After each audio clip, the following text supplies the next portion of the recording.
Today is Tuesday, April 17th. The time is 8:10.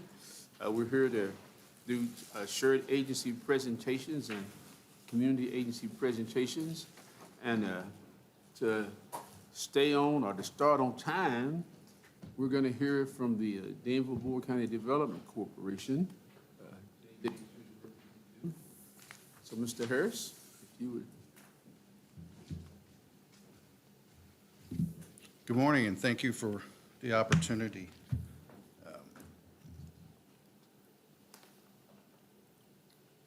I've got all kind of information prepared, so just in case if you bombard me with questions, I just don't have a good layout up here to present it.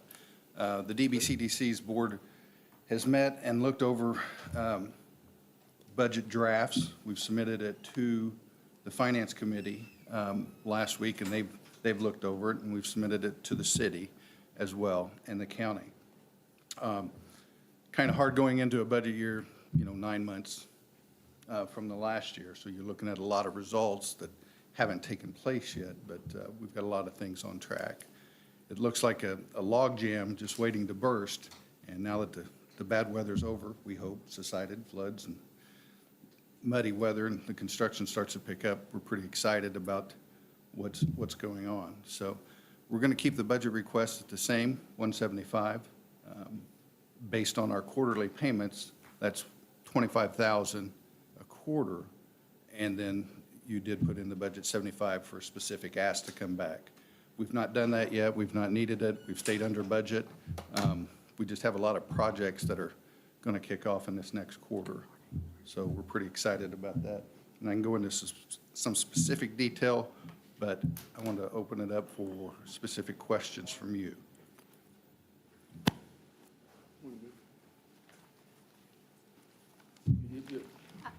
JJ, I had a question in your packet, in your application. Do you have an audit newer than June of 2022? Yes, we have a 2023 that we've submitted, and there should be a letter showing engagement of Hicks and Company for the 2024-2025 audit.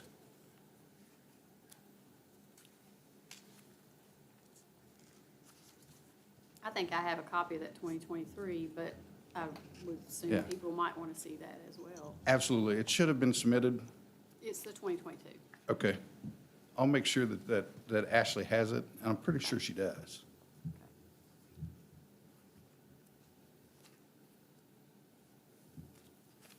Any other questions or comments? There we go. Nothing really budget specific, I don't guess, but I assume at the beginning of the year you made a list of goals or objectives for this year. How did you compare, you think, to what you hope to get done versus what you got done? And I know Sure. some of it's beyond your control, but I get that. But. Right. Yes, so there's a lot of things going on. And I can go, let me just kind of start about the projects that we're working on. So as you know, and the public may not understand all the differences, we do work with the Boyle County Industrial Foundation and the Economic Development Authority. So our boards align and are intertwined, but the DBCDC board is basically the overall economic development board that does that. I'll just kind of go down this path. So the Boyle County Industrial Foundation has about 300 acres out at the industrial park. Currently, 25 acres is optioned to one company, and another has 113 acres optioned. That option on the 25 acres comes at the end of the year, September. So we consistently working with that group. Now, we do have other companies that have applications into KEDFA, Kentucky Economic Development Finance Authority, for tax incentives and credits. We're working those. Those will be in this month. We have 2 other local companies that are expanding. And I wish we can never get out in front of the company's announcements. It's just not done. There's a lot of things that go into that. But when they're ready, we'll definitely make that known. But behind the scenes, we're working with companies that are new to the state had multiple site visits with that. We keep that marketing. Some of our specific goals is to really target our marketing, our website, our information to the site selectors. I think we do a good job of getting our message out to our businesses, but not to the general public at large. So with that regard, we're looking at website updates, we're looking at multiple avenues of communication to include some newsletters. And the next thing I think that probably would be best for us is to have some sort of a setup like the city and county does, like right now where it's viewed, that maybe we hold our meetings in a public space like this that's broadcast. Because without the advocate messenger, without, people listening to the radio, we understand it's tough. It's tough to get the message out. People say, what's going on in economic development? And again, just for integrity's sake of the process, we don't get in front of those. But just know there are site visits going on. Cody was a big project. We didn't anticipate, but our job fairs, the Holy Grail, the culmination of all the workforce development events that we're working on with the schools and ASAP and just the different programs out there are growing. We had our 5th one. We had over 600 attend, 51 businesses from the region. We're developing those regional relationships. So all that stuff goes on behind the scenes that average Joe or general population doesn't see.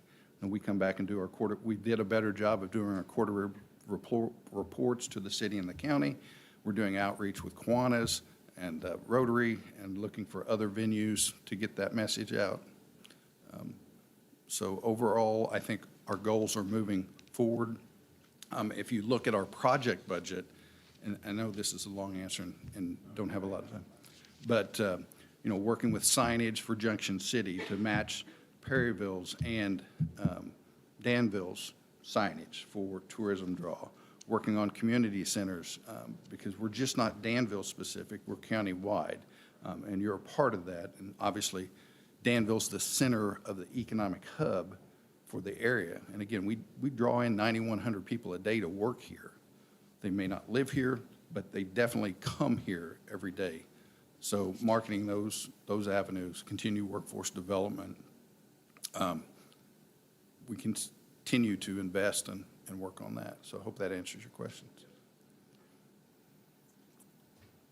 Any other questions or comments for Mr. Harris? I have another question. Yes. On Junction and Perryville, I see that you're asking the county for $275,000 this year, is what it said, the physical court. Yes. But on the Junction City and Perryville, $1,500 and $500, can you ask for more from them? Yes. Or Yes. this year, are you, or is that just the? That's in there for right now. We haven't worked on the budgets with them yet, but specifically for those community, Perryville's a little bit harder. We've got a Main Street down there that we're supporting on their activities.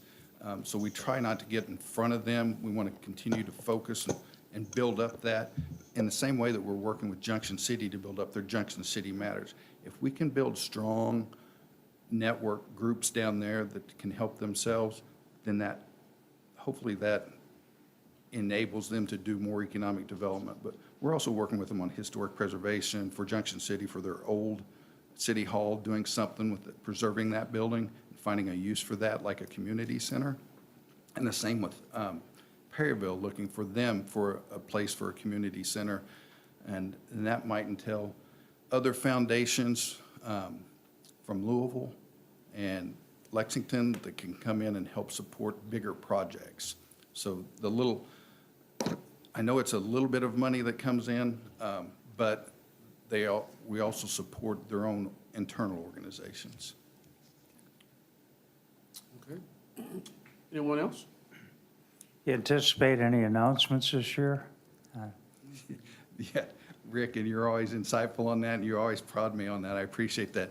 Yes, and we're just waiting. And it's that log jam that's, just waiting for the construction and KEDFA and good weather. We anticipate several. And one of the big ones is Cody. The transfer of the Cody property into someone's hands that is in the industrial development business.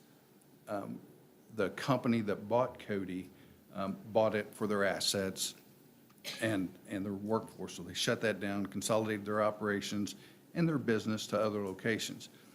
So until that property closes, and there is a signed agreement in place, but it doesn't take place fully until June. And no real estate deal is done until it's done. I mean, you'll hear that a dozen times, because anything could happen. Financing, trade tariffs, I mean, there's so many things that go out there. A 0.25% interest change in a $30 million project, because that's 29.5 is what they're asking for the building, significantly changes the financial picture and the investment. Now, that might create more opportunities too, because more people might look at the building and might go up the price. But until we get it into somebody's hands that can, work with, it's hard for us. We are marketing, and I'll say this, in the last 2 weeks, we've had some significant projects look at it on top of the 5 that we previously had that really sound good. Hundreds of jobs, millions of dollars of investment on top of it, diversified industries. We submitted another one on Tuesday, worked on it all last week, and I think once total control gets into the new company's hands, you're going to see one of the most significant announcements in probably the city's history. So we're excited about that. But again, I can't get in front of the process. I probably told you more than I should. But that's going to create a lot of buzz out there. But, and we've got other small existing manufacturers that, we have CAD applications in, because 80% of our job is local business expansion, BR&E, business retention and expansion, and 20% is kind of this new business development. We're fortunate we don't have a lot of empty buildings, and our community partners, our regional partners, you see Earthbreeze announcement in Harrodsburg, you see it in Lebanon. We're fortunate to have a contractor, builder in the industrial space that we're building a steady relationship with. You'll see things coming out on some of those existing buildings here now. Plus, we've got locals that are building the commercial side, not just the industrial side, whether it's hotels, restaurants, and we continue to work with our home builders and builders. So there's a lot of announcements coming out, and I think you'll see more at P&Z this week. Some exciting things going on with site plans and stuff, so stay tuned. That's the bad part about this job. It's hurry up and wait. And I know everybody wants a ribbon cutting, and we're working toward that. We just can't get in front of the process. Yeah. And do we have enough available sites for industry, or are we having to work towards more area? And do we have adequate utilities for those needs you're being approached with? Very insightful, Jenny. Yes. As I mentioned earlier, the Industrial Foundation has 300 acres. There's about 133, 140 that are under option. So that takes a considerable amount out. Our Pad Ready site through the Industrial Foundation is about 18 acres. All the geotechnical, all the stuff's been done on that. We actually put that in the Site Selectors Guild, and it was awarded a gold level status. So this is a national certification, so we work toward that. The other acreage out there, we have to develop infrastructure to that, and we have to do the geotechnical. We have to do all the things that are required, and then we do have utilities there, but maybe not enough. So I'll go a little bit farther, just with the Industrial Foundation. Some of the site inquiries we have include 100 acres or 400 acres. They might require, this last one was 46 megawatts of power. Well, I can get 15 megawatts of power at the Cody facility. We have an extra availability of 11 megawatts at the substation at the park. So you can see there's 25, 26 megawatts available, or gigawatts. So getting those utilities and working with the utilities to prep the area is important. Now, I'll go over to the Economic Development Authority. So you've invested heavily in that. Why? Because we needed product. We don't have enough product at the Industrial Foundation Park. You think 100 acres might be, that might be one job, but it's not laid out in the same area. You know, you got some on this side of the road, some on the other. Your utilities, you know, don't match up. So the Economic Development Authority with the Norfolk Southern, it has rail access. That's 78 acres that the industrial park does not offer rail access. You can't get there from here. So in that, working with the city and Josh and KPDI, Kentucky Product Development Initiative, the city went after and got the $744,000 to make a bridge across the creek. So we've got that funding back. So our community partners, the Economic Development Authority, then went and purchased another 201 acres, because a 78-acre site, you might be able to get a 500,000 to 100 or a 1 million square foot building on it. And then depending on the layout, because it might have challenges, you know, some sewer, water, gas lines in the property. So the other 201 acres that was just purchased, what we call the Reading Tract, even though it's on the bypass, you've got to have water pushed out there. You've got to have sewer. That property has its own challenges because it crowns in the middle, and it's got a 15-acre lake. So you've got to master plan that. That takes a little bit of while, and it takes engineering, and you're surveying and looking at it and working with roads partners and transportation cabinet, adjacent property owners. So all of that networking and all of that socializing the goals and getting everybody on the same sheet of music, because if you put something in the wrong place at the wrong time, it could affect another major development. So it has to be well planned. Thank you. Anyone else? Thank you, sir. Thank you, appreciate you, and thank you for your continued support. And as always, I'm available 24/7 to you or the public. My cell phone's published, so glad to help. Thanks, have a great day. Thank you. Whoever's putting the summary of what's going on the website, I have seen that. That's coming out. That's pretty helpful, Yeah, so I think, that, for citizens to see. that's Emma Okay. Webb. That's Mari's daughter from the chamber. Right. And that's what we try to keep all of our marketing and branding the same, but we still try to differentiate, because you've got everybody using the same logo, which we're proud of this Danville logo, by the way, everybody. And then get that message out, but there's so much more we can do. So whether it's televised DBCDC meetings that we can do, hopefully in this year you'll see us working with Center on some marketing, getting some marketing students in and developing a really robust marketing plan. Okay. Thank you, appreciate you. Thank you, sir. Next up is Danville Board County Planning and Zoning Commission Board.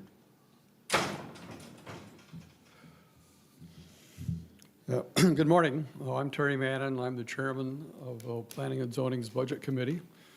And today I'll be presenting the fiscal year 26 funding requests for both Planning and Zoning and the Danville Architectural Heritage Board. The fiscal year 26 funding being requested from the city is $75,000 from Planning and Zoning and $25,000 for the Danville Architectural Heritage Board. Both amounts are unchanged from fiscal year 25. For both of these organizations, I'll start with just a few brief comments on the financials and then provide an update on some key initiatives. I'm going to start by referring to the fiscal year 26 preliminary planning and zoning budget spreadsheet, which you should have a copy of in your packet. I'll be referring only to the last two columns on the right-hand side of the page, which hopefully you have in front of you. If not, I've got some extra copies. The column titled Fiscal Year 25 Budget Amendment Number 1 is our most current forecast for this year's revenue and expenses. And then the last column on the right is our fiscal year 26 preliminary budget. If you look at line 2, under commission revenue, you'll see that the Danville contribution is the same for fiscal year 25 and 26. Now, if you look at 19, line 19, which is our total revenue that we're expecting, you'll see that the total revenue for fiscal year 25 this year, that's the second to the last column, is projected to be $223,708, which is about $30,000 more than the $194,280 total revenue that we are budgeting for in fiscal year '26. And the reason we're budgeting for a lower revenue next year than this year, it can be found on line 5. Line 5, we had a very strong construction review fees in fiscal year '25, actually $43,000. And we're not expecting to repeat that in fiscal year '26. So for fiscal year '26, we're budgeting more what our normal construction review fees have been. So that's all I'm going to say about revenue. Now, let's look at commission expenditures. And if you look at line 21, you'll see that under salaries and wages, we've included only a nominal increase in fiscal year '26, which we may have to revisit as part of the final budget process, depending on who we hire for our new director. There are really no other major changes in our expected fiscal year '26 expenditures, other than on line 64, which is like page 3. And this year, we've included $10,000 in line 64 for miscellaneous expenses to pay for any spending associated with the new director search. And of course, we hopefully won't be having to spend that again next year. So if you drop down to line 65, that's our total expenditures. You'll see that our fiscal year '26 budgeted expenditures are expected to be $230,000, so $230,667, down about $19,000 from what we're forecasting this year, which is about $244,000. And that brings us to line 66, which is our net income. And we define our net income as our beginning cash balance plus our total commission revenue minus our total expenses. And you'll see that we are projecting a net income of $50,802 in fiscal year '26. Well, the reason I guess that's important is our policy, our planning and zoning policy has been that as long as our forecasted net income exceeds $40,000, we will not be coming back to the city or county asking for additional funding contributions. So as we go through this process every year and we do our preliminary budget for next year, as long as we're forecasting to have a net income of more than $40,000, we will not be asking for an increase. And I don't think we've asked for an increase for like about the last 10 years, something like that. So that's all my comments on the financials for planning and zoning. And now I've got a few comments on our search for the new director in our efforts to update the comprehensive plan. Our search continues for a new director. The initial job posting yielded no applicants. And so our ad hoc search committee has since increased the starting salary and reposted the position, which has yielded one response this far, and we're hoping that we'll get additional applicants in the near future. So this process is ongoing. I wish I had more positive news at this time, but I really don't. I can assure you that we will continue to coordinate with the city and county on any salary that we would be offering to the new director, just to make sure it wouldn't create any inequalities within the other two organizations. So now let's talk about the comprehensive plan. Despite losing our director, we still hope to finish the comprehensive plan update this year. The future land use map, which tends to be the thing that everybody is interested in, the flume, has had several public input meetings and is finished and ready to be reviewed by the Planning Commission as soon as the text portion of the comprehensive plan is completed. The loss of our director has caused us some delays in completing the text portion of it, but two of our planning commissioners have stepped forward and volunteered to finish the remaining chapters of the comprehensive plan text. And so we hope to bring the completed comprehensive plan text and the flume to the full Planning Commission for their review and approval a little later this year, in time to get to the city and the county for your review yet this year. So that's my update on planning and zoning. Any questions on planning and zoning before I say a few words about the Danville Architectural Heritage Board? Any questions? Well, thank you for being so fiscally responsible. Something the city did was review the competitive modern salary for our area. And I don't know if you've reviewed what appropriate salary. I think we would probably support, make sure it's in the correct range. I know the ad hoc committee has reviewed both planning and zoning director salaries, statewide, and then I think been in constant contact with both the city and the county just to make sure that anything that we would offer wouldn't cause a problem within the two organizations. Okay, because we support, getting the best. And when the flume comes to us, is there a way to highlight what the changes are? Like, instead of just showing it, say, hey, this is what's new, or Yeah, before and after? we'll have to figure out how to do that, yeah. Okay. Oh, but I think, you can never satisfy everybody with the flume, but I think I feel really good about where we are. I think, everybody will, well, we'll see. That's a Anything else on realistic planning and statement. zoning? No, thank you for your complete report. Well, now I'll do the Danville Architectural Heritage Board. And you do have a single budget sheet on them. It's just a 2-column sheet, if you want to take a look at that. If you look at the DAHB fiscal year '26 preliminary budget sheet and just compare the 2 columns on that sheet. One is the fiscal year '25, this year's final budget. Compared to the fiscal year '26 preliminary budget, you'll see absolutely no changes in either revenue or expenditures. And so unless you have questions on the financials, I really don't intend to cover any more as it relates to the financials of the DAHB. As far as an update on initiatives, Joni House, the DAHB Preservation Coordinator, says that very good progress was made this year integrating and standardizing the overlapping planning and zoning and DAHB guidelines and regulations. This is the first year where they pulled DAHB under planning and zoning. Now, the DAHB board does request that the city involve the board early whenever the city is purchasing, selling, or renovating buildings in the downtown historic district. And finally, DAHB's major fiscal year '26 objectives are to revise the design guidelines for signage in the historic district and to complete the integration of planning and zoning and DAHB. And that summarizes my comments on the DAHB. And so if you have any further questions on planning and zoning or the Danville Architectural Heritage Board, I'm happy to entertain them. Any questions or comments from the commission? All right, thank you. Good.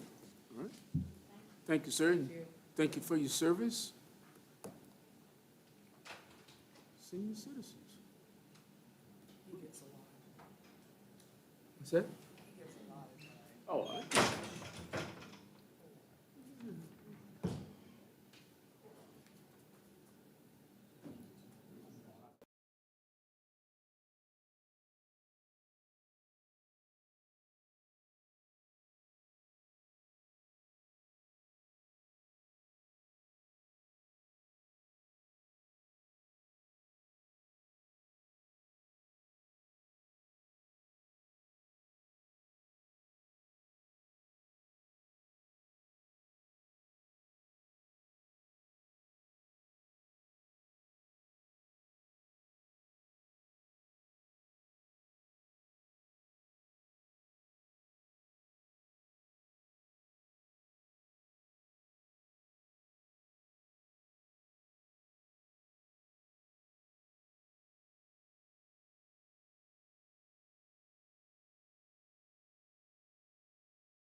senior citizen representative.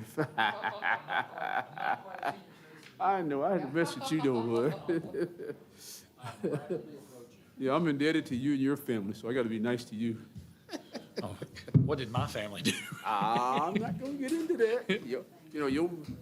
There's some very special ladies in your family, right? So, What's that? some very special ladies in your family. This is true. I am not one of those very special ladies in my I family. didn't say that. He's just trying to get me in there.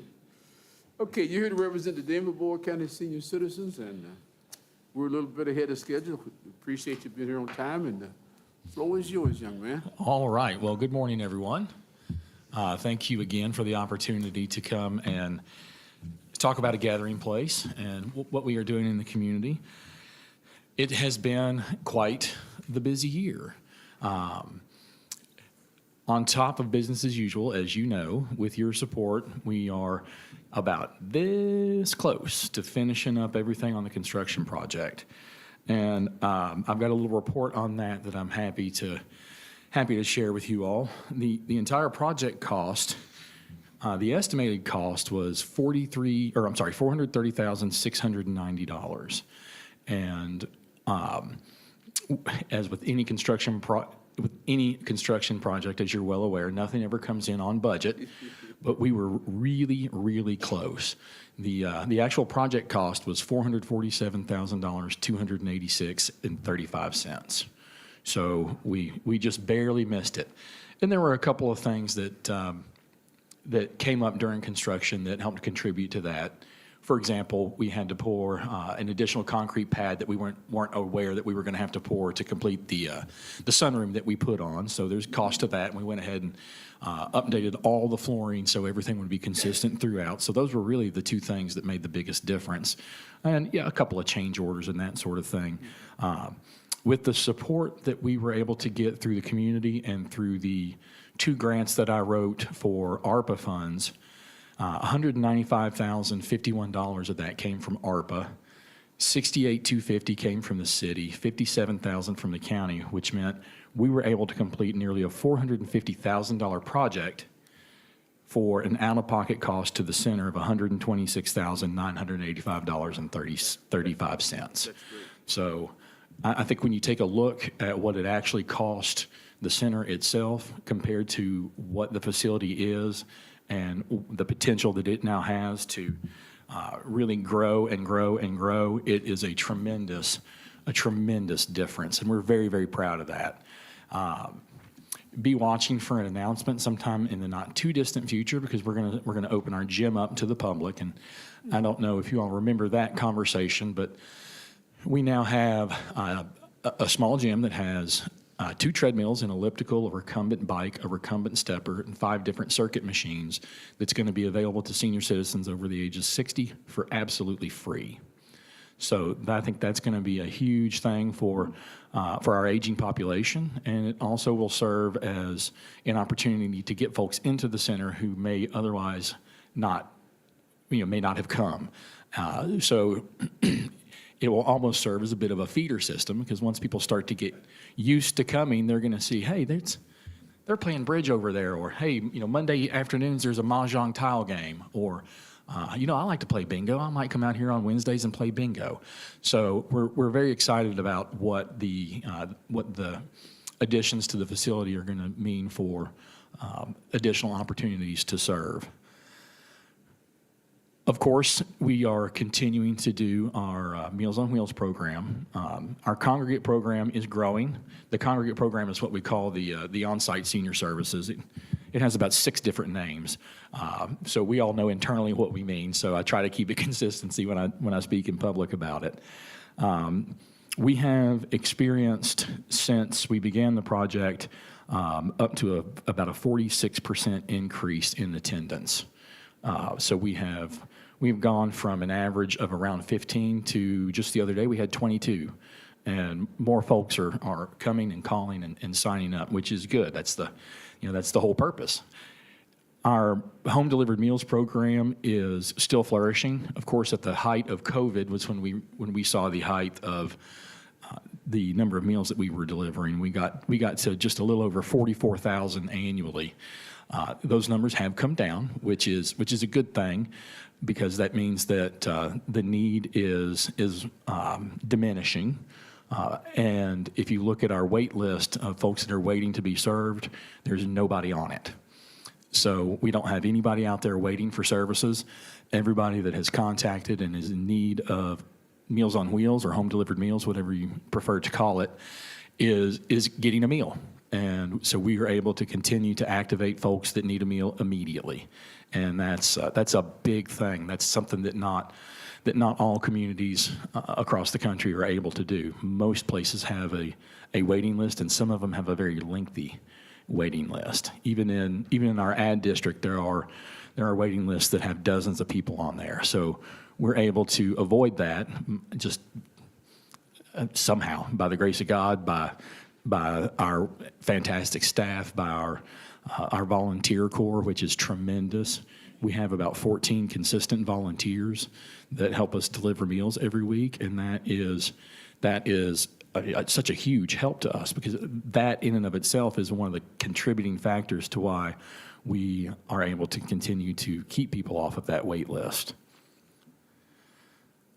Our adult day healthcare program is continuing to flourish. We made some changes back there to the physical plant as well, and I'm very excited for you all to come out and see it. We are going to have a big open house celebration. We were hopeful to have that in April, but with a couple of things left on the punch list, we want to be able to put our best foot forward and make sure that everything is complete and that everybody gets the full picture before we have everybody out for the big whoop-de-doo, as I've been calling it. But in our adult day healthcare, we have a new director. She's been the director now for since late November, early December, and we've made some changes as far as we've made some operational changes and have defined and redefined some roles in order to maximize efficiency, and that is something that is helping us see an increase in our census back there as well. Periodically, we do get monitored by the state, and this last monitoring round, there were, anytime you have somebody come in and do a monitoring visit, there's always something that they find that they want you to work on. For example, not this time, but the time before, we had to create a policy on making sure that the lint trap in the dryer was emptied, because there was lint in the dryer trap. I'm happy to say, though, that it hadn't been there long. The towels were indeed still warm because it had just run. But sometimes that's the sort of thing that we have to make changes over. So, which tells me that they're really looking for something to find if they're digging into the lint trap on the dryer.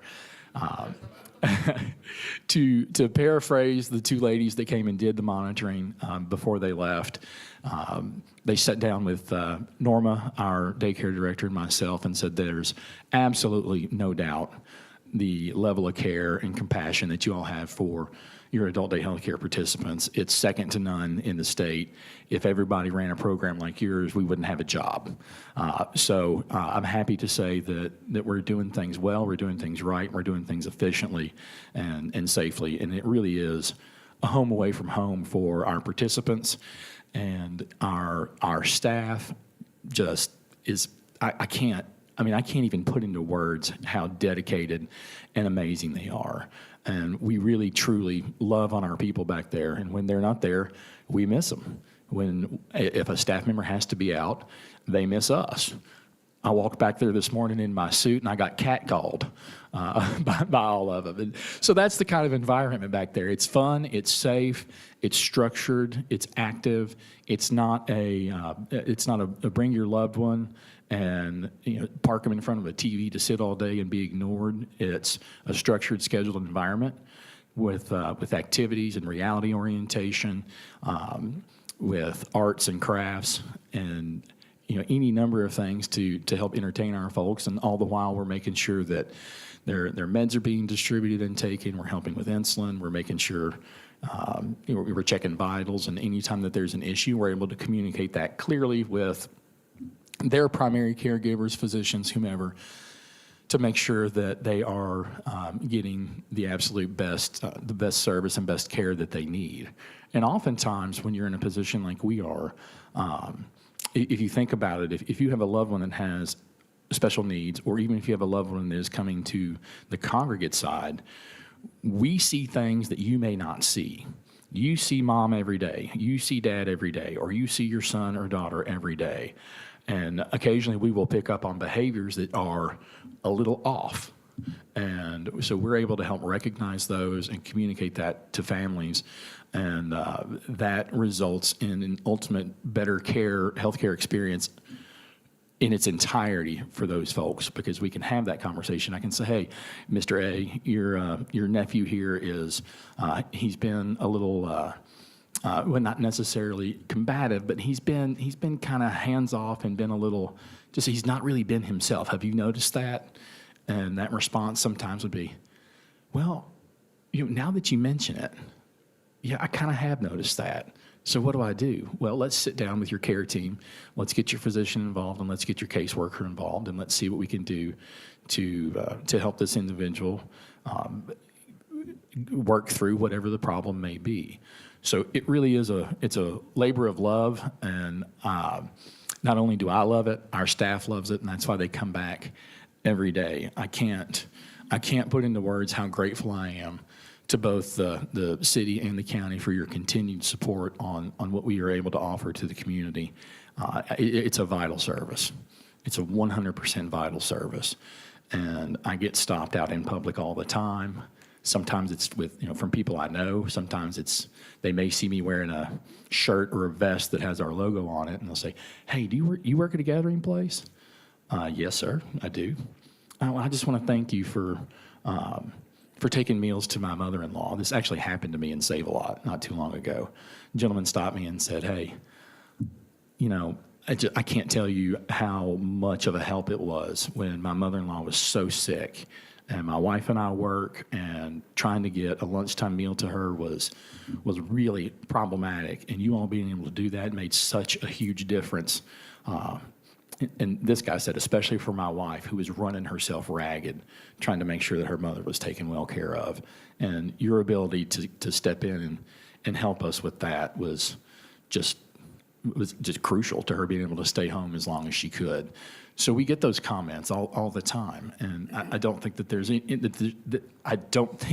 any doubt that it is a crucial service, and it's one that we are proud to offer. It's one that is necessary. It's one that wouldn't exist in its current form without the support of our community and without the support of our elected officials and without the amazing, dedicated staff that we have.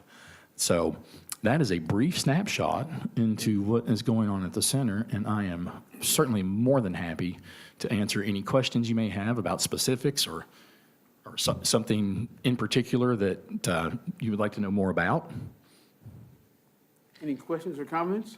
When's the grand opening of the new park? Do you know? Do you have an estimate? We're going to try for June. We were talking about that yesterday, and one of the things that we discussed was maybe doing a big 4th of July barbecue event. So just trying to figure out exactly when to do that, because when you get into June, you start competing with Brass Band Festival, and we don't want to do that. And we want to give people an opportunity to, we want to give people every opportunity to be able to come out and see that. So there may or may not be a whole lot of pulled pork and beef brisket that yours truly is going to smoke. And it's going to be, it's likely going to be either late June, early July, so we can kind of piggyback on the excitement around 4th of July. Will you'll already be in there, though, probably by then, you think? Or I'm sorry? will you be in this, in the new part of the facility by then? I mean, you'll Oh, be yeah, using it? we're using it to its full capability right now. Oh, okay. Yeah, and we have been. We have been. It's just the little things like, we need to get this handicap accessible door fixed. We need to, there's a gap in the flooring here. We need to address that. We, need some touch-up paint. So we're really in that punch list spot. So, and it's, I'm sure Earl knows this, being involved in everything construction around town. It's not the big things that drive you crazy. Getting the structure up and adding walls and bringing in kitchen equipment. That's the easy part. It's the making sure the bottom of the door is trimmed up enough so the door opens and shuts completely, and making sure that you've got the right type of doorknob that's easily accessible, and making sure that you've got the right key code lock on this door to prevent adult day healthcare clients from being able to leave the building on their own. So it is that punch list time, and that's where we are. But we are using the whole facility. And in fact, I mentioned the Mahjong tile game. That's something that a lady came to us a couple weeks ago because she's been hosting it at her house, and the game has outgrown her ability to host it. And she heard about us and came out and wanted to look and wanted to know if they could play every Monday from 1 to 4. And I said, hey, we've got this great new sunroom area that is not reserved for anybody just yet. So you can be the first person to have a regularly scheduled event there. So they were there Monday, and I think they had about 10 people on Monday. And so I think that'll be an opportunity for that to grow as well. And we'll be able to continue to add more activities as time goes on. Line dancing. Line dancing? It still has to be one of your favorite ones, right? Our line dancing instructor retired with COVID. So I would challenge you, Mr. Atkins, to learn to line dance and be our fearless line dancing leader. I did that for a few years in another life, and it just failed me. Yeah, I'm not a line dancer. We do have the square dancers are still coming. They come on Monday nights, and they have kind of a teaching session, or just some folks just come out just to have some fun. And they do have a monthly event on, I think it's it's either the third Friday or third Saturday of the month. And well, let me tell you, it is a spectacle. There are some that are dressed to the nines. We had one lady that had this gingham, this little gingham dress that was out to here, and I mean, it's the cutest thing that you've ever seen sometimes. But yeah, They found a home. That's the good thing. Yes. They've been all around town trying to find a place to. And that's something that we want to make clear to the community and start to bring that to the forefront. That it's more than just an activity center for seniors, because we do have the space. If there's another nonprofit, for example, that needs a meeting space for something or an event, like just yesterday, Heritage Hospice had a health fair, and they were pretty well crammed into the spot that they were in. So I spoke with Erica Perry afterwards and said, hey, if you all want to partner on this next year, or just you still just do it without a partnership, but come use our facility. We've got 2,400 square feet in that big room where we could accommodate a whole lot of people. And so we'll be willing to work with you on that. And, so we're more than willing to work with other community agencies and individuals. We have folks that use our community room for birthday parties. We have folks that use it for anniversary celebrations, for family reunions. And so it's there, and it gets used, I think, more than people actually realize. The relationship that we have with the detention center is still going really, really well. They were out the other day turning dirt over, and after Derby Day, they're going to start planting. And then, so that garden is going to be another thing that we continue to do that's going to be available to the community. And again, just yesterday at the health fair, I had 2 people come up to me and say, sometimes I come over there and I get tomatoes. Is that okay? Yes, that's what it's there for. It's a community garden. So, if you need some tomatoes for a salad, or, a couple of potatoes, or, a watermelon, or, green beans, corn, whatever we got that's there, feel free to come out and pick. Now, we do draw the line where I did go out there one Saturday, and there was somebody with the tailgate up on the back of their hatchback, and they had boxes of tomatoes. And I believe they were taking those to the farmer's market somewhere to sell them.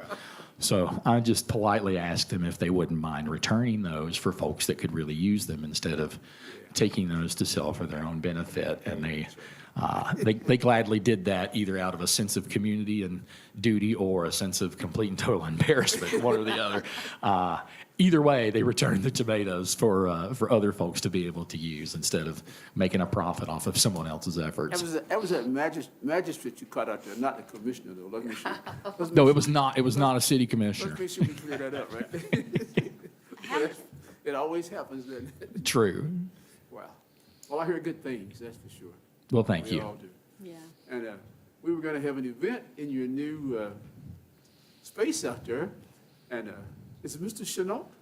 Yes, David. He said, you can come out here, but that's the same time they're having the line dancing or the square dancing or whatever. He says, be too much noise out here. They have so much fun. The music and the laughter. You would be to have another meeting, so. Well, we could maybe make some accommodations and figure something out. But Well, you were still in the little construction mode at that point. yeah. Well, we're happy to host anything for the city. We'd love to have you all out when it's all said and done. We'd love to have you all out and host a city commission meeting, or if you have workshops or anything like that you want to host. We're more than happy to open the doors to the facility for the city to use anytime you want. And we do continue to have a partnership as well with Boyle County Emergency Management. Brian Caldwell and I have become really close during bad weather. So we're able to open up as a warming center and shelter and a cooling center in the summer when that heat index gets over triple digits and things like that. So we did have quite a few people come use the facility during this past winter because, as you know, it was brutal at times, and there were folks that came out, and there was one gentleman that stayed the whole time we were open, and every time I would go out there, he was so grateful, and he was, can I take the trash out? Can I sweep the floors? What can I do to pay you back? And that's a wonderful thing. I appreciate that. And thanks for opening the doors for both of those. That's really neat. Well, it's a community space. We're a community agency, and if we're not availing ourselves to the community, then we're not doing what we need to be doing. And so that's really something that is, to me, is very important to be able to be available. We receive funding from the taxpayers, so it's the taxpayers' building, and we want to respect that, and we want to make sure that if anyone needs that space for any reason, that it's there and it's available, and so that invitation is extended, obviously, to the commission and really the entire community. Well, again, we appreciate that. Yeah. Any other questions or comments? I just wanted to ask, how many home meals do we deliver? How many home delivered meals are we doing a day? Yeah. We are about 122 to 126 right now, depending on the day. And if a person needed to get in touch with, to just put it out there, how would they get in touch to add someone to that list? Well, there's two ways to do it. Okay. They can call us, which is probably the easiest way. During COVID, the restrictions were removed. There's a process by which you have to apply and be approved for it. So that typically goes through what's called the ADRC, or the Aging Disability Resource Center at Bluegrass Ag. So they generally will take, they generally will take the initial intake call, and then based on the responses to those questions, each individual is assigned a priority score. So if the priority score is 20, and someone else has a priority score of 80, well, if there isn't capacity to serve them both, the higher score gets preference on that service spot because the need is greater. So there is a toll-free number for the ADRC, but the simplest thing to do is just call us and we'll give it to you. And that way it's more of a kind of a one-stop shop. And we have people that come out to us, and there are times when folks come to us and the need is blatantly apparent, and we just go ahead and do that assessment and just make that decision and then tell the ADRC we did it later. Okay. we're not in the business of telling anybody no. I just had that question, and there's some people that maybe don't step up because they are in their late 80s, and just a question of how do they get in that program? Yeah, just have them call me. They can call me directly, and we're more than happy to accommodate that. And I do have a staff member that works with us now on a contract basis, whose role is basically just going out and doing those assessments with people. So that's something that we can get done really, really quickly. Great question. No is not in my vocabulary when people ask to be fed. And there are other communities that have to say no, but by golly, I'm going to figure out a way, because it's too important. Nobody should be going hungry in this community. We also partner with other agencies as well. The library comes out. We work a lot with Shepherd's House on volunteer opportunities. Bryce Gibson is the contact for me at Shepherd's House, and we needed some tables painted not too long ago, and I called Bryce and was like, hey, can y'all paint tables? He said, yep, we'll come get them. And so there's so much opportunity for symbiotic relationships with everyone around us, and we just want to make sure that the community knows that we're open to that. Ben, I always enjoy your presentation and appreciate what you do. And I always learn something new every time that you're doing, so thank you. And Well, you're welcome. Thank you for that. It's a great community resource for everybody. I like it. Yeah. I enjoy it, and it's not often that you come across an individual who looks forward to going to work, but it's something that I love. I mean, I absolutely love what I do. And are there days when I don't? Of course. And there are days where, maybe you all don't want to be a commissioner or the mayor or the city manager or the city engineer. Never. But never a day, never a day. We all have those days, but at the end of the day, we keep coming back the day after because it's something that we're passionate about and something that we love and it's something that we care about and it's something that we know is important to the community as a whole. Does anyone have any other questions, comments, concerns, knock jokes? The refreshing thing about your location is that you have found your niche in the community, but you realize that it belongs to everyone in the community. And that's quite different from a lot of organizations in Danville. Is that, you said the word no is not a part of your vocabulary, and we really appreciate that. Well, thank you. We exist to serve, and serve we will. I agree with that. Well, thank you, sir. All right. All right. All right, good job. Well, thank you all for the opportunity.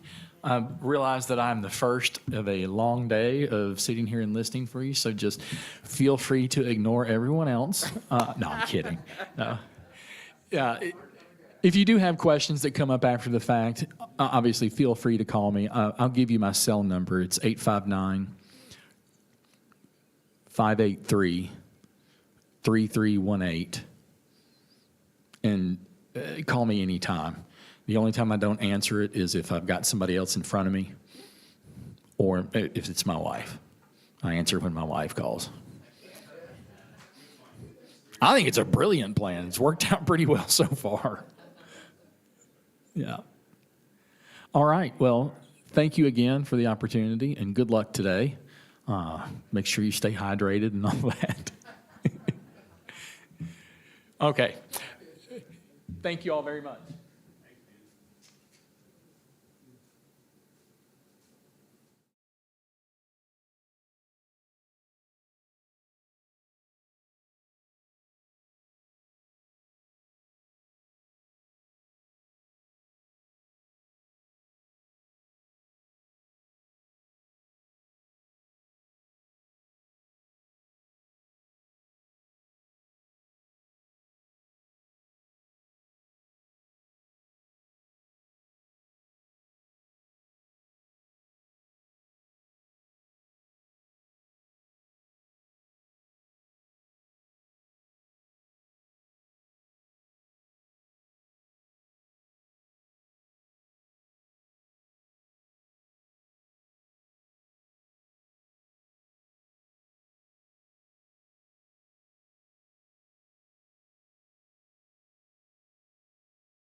We're going to try to stay on schedule, be a little bit ahead of time, ahead of schedule.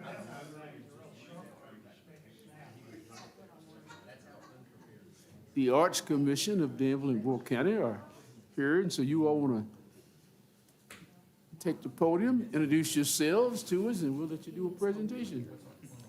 Jenny's going to set up, she's stretching her back. Right? Good morning. I'm Crystal Veray. I'm Malcolm Springs.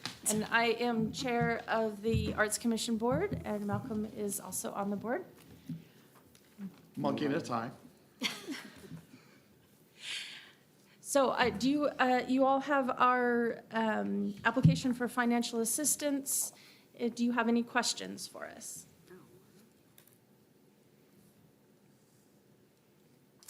No, we don't have any questions at the start. Usually we ask you to tell us a little bit about what's in your proposal and what you're going to do with some of the money that you're requesting and da-da-da, da-da-da, and then we'll maybe have some questions. You'll have to forgive us because Mimi That's okay. said, hey, we need some help, and so here we are. We're helping. You may have to guide us down the road. At the bottom of the hill, that's where we are. Well, but see, now, Down to the bottom. now Mimi's been here about 50 times, so it's nice to see some new faces, so that's okay. Tell us a little So bit about- I can go ahead and just read over the purpose of our organization, which I'm sure you all are familiar with. The Arts Commission of Danville Boyle County serves as an advocate and supporter of the arts in the following ways. We promote and support artists, arts organizations, and cultural events here in our lovely county. We support youth arts and special needs arts activities. We provide technical support to volunteer-led community artists and organizations, and arts organizations. We provide information about arts and arts-related activities to the community and civic organizations, and collaborate with community activities. And I will just say, the list is exhaustive. We have so many things within our fabulous community that is arts-related. Mimi and the rest of the board, we are just excited to help with these things. So if someone comes to us and needs advice, wants us to be a fiscal sponsor, anything like that, we always consider that because we think arts is a big word. One of the things that we do, we are fiscal responsible for 4 organizations, but we have, since the last meeting, we now sponsor 5 organizations. There is a magazine that is coming out of Danville High School run by students that is now under our fiscal responsibility. So we have added another one. And Jenny Rogers, we're using both classrooms in Jenny Rogers up to 4 times a week. So it's been very well used. We have furniture in there now. Those, if you all don't know already, the rooms that we have been gifted at Jenny Rogers, we pay that forward. Anyone who wants to host a class, have a meeting, anything like that, all they have to do is sign up with us because we encourage that space to be used in whatever form we can to encourage arts, whether it be a book club, calligraphy class, whatever it is, we're trying to extend the use of those classes even more. There's a class that's in the works for stained glass at Jenny Rogers. Wow. So I think, is there any other questions? Is there anything else you'd like to hear about what we've done or what we do? Well, We do the art fair. We have a lot of venues for artists to sell their artwork. And we do the farmer's market. I'll get it. Farmers market. Farmer's market left me for a second there. It's when okay. you do the gallery hops, they've been real big. The gallery hop, yes.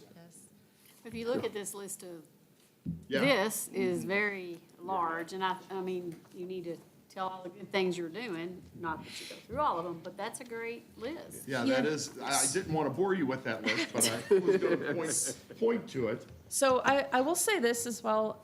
When Mimi was putting this application together, she came to me and said, "Did you know we do all this?" She was even surprised at everything that we do in the community because it's not just once a year. Sometimes it's a few times a year, and sometimes it's every other year.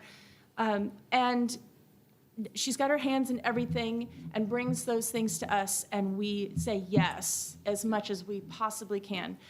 The money that we raise, Which is substantial if you look at the it is fundraising. substantial, and that money, a lot of it goes to scholarships. That's my favorite part of this. As a young person, I didn't have the means to be doing the things that I wanted to do in the arts world, and had I known that this sort of thing was available, it would have changed my life. So now we get an opportunity to do that for students like me. People like me, little people, big people, anything K through 12 that we can encourage the students to go and pursue a dream, whether it be dance, music, writing, whatever it is. We will provide those scholarships to them if they do that little bit of work. Write us a paper, come in front of us, tell us what you want. Well, it's all impressive, that's for sure. Okay, commissioners, any other questions or comments for this group?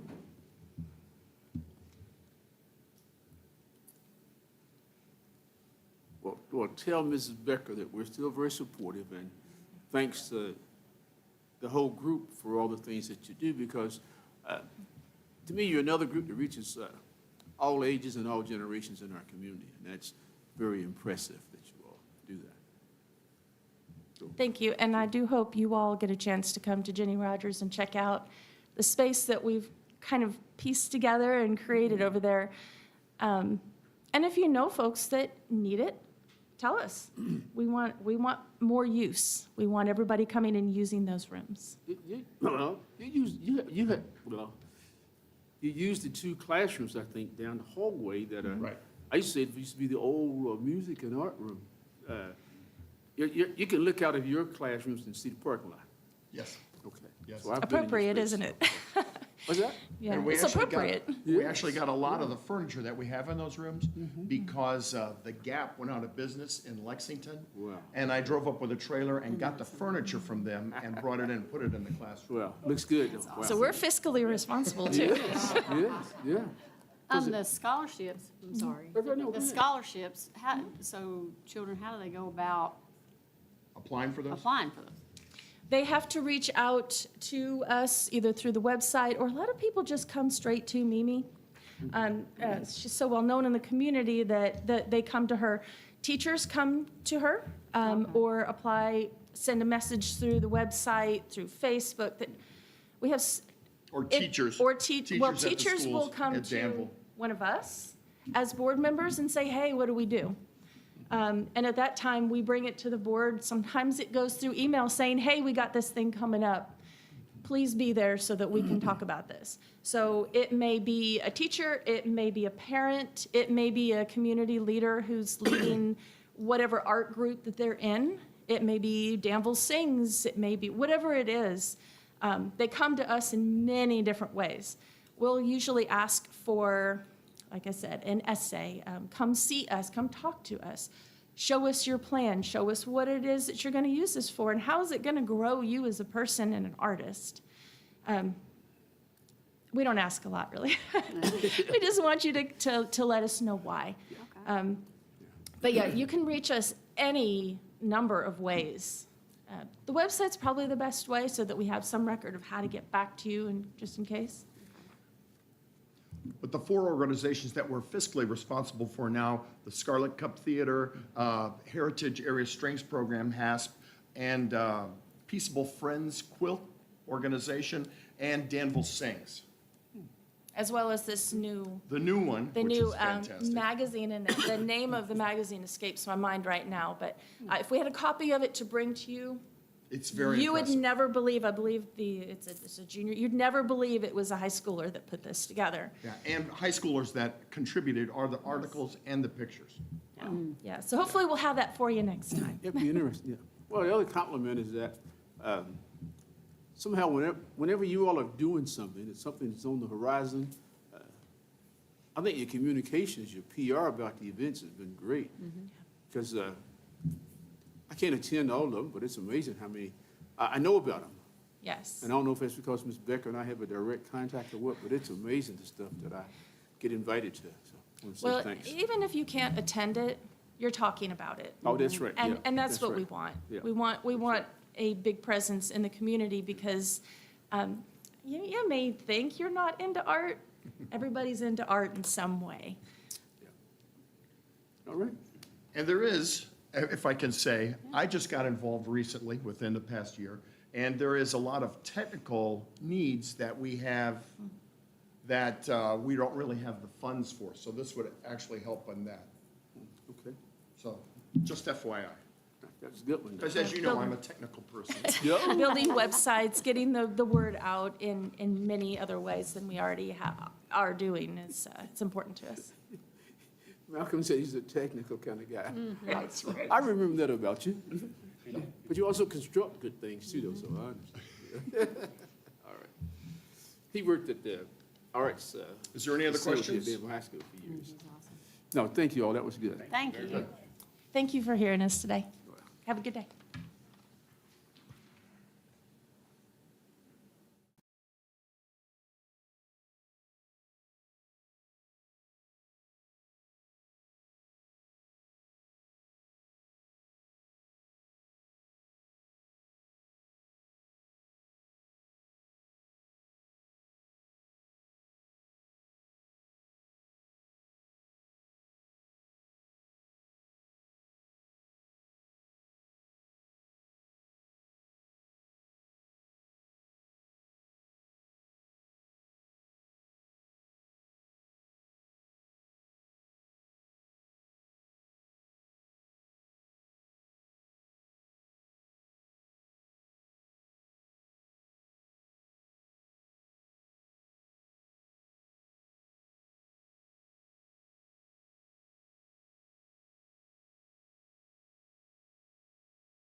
Partnership. Bluegrass Community Action Partnership, we're located at 225 West Walnut Street. And in fiscal year '24, we served approximately 1,250 residents from the city of Danville. We've seen an increase in services in the age groups of 0 to 5, 6 to 13, and those over the age of 75. The goal of Bluegrass Community Action Partnership is to assist families and individuals to reach self-sufficiency. So we offer an array of services: utility assistance, education assistance, transportation, employment, rent assistance. We do achieve sessions for our clients. So these are educational sessions where we do budgeting, credit counseling, establishing credit, opening up a bank account.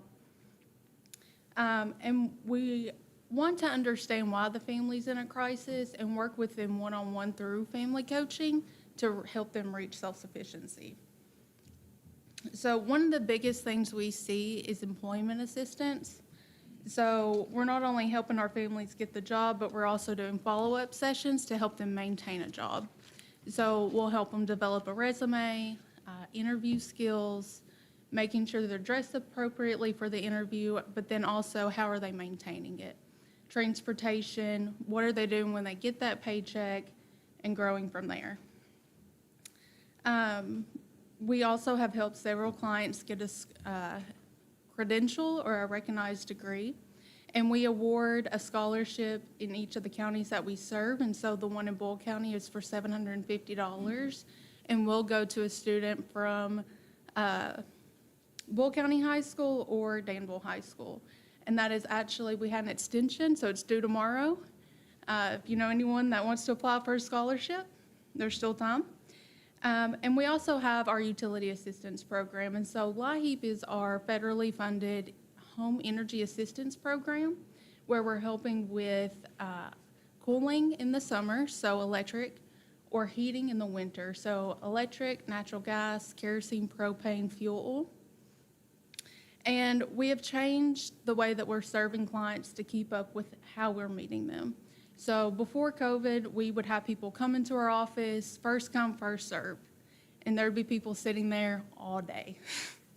Since COVID, we have changed to appointments and doing it virtually. So our clients no longer have to rely on transportation to get services. They're able to reach out and get it quickly, and they're not spending that time in the office just waiting. We do still have a walk-in time for people to come in, so they don't have to do it virtually. So one of the unique things that we have is a system that prevents us from duplicating services. So our staff use a system called Empower, and they can see all the services that they get within our agency, and we also have referrals to and from other partners within Boyle County. So we keep up with all these within our database. The City of Danville funding, it's not our primary funding, but it is supplemental. So it helps in those cases that our federal programs do not reach. So an example of how we use the City of Danville's funding last year, we had a single mother who came in. She could not pay all of her rent because she had lost her job. She had a teenage son. And so we got her enrolled in house counseling, was able to help with that rent, but we were also able to help her with employment coaching. So with that, we got her out of her crisis, seen what was going on, how she got in that situation, and moved her through that. And so she has been employed 180 days. She is meeting her basic needs, and it's just a success of how we're able to reach people. So as a summary, we did request $1,000 this past year. That's about 80 cents per client that we serve.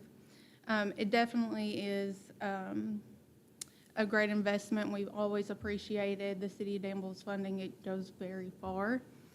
I did hand out, this is just the agency's brochure. We updated it this past year. And so you'll see a breakdown of those services that we have. We do aging services. I'm with our community service programs. And so you'll see all that utility assistance, the financial piece, our house counseling, weatherization. We do have, as an agency, Head Start, daycare here in Boyle County, and we do work with those families within our community service programs. And then our family support, where we have our connectors that help people with SNAP, Medicaid, and childcare assistance, Goodwill vouchers, and our fatherhood program. Questions for me?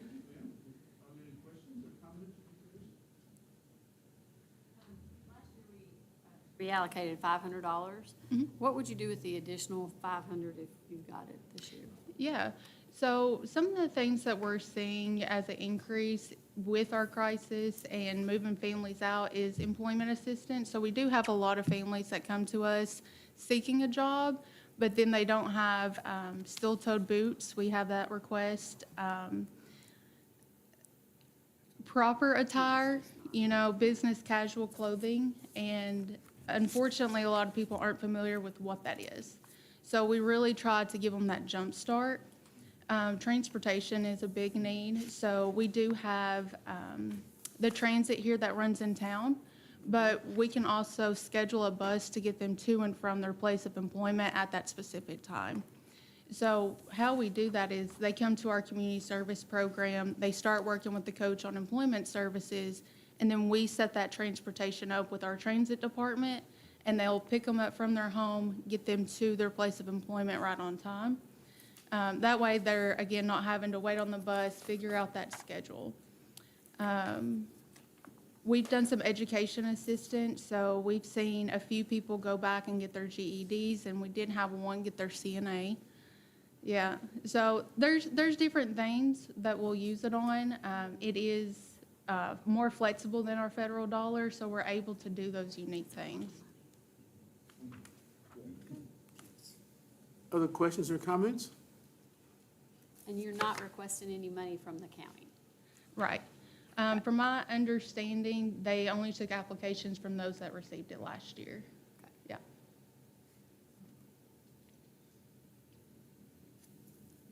Anyone else? Well, thank you, ma'am. All right, thank you all.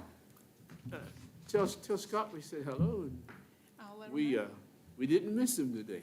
You didn't miss it? No. I might leave that part out. If you tell him that, he'll know exactly who said it, though. I'll leave with telling him that and letting him guess who said it. Yes, ma'am, there you go. You all have a good week. All right, you too, thank you, ma'am. Oh, Scott.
I'm gonna treat you fine. I always bring this picture that I cut out of the Danville paper that I've circulated over the years of all of y'all. Very good picture, I thought, so. Hang on a minute. I'm early. I thought I did good. I was waiting on you out in the hall. You're earlier than me. You usually are. All right. Now, I'm not gonna read you this whole epistle I got here, which y'all will be glad about that, I'm sure. Hang on a minute, I got a handout. My old friend Bill Salmons always said, hand them out something, you know.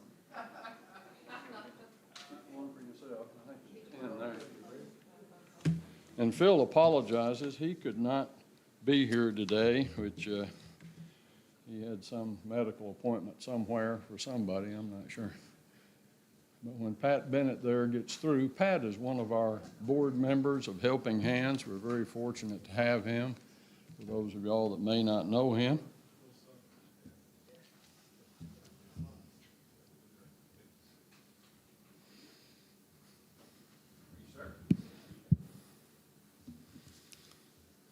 Thank you, Pat.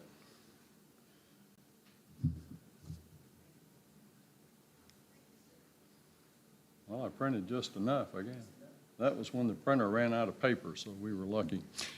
Well, anyway, I am Bruce Nichols, and thank you all for your, and this is Pat Bennett, as I've introduced, and he's one of our board members, and I think in your packet, if you looked at it, you saw the list of all the other board members that we have. And we want to thank you all for being a supporter of the Boyle Mercer Helping Hands since September of 2011. Now, that's a long time. So we've been around with you all for 14 years, and I won't give you the whole scenario of 14 years, but we do appreciate what support that you can give us. And granted, we wish you could give us more, which if you feel so inclined, we'd be glad to take it. But I've got here a few notes that I want to highlight, and that particular report we'll go over in just a minute, but I always remember the evangelist that I've paid a lot of attention to over the years, Reverend Dwight Kaufman, and he says that little phrase, it has 5 B's in it, and for y'all to remember this, be brief, brother, be brief. And that says a whole lot about anything we do, and I believe in that. But anyway, I want to thank you all for the $1,000 that you gave us last year. We still, as Helping Hands, have no expenses. We exist rent-free. We have no overhead. 100% of what's given to us passes through to those recipients that need help. I doubt you have another charity in this county that can say that, and we can. So we estimate since 2011, we have helped somewhere between 8,000 and 10,000 people in our county. I think that's a significant number, and we're proud of it. We partner with other agencies, and I want to say also we partner specifically with an outfit known as the Volunteer and Mission Team that Pat is a representative of for his church, the Centenary Community Church, correct?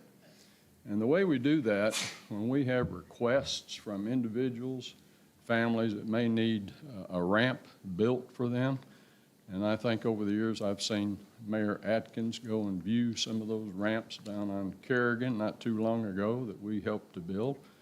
We participate with the funding of the materials, and the VIM team's a group of Whirlpool people that are retired that are very handy in construction, know what they're doing, and they build the ramps. So that's the deal. You know, we have no cost of labor, and it just works well. So we've helped to build 8 or 10 of those in the last 2 years, and hopefully we'll do some more this year. Again, we partner with the veterans.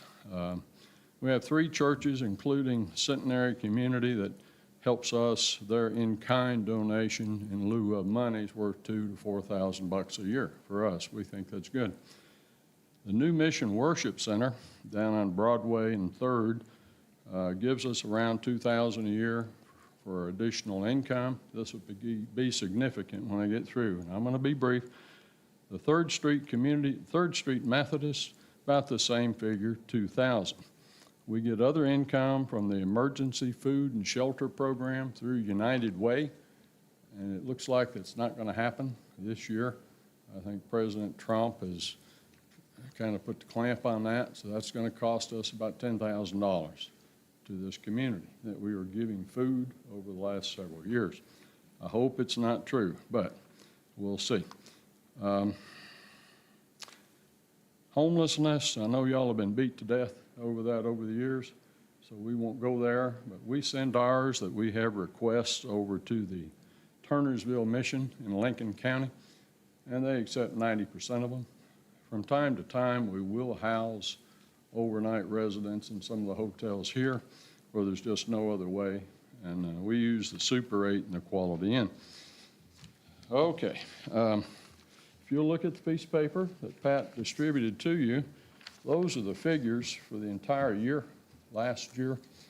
In summary, each month we generate what we call a progress report to all the board members, and that gives the specifics of who, what, when, and where, what we did for the month, and how much we spent, and balance the account.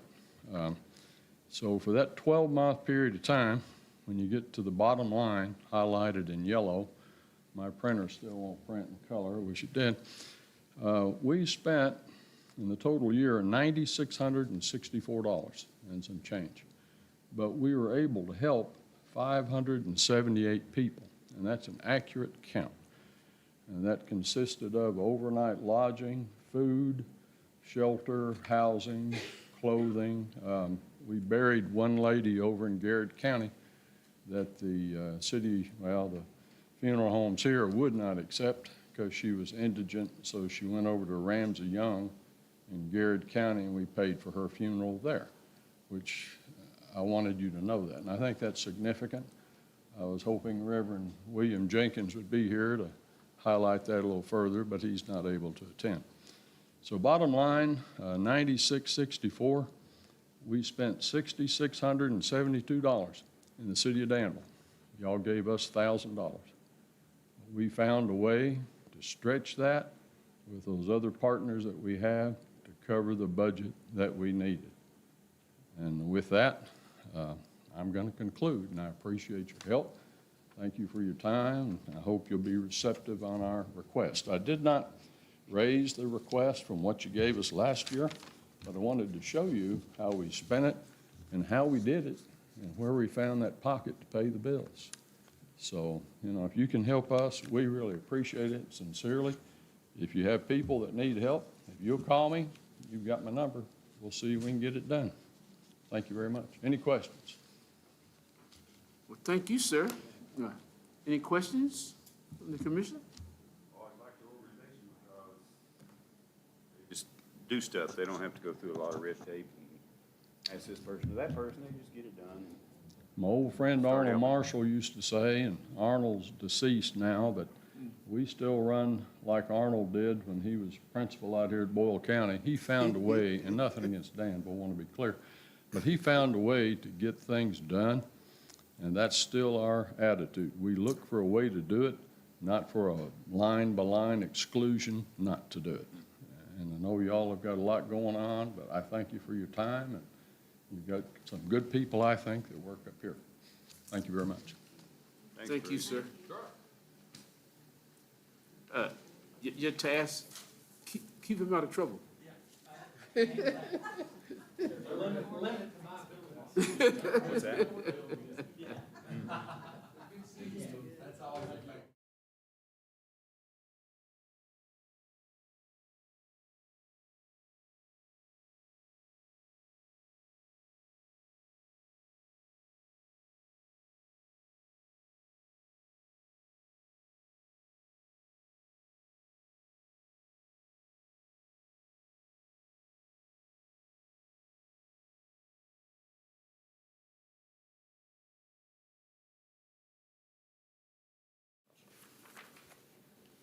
Good morning, how are you all?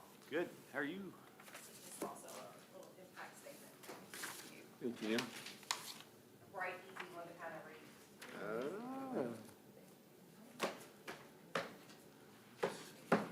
Look, I even noticed a few over here. Oh, boy.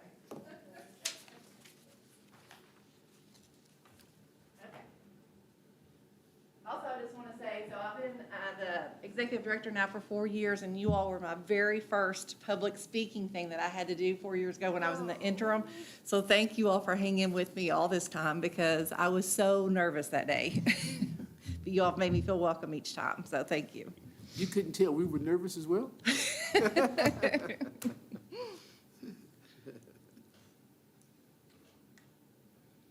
right, talk about your organization, talk about what you want to what you're requesting to us. Okay, so we're requesting $2,000, and basically the $2,000, again, like I stated, is a complete, for me, it's a representation of the buy-in from the city of Danville for our mission and our organization. I truly feel that right now, honestly, we're set pretty well financially. I've tried working really hard over the past 4 years to make sure that we have diversified our funding and that we're in a good spot and that we're having a rainy day fund in case, things go south, like sometimes we know that they will. I know that VOCA is kind of up in the air with their funding. We hear that every year, but I think this year especially, it's a little bit more at risk of us losing that. However, with the Kentucky CASA network being written into the state budget, that has helped us some. But the $2,000, we would utilize that to go toward just basically everyday or operational fees cost. Okay. And I'm not sure, I'm just gonna automatically assume, because I've seen so many of your all's faces at, things that we've done, that you all know what CASA is, that we train community members to become court-appointed special advocates. But if anybody has any questions about the work that we do, we're trying really hard to make sure that we're getting out there and being seen in the community. Our biggest need right now is volunteers, but like I said, I think for me, having that buy-in from all the cities and counties that we serve makes a huge impact statement, sorry. Is that number up? The number served, 84, is that up? No, actually, it's down some. Okay. And the reason it's down is, like I just stated, we are in need of volunteers. We currently have 40 kiddos waiting for a volunteer advocate, We've had and the thing is even the petitions are down, reporting's down because of the guidelines that they gave of where, the DCBS comes in and tries to offer services before it reaches the courthouse. So then now what we're seeing is once it finally does get to us, it's pretty extreme. Like the cases that we're serving, we're seeing a lot more, the abuse levels are higher. Yeah. But no, overall, Kentucky's down on our petition reporting, but I don't think that's reflective of the true Right. information that's, yeah, Personnel issue, not. yes, yes. So how many volunteers, adult volunteers do you have in Danville and Boyle County? In Danville and Boyle County, I don't think I wrote that on there, so I'm going to try to go off my mind, I believe currently we have 21. I can do them all by name if you give me just a second. No.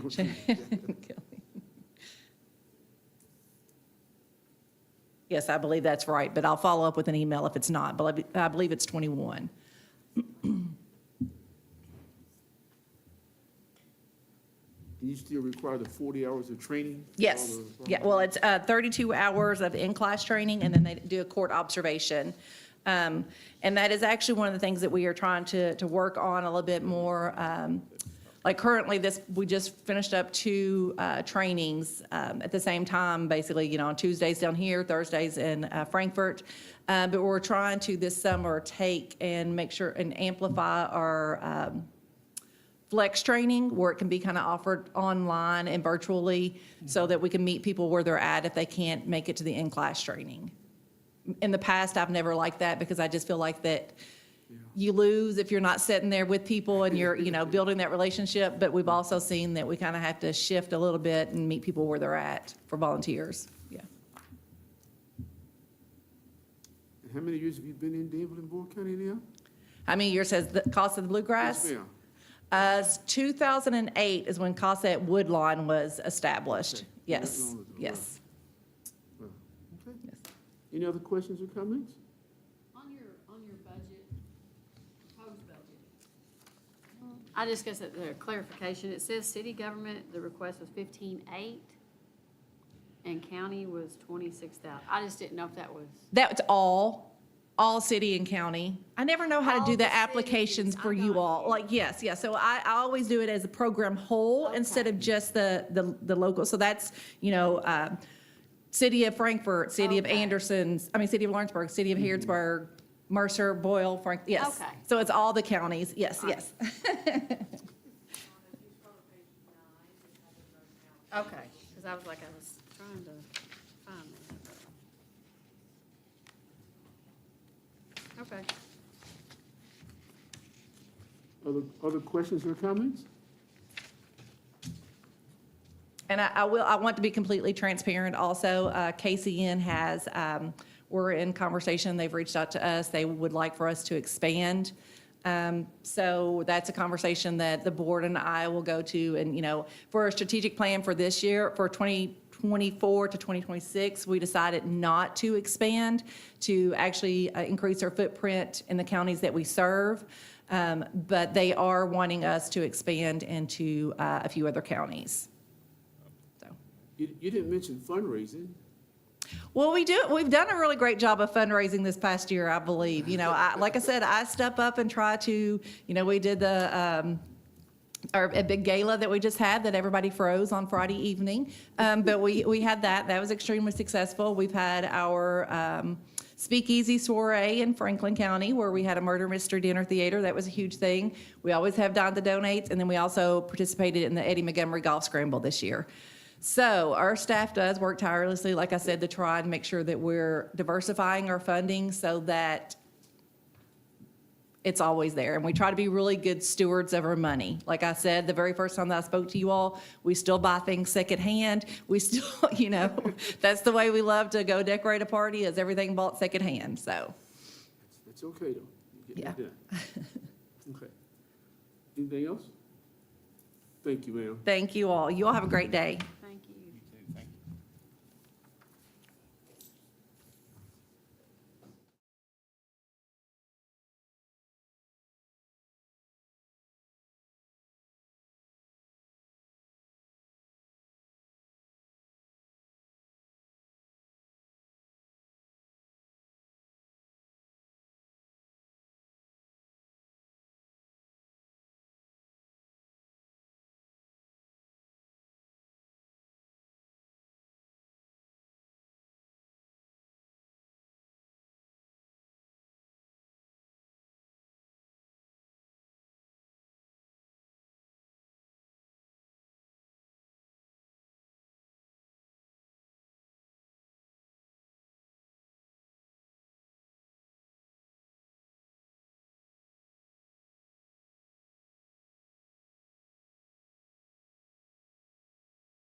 Well deserved, right?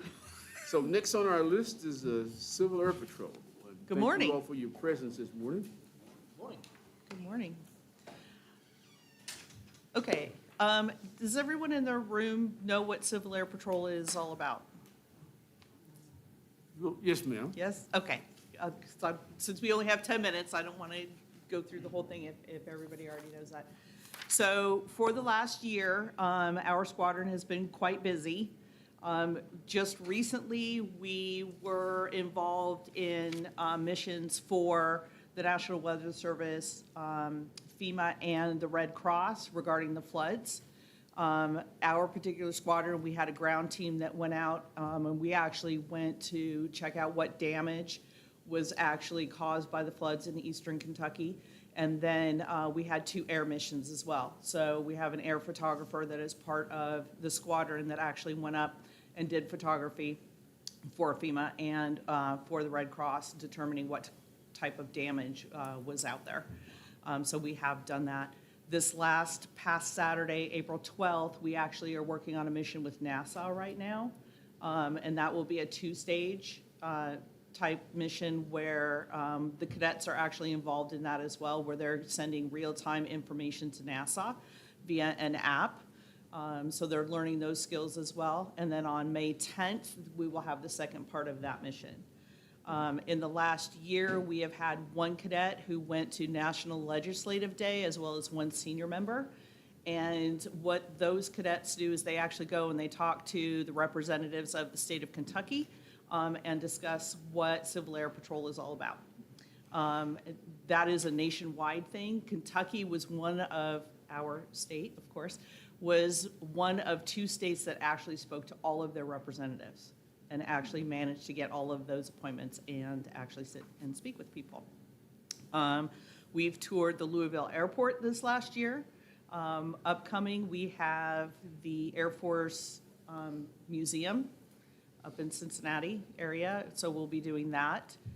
Trying to think what else we've done this year. There's been so much. We have 2 more cadets going into the National Guard here in a couple of months. We had 3 go into the military this last year. 1 of them actually graduated with honors out of boot camp and a promotion. Every cadet that has come back to me that's gone into the military has said that CAP helped them tremendously in the fact that it gave them a leg up in knowing drill, customs and courtesies, things of that nature. It also gives them an opportunity to go into the military as an E3, so they automatically go in at a higher rank and higher pay. So that is something that we assist them with as well. Did you have a question, sir? Oh, I thought somebody started to say something, so I just stopped. I'm like, I just feel like I'm spewing all this information. No, you're doing good. That was something else. Okay. Okay. Let's see. Oh, Reads Across America. So Reads Across America, we do every year. This past year, it was the first time we actually helped the Lebanon Cemetery. We had 1,000 reads. The year before, we had 400. So with that, we are actually doing much, much, much better in being able to get sponsorships for those reads. It's an incredible opportunity for us to be able to be supportive in that. And take the cadets there to actually show their respect to our fallen veterans.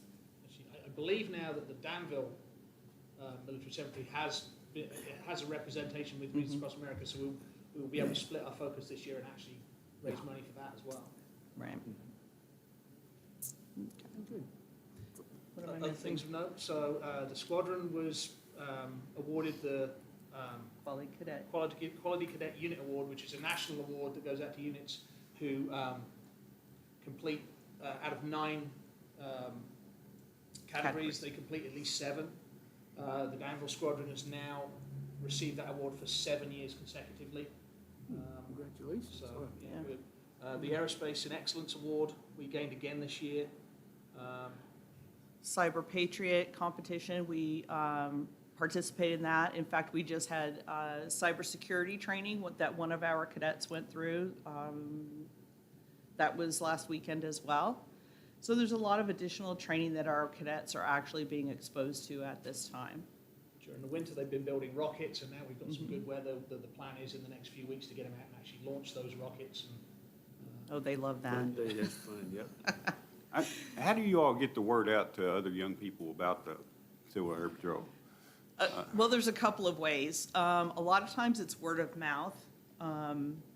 I actually checked into the cost of a billboard to be able to put up at the viaduct. Unfortunately, you can't get a billboard there for over a year. Yeah. Oh, wow. And the cost of it is a lot. A lot. Prohibitive.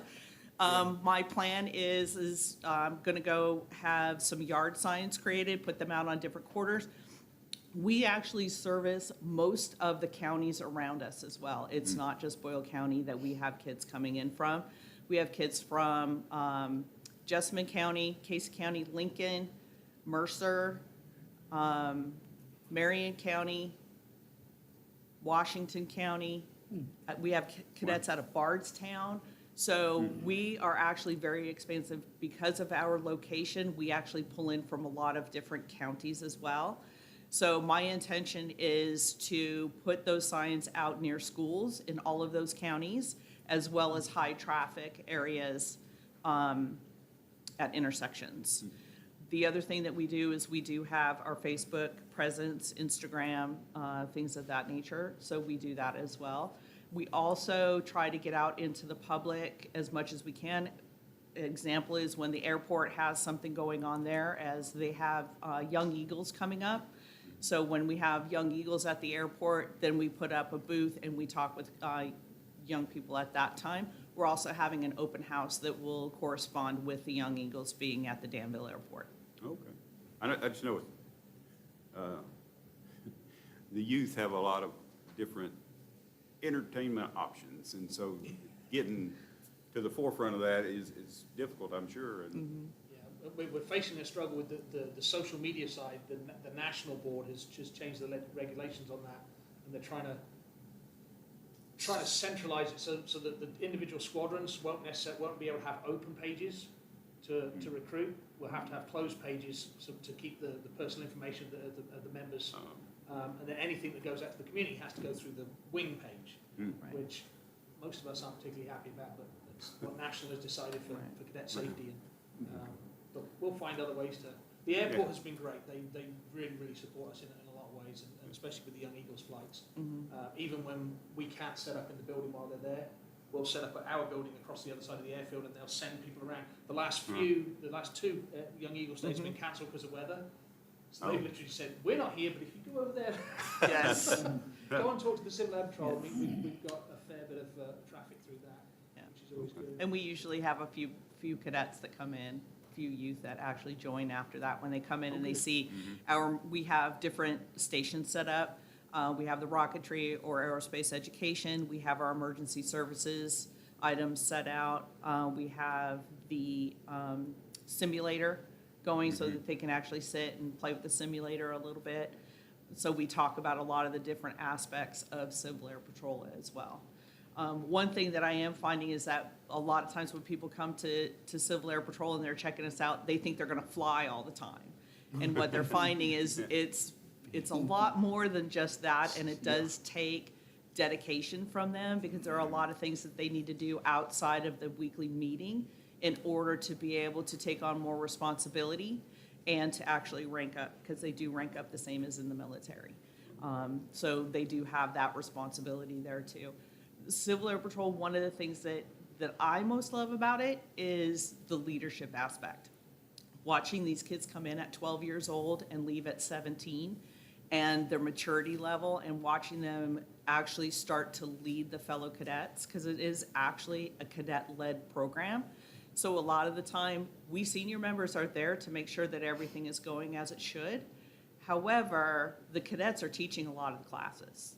So we might give them the information, we help them coach them along, and then they actually teach their peers. And as they rank up, they take on more and more responsibility. So that young man that spoke to us last year, he was very impressive. I mean, he was just very poised. Mr. Wright? could have been, yeah. Yes, Cam Wright is one of our, what we call shinies.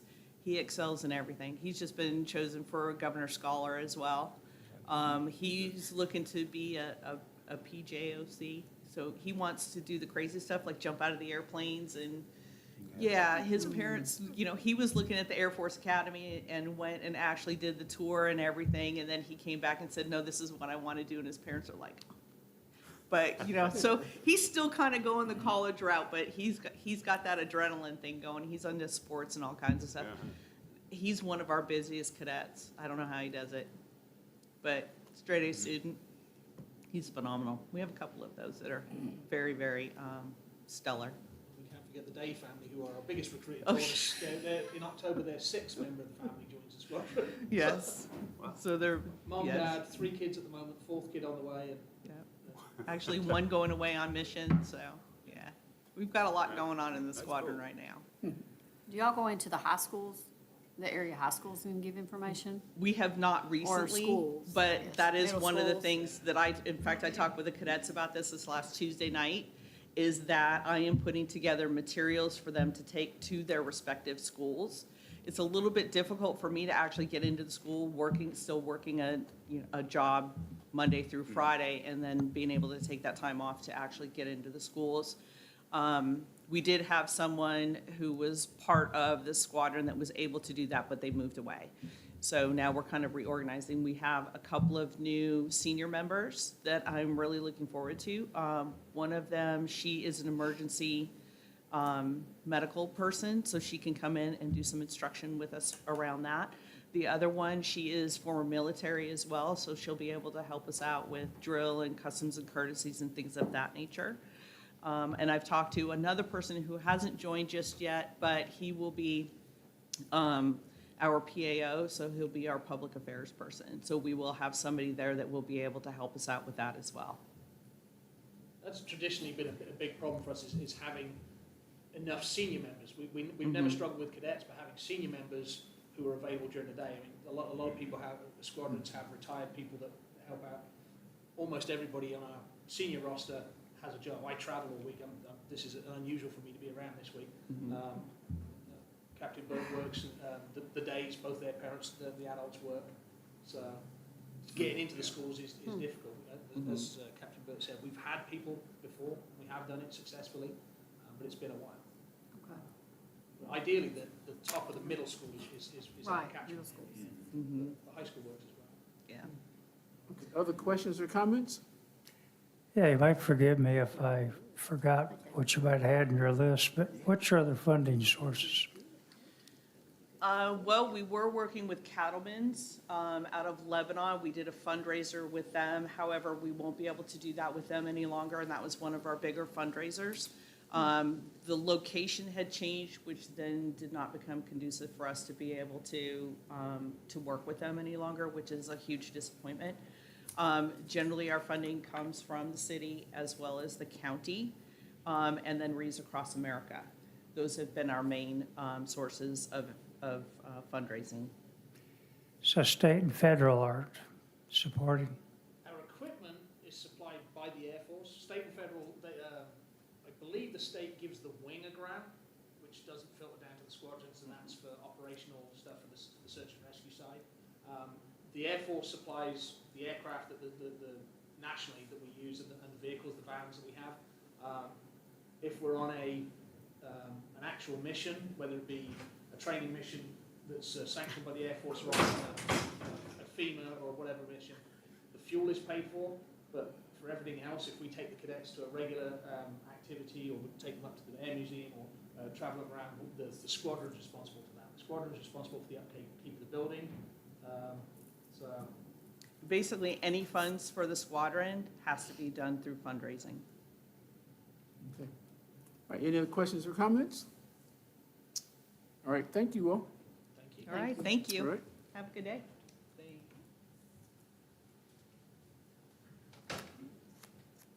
Mr. Hughes?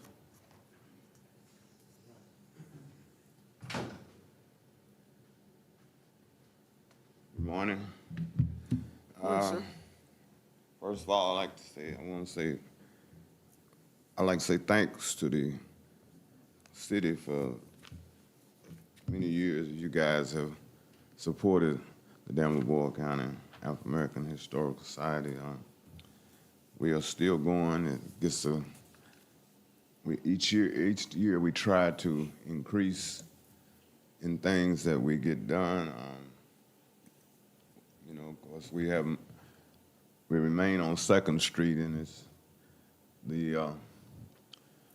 I'm gonna say the rent, but I'm just gonna say being there has become a little. It's getting harder because the ownership of the building has changed, and there's been a somewhat of an increase in yearly rent, but you know we still, and it gets a little hard because actually we started 12 years ago, and 4 of us started, and I'm the only one still. I mean, we still have a membership. What I'm saying, the original 4 people that started, one of them has passed, and 2 of them have decided not to keep participating or just get on the sidelines. And so we, you know, are always looking to add folks to help us out. One of the things that we're trying to do this year more is more of an outreach type thing to the high schools and to the colleges level, and to try to make sure that we spread the word. And then another thing that we're doing, we're trying to the Danville, Bates School Alumni Association they're just about dissolved because they started with, 20, 30 years ago, they started with over 400 people, and they only have about 6 people still around.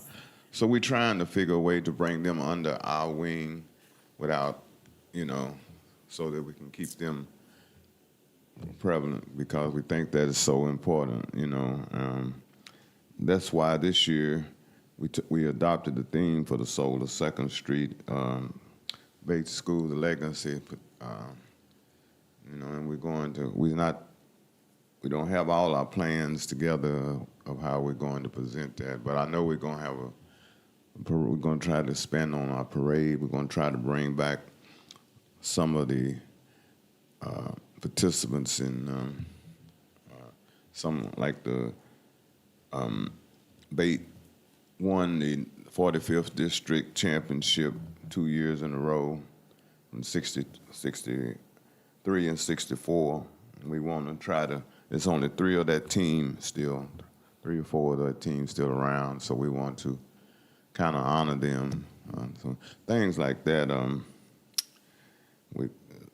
We always trying to grow our membership, but it's hard because a lot of people just don't, a lot of young folks, they just don't see like we see it. So, but we're going to keep on pushing. In the last 2 years, we also been able to help to Mercer County, Harrisburg, Mercer County. They started their historical society, and about 6 months ago, we was able to help Lincoln County to launch their African American Historical Society.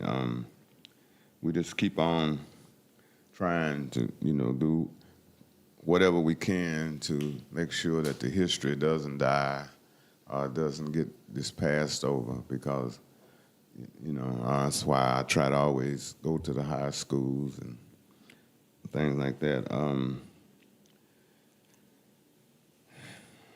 I always, as you know, I'm always trying to find photo collections and make sure that they are part of our routine.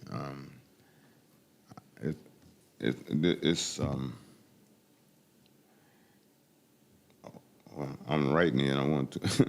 There's a lot of other things that we want to do, but we are limited in a lot of areas, because of we don't have that many. Most of the cemetery committee and probably everybody that's active up in that 70-year-old, plus. So it's hard to get the young folks to really buy into, but we keep trying. We won't stop as long as we can. So I don't have a lot to share, which I know most of you guys know what we try to do. And I won't think, but I'm ready. If anybody has any questions, I'm sure I'll try to answer. So. Yes, I do. August the 8th and 9th is a solar Second Street. We are already in the planning of that. Like I said, we had a parade. We put in the idea of a parade last year, but this year we want to try to incorporate a lot more in that parade area, you know. And we always have the family tent. We have a couple of groups. I think one of them is called American Heritage Girls. They're a group out of young girls that are going to help to participate in some of the activities that we do and things. So, that's about all I have, other than any questions. I guess you are. Any questions? I'm sorry, any questions from the commission?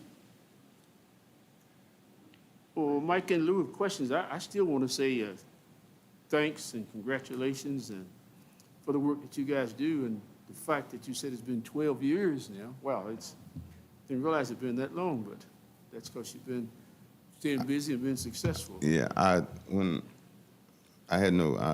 didn't envision, I guess is the word I want to use, that when I first started. I just wanted to share the history that wasn't being shared.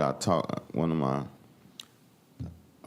times I talked about a month ago at a meeting, and they asked me what got me started, and I said, well, I just grew up and seen the history of, not being really chronologized is the word I guess I'm trying to use, but I wanted to make sure that the people that sit on 2nd Street or the people that didn't have no name was recognized, you know, and didn't have no way to do that until photos started to surface.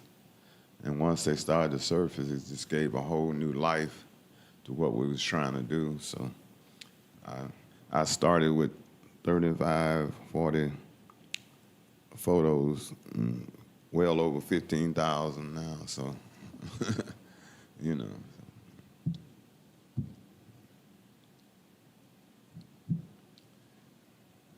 Well, you know, since you're focusing on Bate School and their legacy, John Bate can always be resurrected this August if you. I didn't hear you. I said you can always resurrect John Bate. He'd like to make an appearance sometime this August for you. Yeah. I think that, you know, it's kind of I talked to a lady, I mean, we was having a conversation when I was talking about the Bate School reunion. And when you look at the photos or you look at the videos, that was so special to everybody that came in, you know, and I don't think nowhere along the line people thought that it would just fade away like that. Yeah.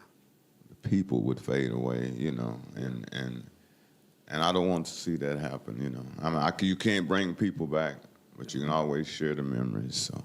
Yeah. You know. That's all I have. Well, thank you. All right. All right. Keep up the good work. You too, man. What's your name? Since nobody else is here, I love it. my apologies for missing my appointed time slot. It was on my calendar on my phone, and the secret to making that work is look at your phone. So, yeah, we do understand that. and if an alarm went off, I didn't hear it. So, but I appreciate the time. I am Terry Crowley, the chair of the Danville County Economic Development Authority. You have the packet that I've prepared. Our budget request is for $50,000 for operations. Just a little bit of history. As you all know, the Economic Development Authority is a jointly created special purpose government entity between the county and the city for the purpose of property acquisition and development for industrial and other job growth. In the past year, we've actually acquired 2 pieces of property. One with the help of a grant from KPDI Round 1 funding from the state. We acquired 79 acres of land from Norfolk Southern Railroad on the bypass. The other piece was we call the Reading Tract. It's 201 acres, which is adjacent to Danville and moves over toward the Perryville Road section of town. Those have closed before the end of last calendar year, both of those acquisitions. And so we're having success thanks to you guys in the fiscal court providing the funds to actually purchase those properties and make that happen. So thank you for that. We've added 280 acres to the inventory of property, most of which, of course, historically was the Boyle County Industrial Foundation. So the city and county has successfully begun to make this work. We do not have any acquisition plans for new property this year. We do have our name on a KPDI Round 3 funding request from the state for a project to extend a road in the industrial park, Stigall Drive, I believe. And we don't know yet the status of that, but it will not involve city funds or county funds, any matching funds required, because we're doing work in the industrial park will be provided by the Boyle County Industrial Foundation. So there's no funding requirement for that project, no matter when it hits. And I can't imagine it hitting until at least the fiscal year you're planning for. There are really kind of 3 ongoing, let's call them projects. We've got to complete a road from Stewart's Lane onto the Norfolk Southern property. The city engineer has secured estimates on that road project, and I think I sent you all a memo about this, is about $600,000. The current EDA funding, we've got $325,000, give or take, dollars in the bank, which is mostly grant money from KPDI Round 1 that was matching funds and that came back to us. Calculating that, what we think we need to go ahead and put out of that balance in, and then splitting the balance with the county, I would ask that you earmark or at least plan on $187,500 for that road project. That is, we're trying to get that bid, officially bid right now. The $50,000 we're asking for is primarily operational funds. So as new property owners, we now have to maintain that property in some semblance of order so that we can market that property. So that means we're going to have to mow, bush hog, do something with it. We'll be discussing that at our meeting on Monday, whether to simply mow it, maybe a couple times a season, or figure out a way to put hay or something like that on it to where we can generate the maintenance money from the property itself. And there's a couple of good ideas for that. We're going to take that up on Monday. So like I said, no major property acquisition funding. I would ask that you, in addition to the $50,000 operational money, that you keep in mind that we do have to complete this road contractually with the Norfolk and Southern project. With that, I'd answer any questions that you have. Any questions from the commission? Well, not really, but the practical matter is that until that road is completed, the 5-year clock does not start ticking on our obligation to market that to a heavy rail user. After that 5 years expires, we can do with it what we like. And we certainly want to, because of the circumstances, we want to market to heavy rail user regardless. It just makes sense. But the obligation is 5 years, and that clock does not actually start ticking until the city accepts the road. So. Other questions? Comments? Well, we want to thank you for your service and for the successful things you led the EDA and accomplishing for the year 2024 Well, and 2025 and beyond, right? we can only acquire what you guys fund, so, and we, there supposedly is gonna be a KPDI round 4, so if any of you have ideas about what you might like to see us steer towards on that, that's fine. Round 3 is the road project, and that application's in. They're supposed to take action on it and award that. I don't expect them to award us what we asked for, which is, I think, $1 million. But, who knows what they're going to do or what their criteria is, so. All right. No other questions. Again, I apologize for being out of my time slot, and thank you for understanding. Thank you.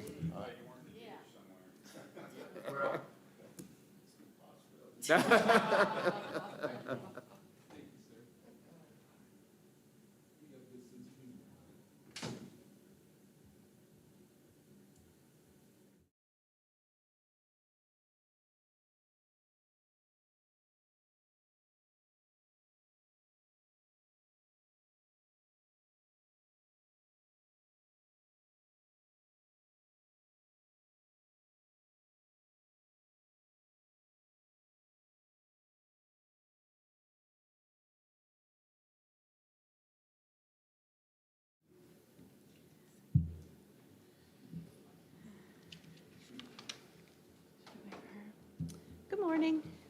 My name is Michelle Marple. I'm the new Executive Director for Family Services Association of Bull County. I have Debbie Harden with me here today. She's FSA's case manager. We're located at 447 South 3rd Street in the Community House across from the Bull County Health Department. Family Services Association is a private nonprofit agency that has been in existence in our community since June 1916.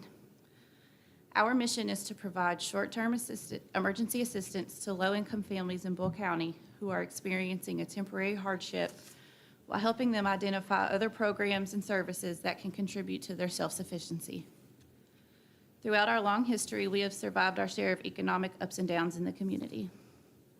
While Family Services has grown and changed over the years, the agency has remained solidly grounded on its original founding principles to be a strong advocate for low-income families, not only providing financial assistance in emergencies to ensure that basic needs are met, but also providing individualized case management, support, and encouragement.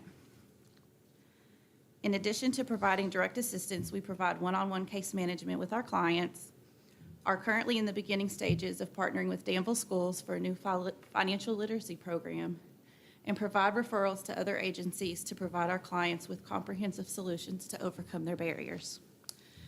This year, FSA also began partnering with other agencies and leaders in the community in other parts of the state, as well as join the Bull County Homeless Coalition in hopes of creating a unique emergency solution for unhoused families with children in our community. As you can see, we're taking on more than ever to support the families of Bull County. In 2024, we assisted 811 individuals from 382 households with direct financial assistance. 126 of those Bull County households were assisted more than once. This is almost 2.5 times more than the number of repeat clients we served as recently as 2022. The majority of those clients had earned income or were disabled and just could not make ends meet. Economic times are hard for families in our county. The cost of groceries and basic needs continue to rise, and the cost of rent and housing continues to skyrocket past what many families can afford. We can only assume that the new number of households served in the next fiscal year will continue to increase, but we fear that funding may not at a time when our community needs it the most. At this time, Family Services can only assist with up to $250 in direct utility assistance and only up to $400 with rent assistance for clients 54 and younger being served under our general fund. FSA can only serve each client at a maximum of every 3 to 5 months due to funding. Currently, as in past years, the majority of our funding is going toward utility bills and rental assistance. We operate with one director, which is me, one case manager, this is Debbie, she works 15 hours a week. Payroll is not paid under our general donation fund. Goodwill provides a secretary for us, and we utilize college students every chance we get. Other than taxes, insurance, and what it takes to run the office and manage the property, all of our funding is used to provide direct assistance. Funding is used almost as fast as it is received. The $4,000 that FSA was so grateful to receive from the city of Danville in 2024 served 14 Bull County residents. It provided water assistance for 8 households, and it provided rent or mortgage assistance for 6 households. There was $1.87 left from that $4,000 total that we applied with another funding source to continue on. $1.87 was left after those 14 people were served. FSA also has a senior trust fund that we use to assist our seniors with direct assistance, medical equipment, small home repairs, prescriptions, food, household needs, pest control, things like that. We work closely with community partners such as the Housing Authority of Danville to provide agencies with funding needed to quickly provide their senior needs, so they're not waiting on us to process for them. We're always looking for more agencies to partner with and distribute this senior fund to. FSA has had several success stories in the past year, and Debbie is going to share one that's most special to her. We hope to continue your partnership with us so that we continue to help the city of Danville be safe, healthy, and housed. Our community depends on your funding, and we're grateful for your support. This is her first time doing that, and she's not near as nervous as I am. I just took over in December. I haven't been here barely a quarter. I've been here before and know some of your faces. I'm going to call her Miss B. Was requesting emergency assistance 9 times and reluctantly agreed to case management. She said she had too many health problems and too many things to keep up with to fool with another thing. She was adamant that she did not want to do a budget, but she did. She did not want to do a SMART goal, which is specific, measurable, attainable, relevant, and time-bound, but did with very little assistance. On her own, after looking at her budget, she decreased her cell, internet, and cable bills. She contacted 3 different insurance companies and determined that the one she had a policy with is her best deal. She's paid on a storage facility for years, $85 a month, and this is on her limited income. And it's household goods from her mother that she does not want, and she knows her kids are not going to want. So we discussed selling some of the antique furniture that's in that storage. She called Social Security to determine how it would affect her SSI. And she would have to sell $2,000 or more for it to make a difference in how much she received each month. So what we discussed is selling a couple pieces at a time, which may be getting around, but that's what we have to do. I called her 6 months after she ended her case management just to check on her. She said she's holding her own with her bills, which is what our goal was, and she's having more health problems, which with age, that happens. Okay. She expressed appreciation and was willing to talk, if needed, to tell how we had helped her. Wow. Do you guys have any questions? Did you say number of people served in Bull County or number of families served in Bull County? There were, let's our statistic. There were 811 individuals, but those were out of 382 households. 126 of those households were repeat clients this year. And I think that's due, housing is expensive. I think more people just need help. That's what it boils down to. Okay. Are we good? All right, thank you all very much. Wait a minute. You folks are doing a lot of good work. What's your relationship with similar organizations like Bluegrass Community Action? I'm glad you asked that. So what we've actually been doing is, and especially with the LIHEAP funds, to save our funding for later in the year when those are gone, we do require a denial from BGCAP, but I have also ventured out outside of Bull County this year since I've been at Family Services, and I found one other agency so far nearby us that provides direct assistance to clients, an agency like Family Service is not anywhere around. But we found the Clark County Homeless Coalition, and they have partnered with us as well. And every month when their funding opens back up, we are requiring a denial from them. And in a lot of cases, especially in March, I think that we, out of our budget, it was just we served very few because in that month they had a lot of funding, and so they were able to offset that for us. So we are creating more partnerships in the community. I feel when I came in that Family Services is not known as much as I thought it was, and so it's really my objective to put our face out there and find other people who want to partner and get some more funding in.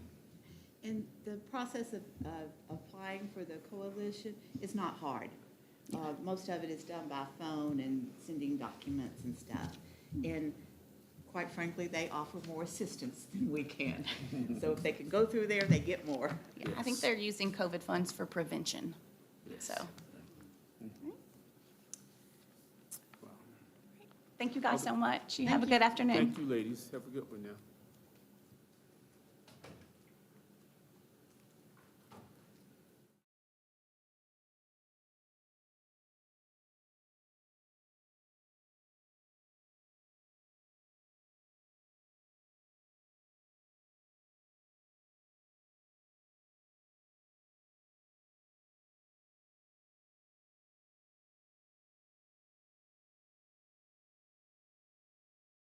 How's everything going? Pretty good. Good to see you all. You're between us and lunch, so. Oh, okay. He didn't do that to I don't really get what you're saying, but you. Great answer. well, we'll make this fun and quick and easy to go through. So thank you all for having me again. I'm glad to be back. This is the third time I've been here to do this, so I'm thrilled to be able to stand up here and have my feet on the ground in front of you and feel like I know a little bit more about what I'm doing anyway. But I'm here to ask you today for $50,000 for the Great American Brass Band Festival. And, like I said, this is my third year, so I've had a major goal each year that I've done this. And for the first 2 years, it was 2 goals. It was increase the budget, go get money, and to change the artistic direction of the festival such that we bring in a wider range of people, a wider age group of people, get some younger parents in, change the music such that it reflects more of the modern day ideas, as well as increase the budget. And over the course of the first 2 years, we did just that. My third year, my goal was to hire some part-time employees, and we did that. I've got somebody to help me with my administrative work, and I've also got a sponsorship coordinator who is hard at work, working on all of the sponsorships that we have. She only started a few months ago, so she's starting to get the understanding of everything, but obviously she's got a long way to go in order to keep making forward progress and increase our budget further. So for this next year, my goal is to tackle the marketing. We need a much, much larger marketing budget in order to make all of these investments, all of this energy, all of this effort in order for it to make more sense.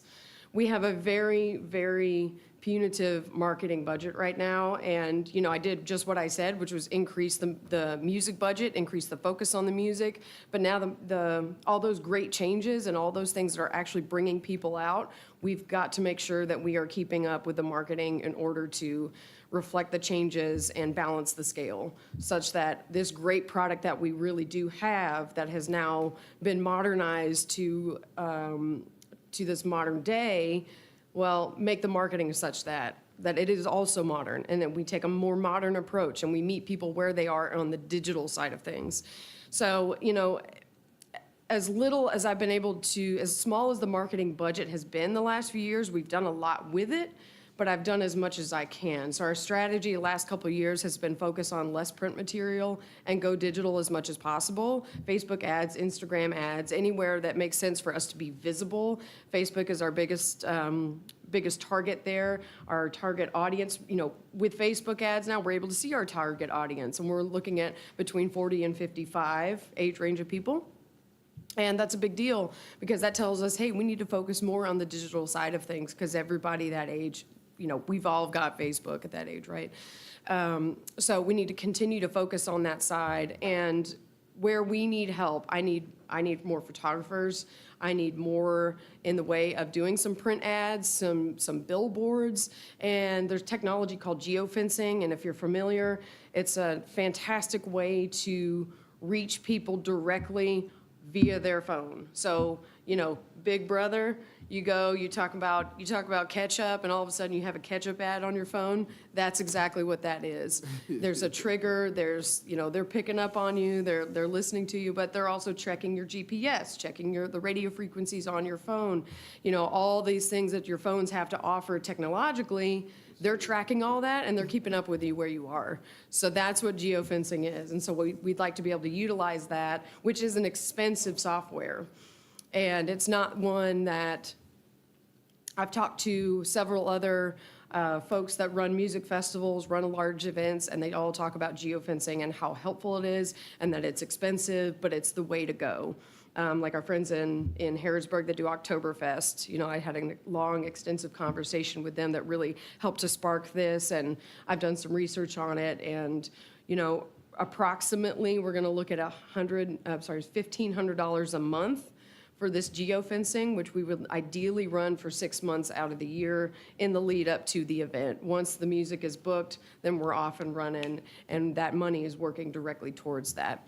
So, you know, I ask for another investment. Thank you all so much for the investment that you've already given me, and now I'm asking for more in order to put Danville into more people's phones. I mean, I've got, on every ad I run, I've got Danville, Kentucky running across the top of it so that they can see where this is going. And those Facebook ads are running in primarily this side of the country with a couple other places sprinkled in that we could attract that audience. So I'm able to specify exactly where we want this to go, and we want all people, you know, it's still a difficult thing when I've got people from Kentucky that still haven't heard of who we are, and that's where I've got to change that big time.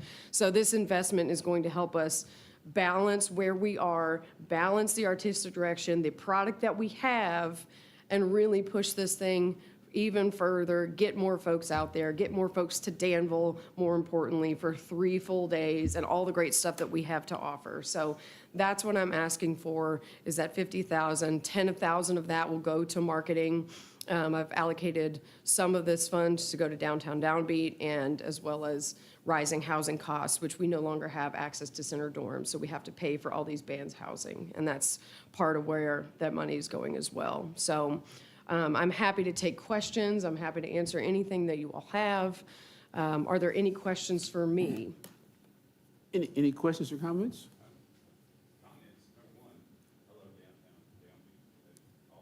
Thank you so much.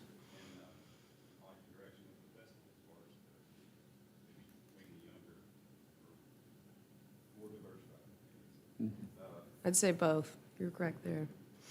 Yeah,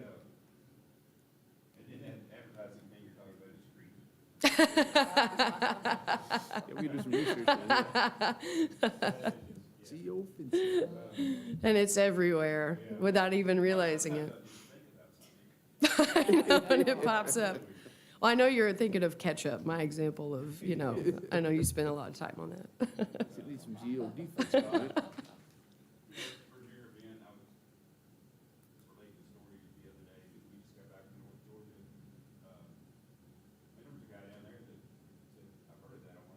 Great.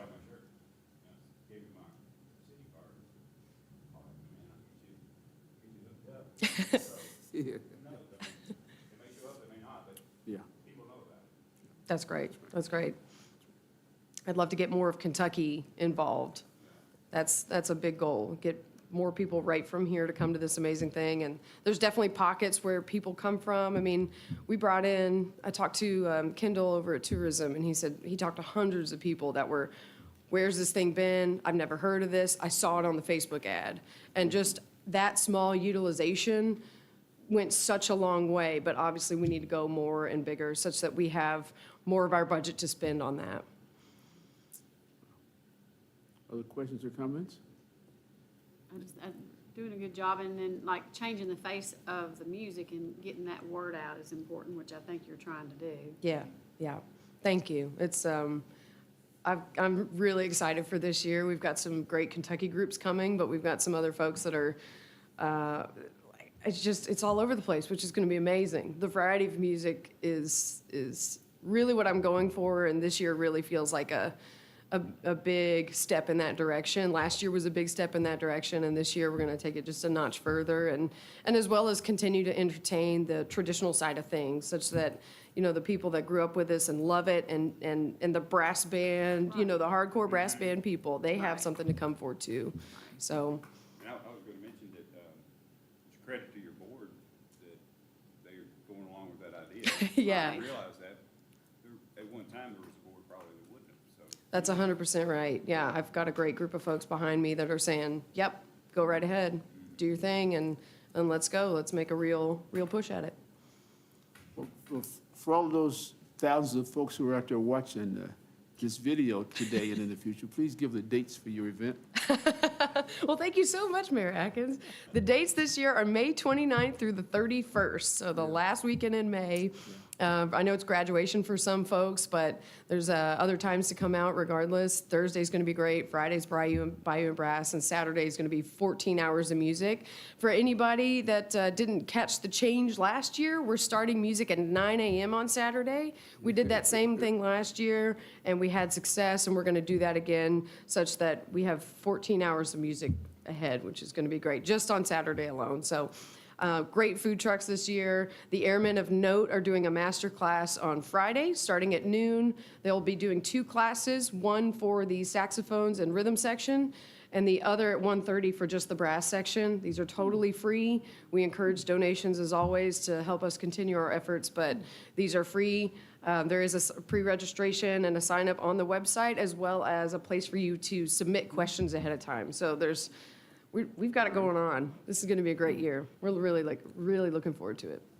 I just got smacked. An invitation to you to come to a upcoming commission meeting, city commission meeting, to do your spiel there, because help spread the word again. Thank you. Thank you. Okay. I'd be glad to. That'd be great. Thank you so much. And then I can't let you leave this one without asking you the question, right? What's it going to be? What's the question I'm going to ask you? That's for you to know. I'm just here. Oh, what's your name? My name's Michael. What's your name? My name's Michael. Okay, all right. Did you know I was going to ask you, didn't you? Michael, this is reference for everybody listening. What is the estimated crowd that you get For this year? years past, whatever? Years past, so, you know, in comparison to last year, we're hoping, fingers crossed for the same kind of numbers, but we were at 2,000 people for Downtown Downbeat on Thursday for the gallery hop as well. We exceeded 4,000 on Friday night, and then we exceeded 5,000 with an estimated maximum of 7,500 people, so, for Saturday. So a lot of people, a lot more folks. And we're just going to keep pushing, and every dollar goes to making it bigger and making it better. Thank you for answering my question. Thanks for asking. All right, anything else? Any other questions for me? And Thank you all so much. I really appreciate it. You did a great job letting him go to lunch, too. Appreciate that. Oh, yeah. I get it. Thank you, ma'am. Thank you all. Tell your dad I said hello. I will.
To call us back to order, our next presentation is from New Hope Food Pantry.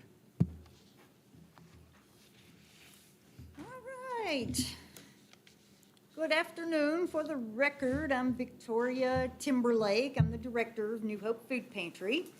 And what I gave you guys is the whole year of 2024, so you guys can see the breakdown.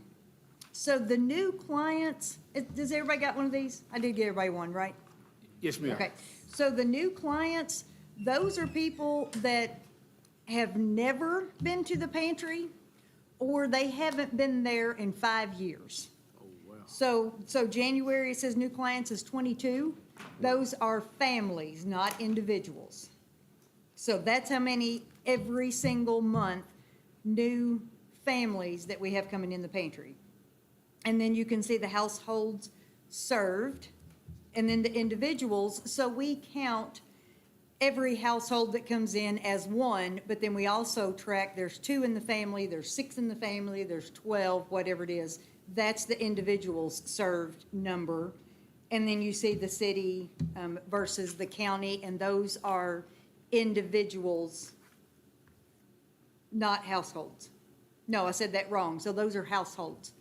So the city, 203 in January, city, those are number of households that were served out of the 265 total. Does that make sense? Yes, ma'am. Okay, so then you see the yearly totals running along the bottom. And then we even have the monthly averages. So that's kind of where we're at. So I'm sure that you guys are aware that the pantry in Junction closed. That did not affect our numbers in any way because we are serving the same people anyway. What it did was it increased the need per household because they were shopping at our place and then they were shopping in Junction as well. Now Junction is gone. So our numbers didn't increase because there's still Bull County folks coming to shop, but now they're getting half the food, which is why I had requested 8,000 so we can try to eliminate as many hungry Danville, Bull County folks as we can, because without extra funding, I can't provide additional foods, and they're just having to do without. So that's why that number is different, or is 8,000. So I think you guys all know me and know what we do. Ms. Jenny, do you familiar with us and what we do and where we're at and all that? Okay. Okay. I found you. All right. You're still on Houstonville Road? We've never been on Houstonville Road. Oh, I thought I could see it from there. Where are you? You can see us from 4th Street, Yeah. but we're on Fry's Lane. Right. At the, yeah. Right across from the Salvation Army. Right. Yeah. Okay. Yeah. So we still own the lot there that is behind Advanced Auto, across from Aldi's, in front of 10th Planet. We still own that lot. And because it's been so long, I'm trying to get new quotes, hoping that the numbers have gone down a little bit to be able to build on it. So that's, it's still in the works, but you all know me, and I mean, you all know me, that it's God's timing. So when he's ready for us to build, we will have the funding and we'll run with it. But in the meantime, we got a pretty green space just sitting there that we're paying to have mowed, so we don't get notifications from y'all about tall grass. What was the cost last time? 175,000. So I don't think much has changed. I haven't tallied it all up. I think the, I think the excavation part went down just a little bit, but it wasn't a great deal. Yeah. So, yeah. So that's kind of, would love to see that happening, but Are you making progress towards raising the funding for that? I'm still asking, and I'm still getting, no, we love what you're doing, we support you, but we're not going to support you financially. So, That's kind of where we're at, and that's why I say it's God's timing, so. We're not discouraged. We're delayed, but we're not discouraged. So the land is paid off Yeah, it was paid for the day we bought it, through the funds of New Hope, through a private donation Okay. to New Hope. to New Hope. Yes, And yes. So the deed says New Hope Food Pantry Corp. in care of me. But it belongs to the pantry, not me. But yeah, that's how the deed reads. And so the city, the people that are served on this list, are they in city and this, Bull County, Danville, Bull County? So the very last two is city and county. Right.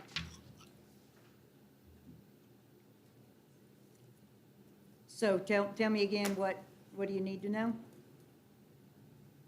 Yeah, we have a lot more city people shopping than we have county. And I think the reason is the county ones that truly need it can't get to us. They can't get there. They don't have a car. They don't have gas to go in the car. They just can't get to us. I think that number would be a lot more countywide if they had transportation or we could deliver. Yeah. So I think that's why that number is so different, such a broad span. And where do all the people live in Bull County? Most of them live in the city of Danville, a large majority of them, yeah. And that number has always been skewed that way, but that's okay though. I think it's a good number. Yeah, I mean, I getting them there, why they don't come, I mean, I can just tell you who does. That's right. So, and this, other than the very first line that says new clients, other than those households, the rest of them are repeaters. They come every month. Or they might have a good month where nothing has really gone haywire and they're okay that month. But we're basically, other than the new clients, we're seeing the same Danville, Bull County folks every month, over and over and over. And now without Junction's pantry open, they have twice the need, and we cannot provide twice the food unless we have an additional funding. So, Do y'all have to pay rent? where you yeah, are? Do you? yeah, I didn't see that, yeah. yeah. No, I don't have the budget. This is just the numbers. Okay, So we pay $800 a month okay. in rent, and our property's for sale. So that might throw a wrench in what we're gonna do, so. Yeah, the whole thing is up for sale, so. Yeah, and our electric bill, because the building was originally built to be a garage, and for some of you all, you may remember that it was a garage. I don't remember any of that, but it's got the real old single-paned windows in it. Our electric bill, if it's 50 degrees or less for the average of the month, our electric bill's $500. We have got to have a new building. If we leave there, go somewhere else, I don't know, but we've got to do something else. And then liability insurance and then the cost of the food. So that's all we got. Yep. Are you asking the county, County has already funded us to build. to fund the budget? Are you asking them for money this year? I will. I haven't. Have I already missed it? Oh. Their application process? I guess I missed it then. I didn't last year because they funded us to build. They funded us a lump sum for the building. So I didn't request monthly or yearly support beyond that. But no, I guess I missed it this year. Okay, Uh-oh. Do you remember what they funded. funded for the building? Do I remember? Yes, ma'am. I do. You're not at liberty to share that? I don't know. Would they? Well, it's open record. Yeah, it's It's open open record, record, so. Oh, okay. Well, they funded us 10,000 with a pledge of a refrigerated box truck when we get the building built, because that's a lot of our problem right now is I could go to some of, like Gordon Food Service or God's Pantry, something like that, and buy refrigerated things in bulk, but I can't get them home per the health department, in that window before we get into the danger zones. So they have pledged a refrigerated box truck as well. But that is contingent upon building. Other questions or comments? All right, thank you, ma'am. All right, I am headed back to work then. Oh, and just so, I think all of you all already know, but we are completely volunteers. We have no paid staff. So anything that you all donate does not go to a salary. It goes to buy food and only food, because we have a couple of churches, and it's enough to pay the monthly bills, which is the electric and the lease. Wow. So, that's it. Well, thank you for sharing We that good? last comment. Okay, Can we that's get a good. copy of your budget? Yeah, I don't have it with me, but. Well, I mean, just email it to us or something, or Sure. email it to. Send it to maybe Ashley? and she can Sure. distribute it. Yeah, yeah, Thank I can you. do that, sure. Thank you, guys. Thank you.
Good afternoon. Can I go ahead and get started? All right, perfect. My name is Denise Wells. I'm the Executive Director of the Nursing Home Ombudsman Agency of the Bluegrass. We are advocates for people who live in long-term care settings, and that includes your nursing homes, your personal care homes, your family care homes, and as of July 2022, your assisted living communities. And so we have a part-time ombudsman who works here in Boyle County, serving the residents of Danville.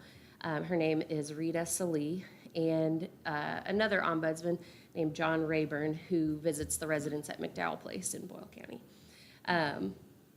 The main reason that the ombudsman program exists is because in the 70s, when the federal government realized that when we send our federal tax dollars to nursing homes, we should have some level of accountability.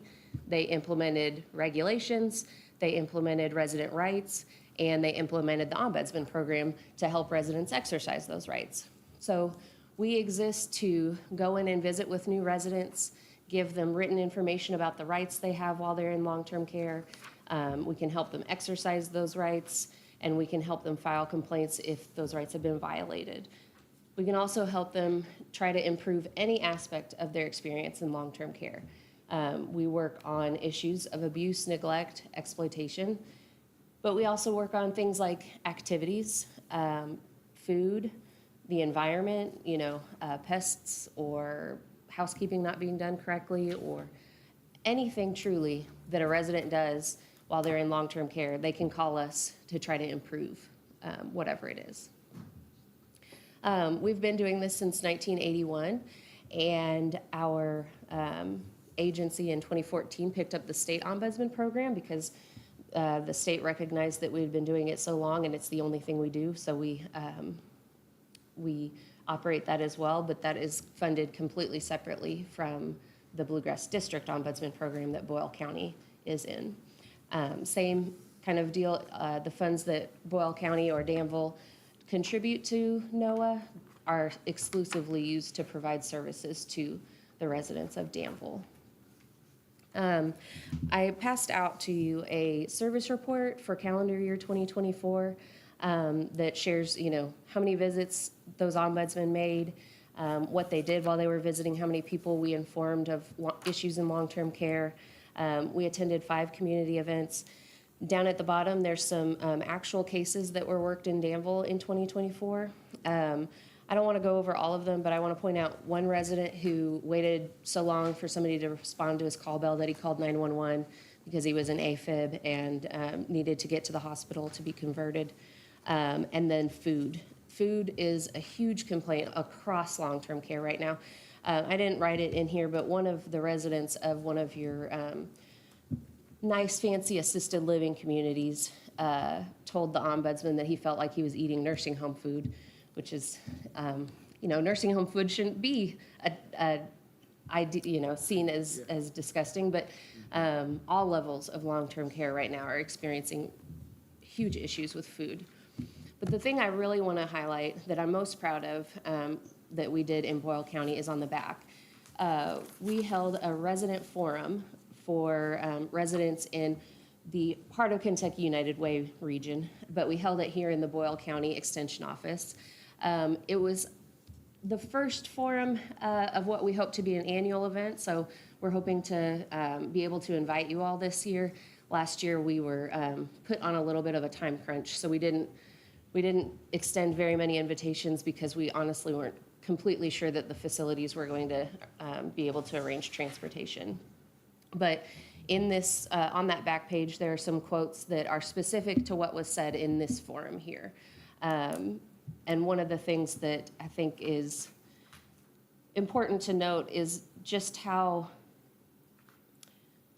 many residents completely understand the stress that their caregivers are under, that the CNAs that help them get out of bed or help them go to the toilet or bring them their food are overworked and tired and doing the very best that they can. One of the things that we pulled out of it was just recognizing that long-term care residents really carry an emotional burden of not wanting to push their call bell because they know that it just adds to a never-ending mound of work for caregivers. So that's the report I shared, and then I just shared our general brochure, and we just made these cards, these We Need Your Help cards, to try to help spread the word about the agency. We're asking anybody that we talk to consider telling your friends or loved ones if you know anybody in long-term care. If you want to help sustain this work, I know there are a lot of incredible causes that you can give to. And then we are looking for board members, and we really would like to find somebody to represent Boyle County. So as a personal plea to each of you or anyone watching, if you know somebody who has a passion for this work and would like to join the board, we'd love to bring them on. Do you all have any questions about the services or the request or anything else? Who typically initiates the complaint? Is it the resident themselves? Or- Yes. So about 80 to 90% of the complaints that our program receives are referred to us directly from the resident. A lot of other programs that don't invest in finding part-time staff to become ombudsman, they're more like 40% because they're not in the building near as often. But we're on, Rita and John are in those facilities weekly to discuss issues, to meet new residents, things like that. So they visit all the nursing home or assisted living in our area weekly? Yeah, on average. So on that back page, the long-term care residents list has the places that we visit here in town. And as you know, you're going to be getting another morning point. So we'll be adding that once they get their final licensure. But we visit on average once a week, more if necessary. I'd expect most of these facilities would have social services. How do they work with you all?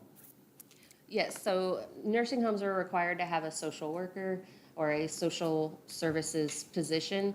It doesn't have to be an actual licensed social worker unless there are so many beds in the facility and none of your nursing homes meet that requirement. So the social worker is typically one of the first people that the ombudsman works with if there's problems. If the issue is not directly tied to something like the dietary services or the nursing services, the social worker is typically the next person that we would talk to.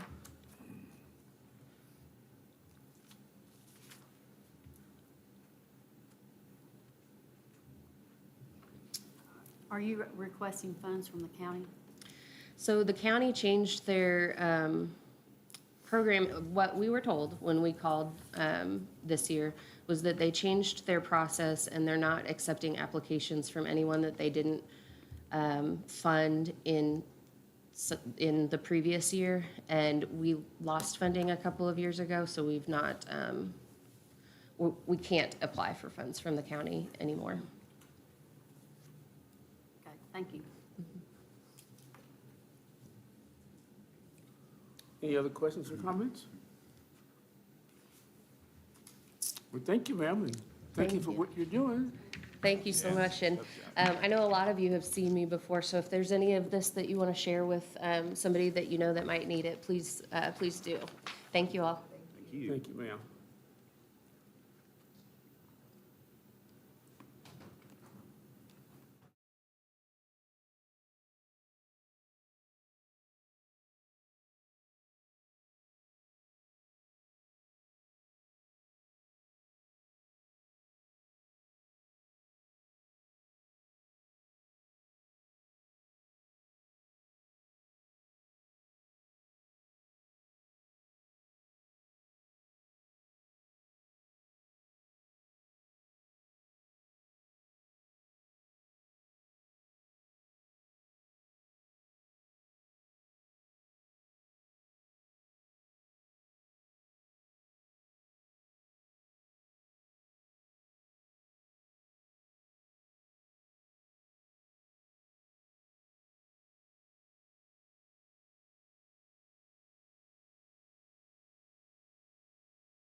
Southern comedy dramas. You guys know Catherine Bush. She used to put on some plays at Westy Hill. She did our first, actually, we had her do our very first Kentucky Voices play about the making of. Jar full of Oh, yeah. fireflies. I'm Yeah. Remember that? Okay. So we're bringing her back as playwright. And then we're working with Center College's Jennifer Goff on the final play, which is a kind of a sitcom comedy about space aliens in the suburbs. Oh, my God. And FBI agents. Yeah, yeah. And we're closing out with Elvis and Wanda Jackson. We finally have realized that Elvis sells. Oh, yeah. Oh, yeah. Elvis and We who? had an Elvis show last year that really sold like gangbusters. And we're bringing back some of the same performers and some of the same band. And we're adding a little bit of a female component. Wanda Jackson was a badass rockabilly singer. So we have a gal that's going to impersonate Wanda Jackson with a young Elvis. So it's kind of a rockabilly. Nice. Elvis, Wanda.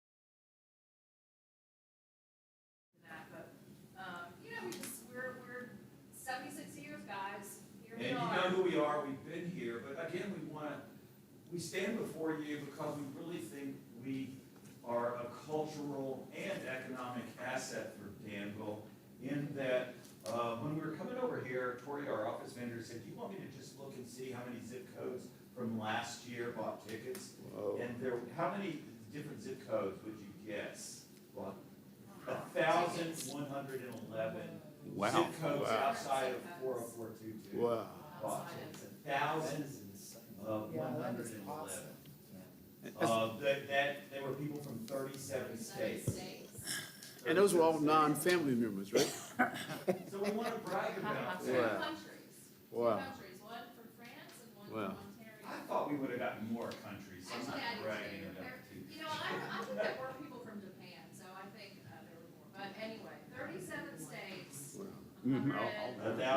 1,111 zip codes. And what we use your funds for are to advertise Pioneer Playhouse outside of Danville with Brochures that we pay about $8,000 to get 50,000 brochures out there. We pay for ADRAC to take them all along the I-75 corridor. and drop them off. And drop them off.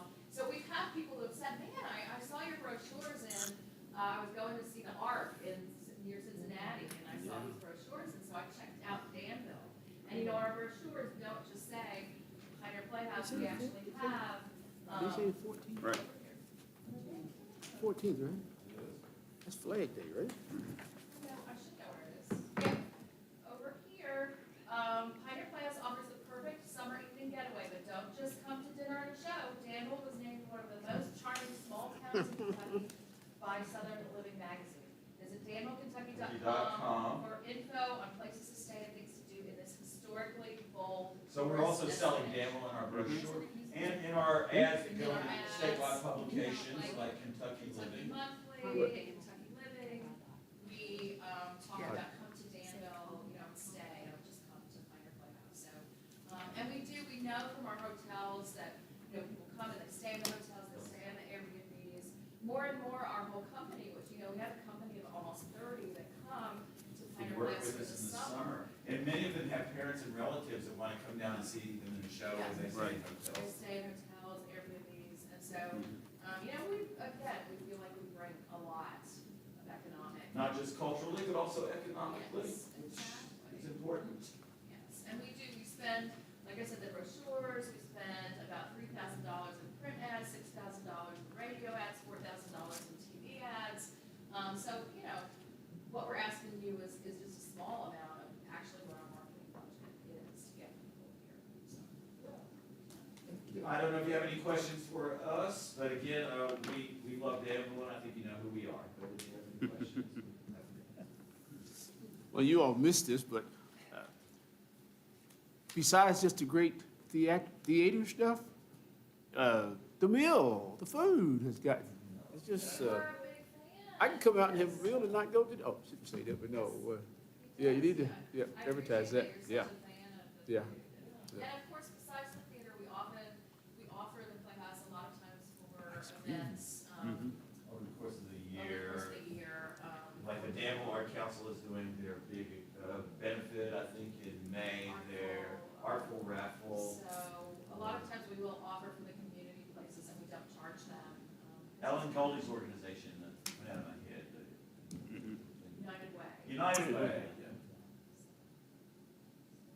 And you're always trying to find new grant monies and stuff. Be blessed about that, and, yeah. you know, our prison program gets federal money, and they Yeah. kind of ghosted me on the federal money for my grant program, so.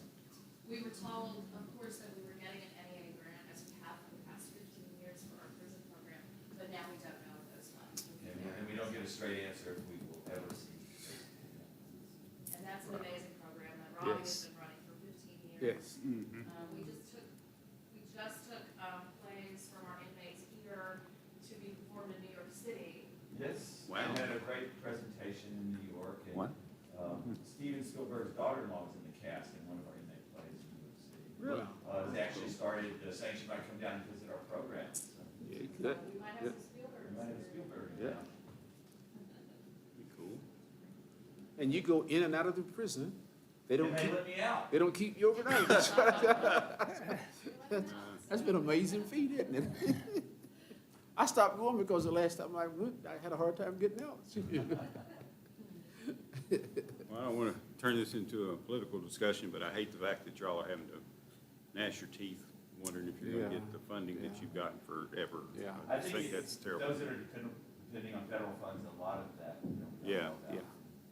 And, you know, the Kentucky Arts Council is in jeopardy. Oh, man, yeah, So amenities, yeah. all of the arts organizations are all gonna be having a hard time. What we do like about the Playhouse is that we're so much about the arts, but we are tourism as well, like, we really combine that, so. And we're working with Tony Wilder to see what we can do about the celebration of the. Yep. But it's not a bicentennial, but it's. 250? Yeah. 250, yeah. So we're working on that. We're What that's working with Tony called. Wilder to see what we do next year. Plus 50 old. Yeah. Well, you all do great work, there's no doubt. Absolutely. Yeah. And, Well, so do you. We appreciate all that you all do. When do y'all kick off? What's the first one? June the 6th, okay. Very good. Sherlock Holmes murder mystery. People are supposed to laugh, but people die. Sometimes that can be funny.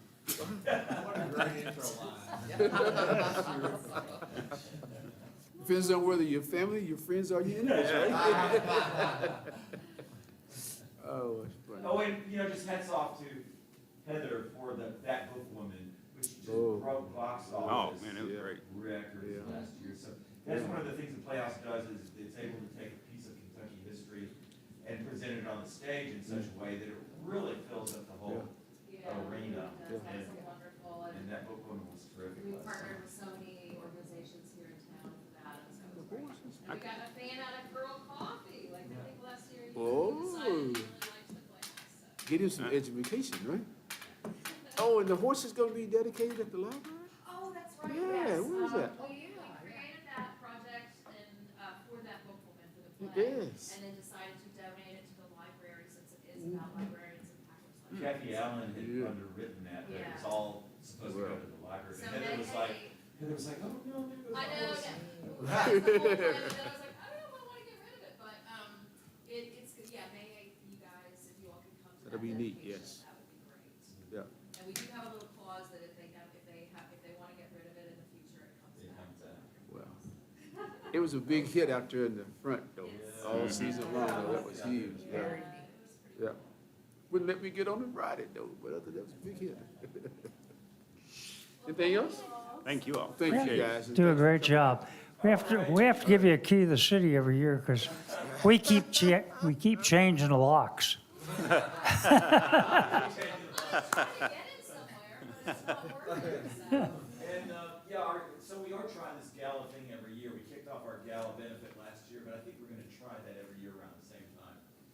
hope that you guys can come in and enjoy a meal. And a kick-ass band is gonna play. Yes, it's Kelly, Caldwell. Oh.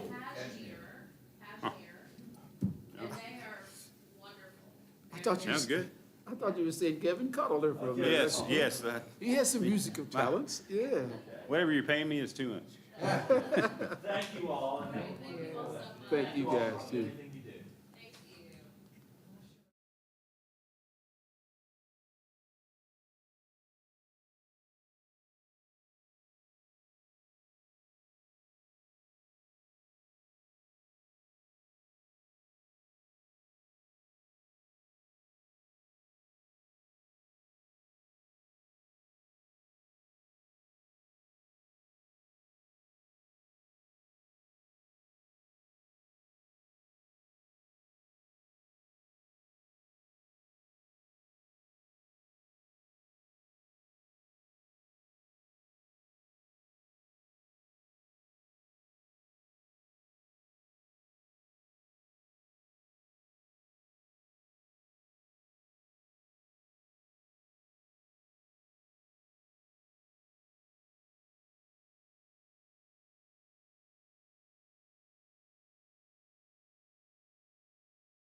You heard that wrong, didn't you, man?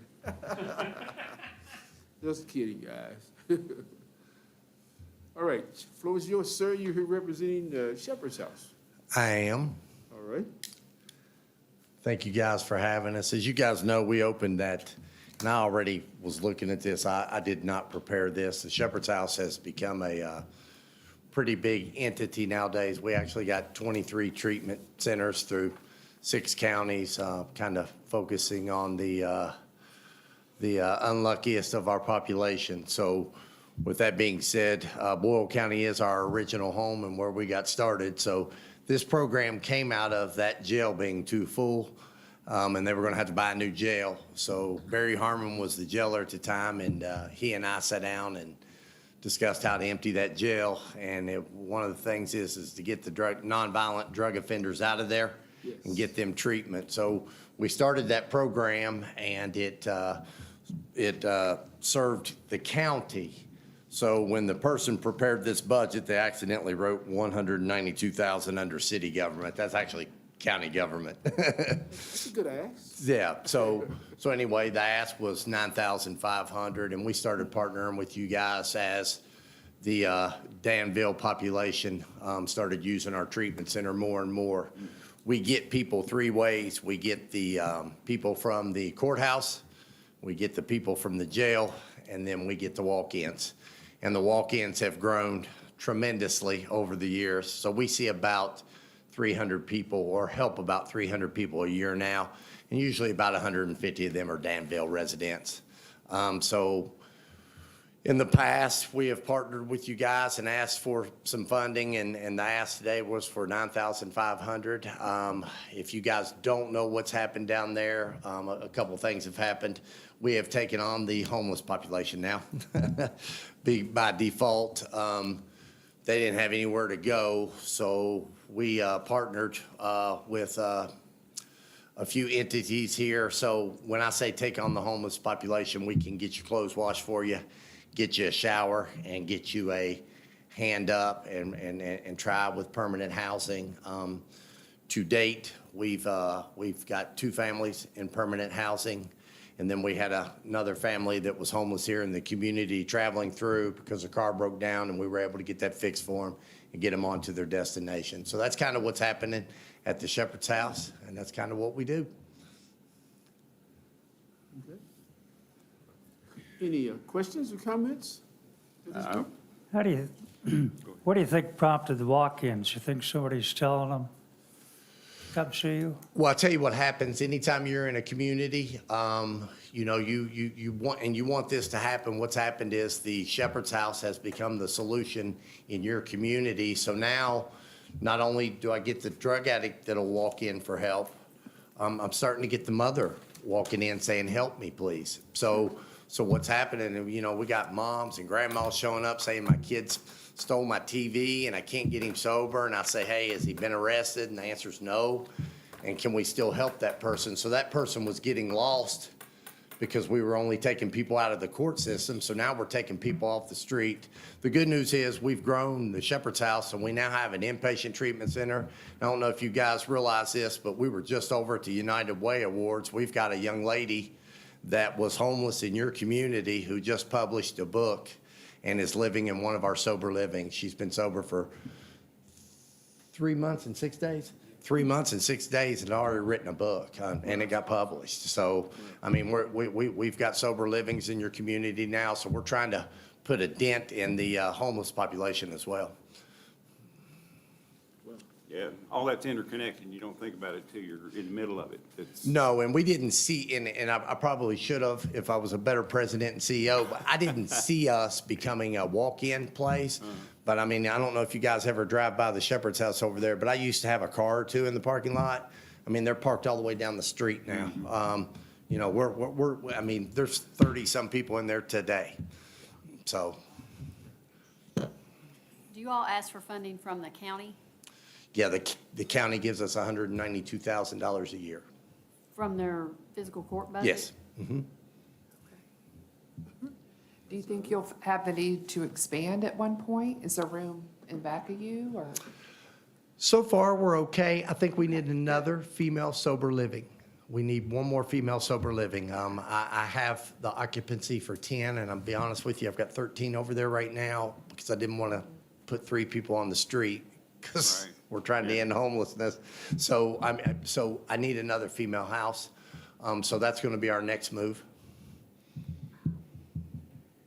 Thank you for what you do. Yeah. It's Oh, such thanks a for having us. Huge need, and it changes people, and what you do actually works. Many, it just changes their lives forever, so. Well, and if you guys didn't know, and I'm sure you do know, but I mean, we hire from within. So I've got 50-some employees, 45 of them graduated my program. And most of them come from your all's community. I don't know why you guys are doing it better, but this one's from your community. Bryce spent a ton of time in jail and prison, and he is as fine a worker as I've ever been around. And then David Luster is also from your community, and he actually handles he is a CFO for the Shepherd's House with a GED. Now, if you've ever heard of that, I haven't, but that man handles all the financials for the Shepherd's House, and he's been with me since he graduated the Boyle County SAP program 11 years ago. So. Cool. Yeah, I've been on the ASAP board forever, and I've kind of seen the Shepherd's House incubate and grow, and it's been neat. It's incredible how big you are now, I guess, and how many people you've helped and continue to help. So. 8 years ago, when I started, we had 2 employees and we had 12 clients. Today, we see over 600 people a day, and we have 23 programs and 16 locations. That's amazing. So, and that's due to Boyle County. This was our first program. Well, but it's due to Boyle County, but it also it's due to your efforts too, because you came into our community at a time when Danville and Boyle County was not recognizing the fact, accepting the fact that we had additional problems. Absolutely. So don't forget about those days when we had to struggle with Yes. folks to accept it. So, it wouldn't always been easy for you. Good work, though. Yes. Thank you. Yes, good work. Someone else? Questions or comments? Well, thank you all, and thank you for the work that you do throughout central Kentucky, not just in Danville. Absolutely. Okay. Thanks for having us, guys. All right, you're welcome. I'll say.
Just stop giving out money or what? Yeah, we're out. We have an official clock keeper sitting behind us. Oh, where'd she go? Both of them left. Both of them left. The Sister Cities Commission is in sort of a transition. A year ago, we'd finished up a big year with, well, the musicians we brought over here. We had a group go over to tour Ireland, including Rick representing you folks. We had a high school exchange. And we were going to transition. Some of us are getting a little bit old in the tooth, or long in the tooth, they say. Not me, of course, but these other older people. Jane Dewey was going to oversee that. She has done that. And so we got some new folks. Jane then developed some terrible health issues with her shoulders. She's getting much better now. Yes. So that's kind of on hold. The one thing we're doing for sure this next year, very early in July, is having our third high school exchange. That's proved so popular that we want to do that. And then we're going to talk about what else we can do next year. We've thought about exchanges over tourism. They're very interested in that, as Rick knows. And we are over bourbon, cultural exchanges, over governments. So right now, we're sort of in transition, but we need some money. We asked for the same we've gotten the past few years, I think. And Logan will say something about the exchange because he's going to be one of the chaperones of these high school kids. Bless your heart. He has some high school kids of his own, I hope, right? Thoughts and prayers would be appreciated for this trip coming up this summer. I'm the official chaperone. My wife Leela's going to be joining me, and we're taking, I think, eight teenagers to Carrickfergus. My own daughter is one, and we experienced the program the first year it happened. My son was on the first exchange group, went to Ireland, went to Carrickfergus for a week, and then he came home with his fellow host brother, I guess might be, or travel brother would be the way to say it, and we hosted him for a week, and it was just a lovely experience for all those kids. It's a nice way for our kids to expand their view of the world, and a great way for people outside the United States to realize we're not just New York City and Los Angeles. There's a whole lot of America that's not covered as much in the media and the news. And Milton asked me to be here. I wanted to read this quote from Mark Twain. "Travel is fatal to prejudice, bigotry, and narrow-mindedness, and many of our people need it sorely on these accounts. Broad, wholesome, charitable views of men and things cannot be acquired by vegetating in one little corner of the earth all of one's lifetime." And I think the Sister Cities program does a great job of helping our citizens see a little more of the world. Wow. You all have any questions for us? Any questions, comments? Is the whole board changing, or just Jane sort of becoming the new? Is Jane becoming the new Milton? Is that the only change, or is there going to be changes in the board, or? We'll see, yeah. Oh. We certainly need a new Milton. Even though I'm like a new hip pretty soon, I'll be walking around here better. But, yeah, and we've got some younger folks interested, but it's time, you know. Yeah. And new ideas. Mm-hmm. Logan and Leila being there will be good because they can, we've even thought about exchanges of pastors of churches. When Father Anthony, who came from near Carrickfergus, was here, we were going to do that, and he liked it, and then he jumped ship and went up to the UK. But again, there are a lot of things that we can do, and we're just a little slow right now because we spent all of the money we'd saved up during COVID a year and a half ago or 2 years ago. So that's about it. We want to keep it up. We think it's a good thing. Yeah. And we're not thinking of, cutting it off. We want it to be a little different. Good. Sounds Okay. good, yeah. And good to see you up and about, young man. With the what? Good to see you out and about. Well, I've been out and about, but I've just been hobbling. But I haven't seen you though. You get a lot of attention and a lot of sympathy. Well, yeah. You can smack little kids and stuff. Yeah. Okay? All right, good, Jeff. Thank you, Dan. Thank you, folks. Thank you, sir. Have a good trip now.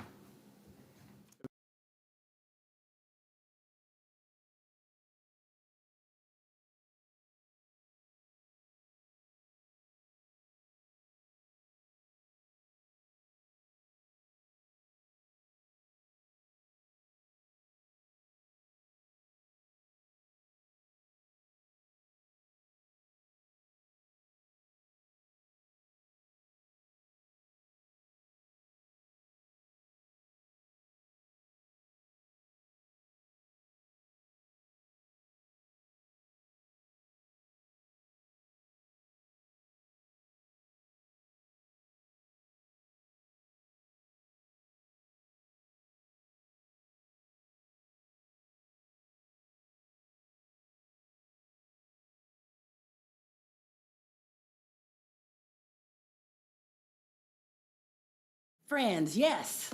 I've got all kinds of wonderful people. So excited to be here. Thank you all so much. I wanted to introduce myself.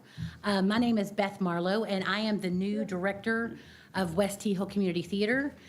Karen Logue retired after 46 years, and so she, one of the biggest honors of my life, she asked, recommended to the board that the choice be me. So I'm so excited to be here. Karen, one thing she told me is that I want things to grow. She said, I've gotten to a point where, I'm doing the same things. I'm tired. I don't want to do this anymore, but I expect growth under your watch. So I was like, okay. So that's exactly what I'm trying to do. And the theater does some wonderful programs. And we talk a lot about like the Irish camp. That's where money has been asked for in the past for our camp that brings the Irish over in the summer. It's a lovely program. We love it.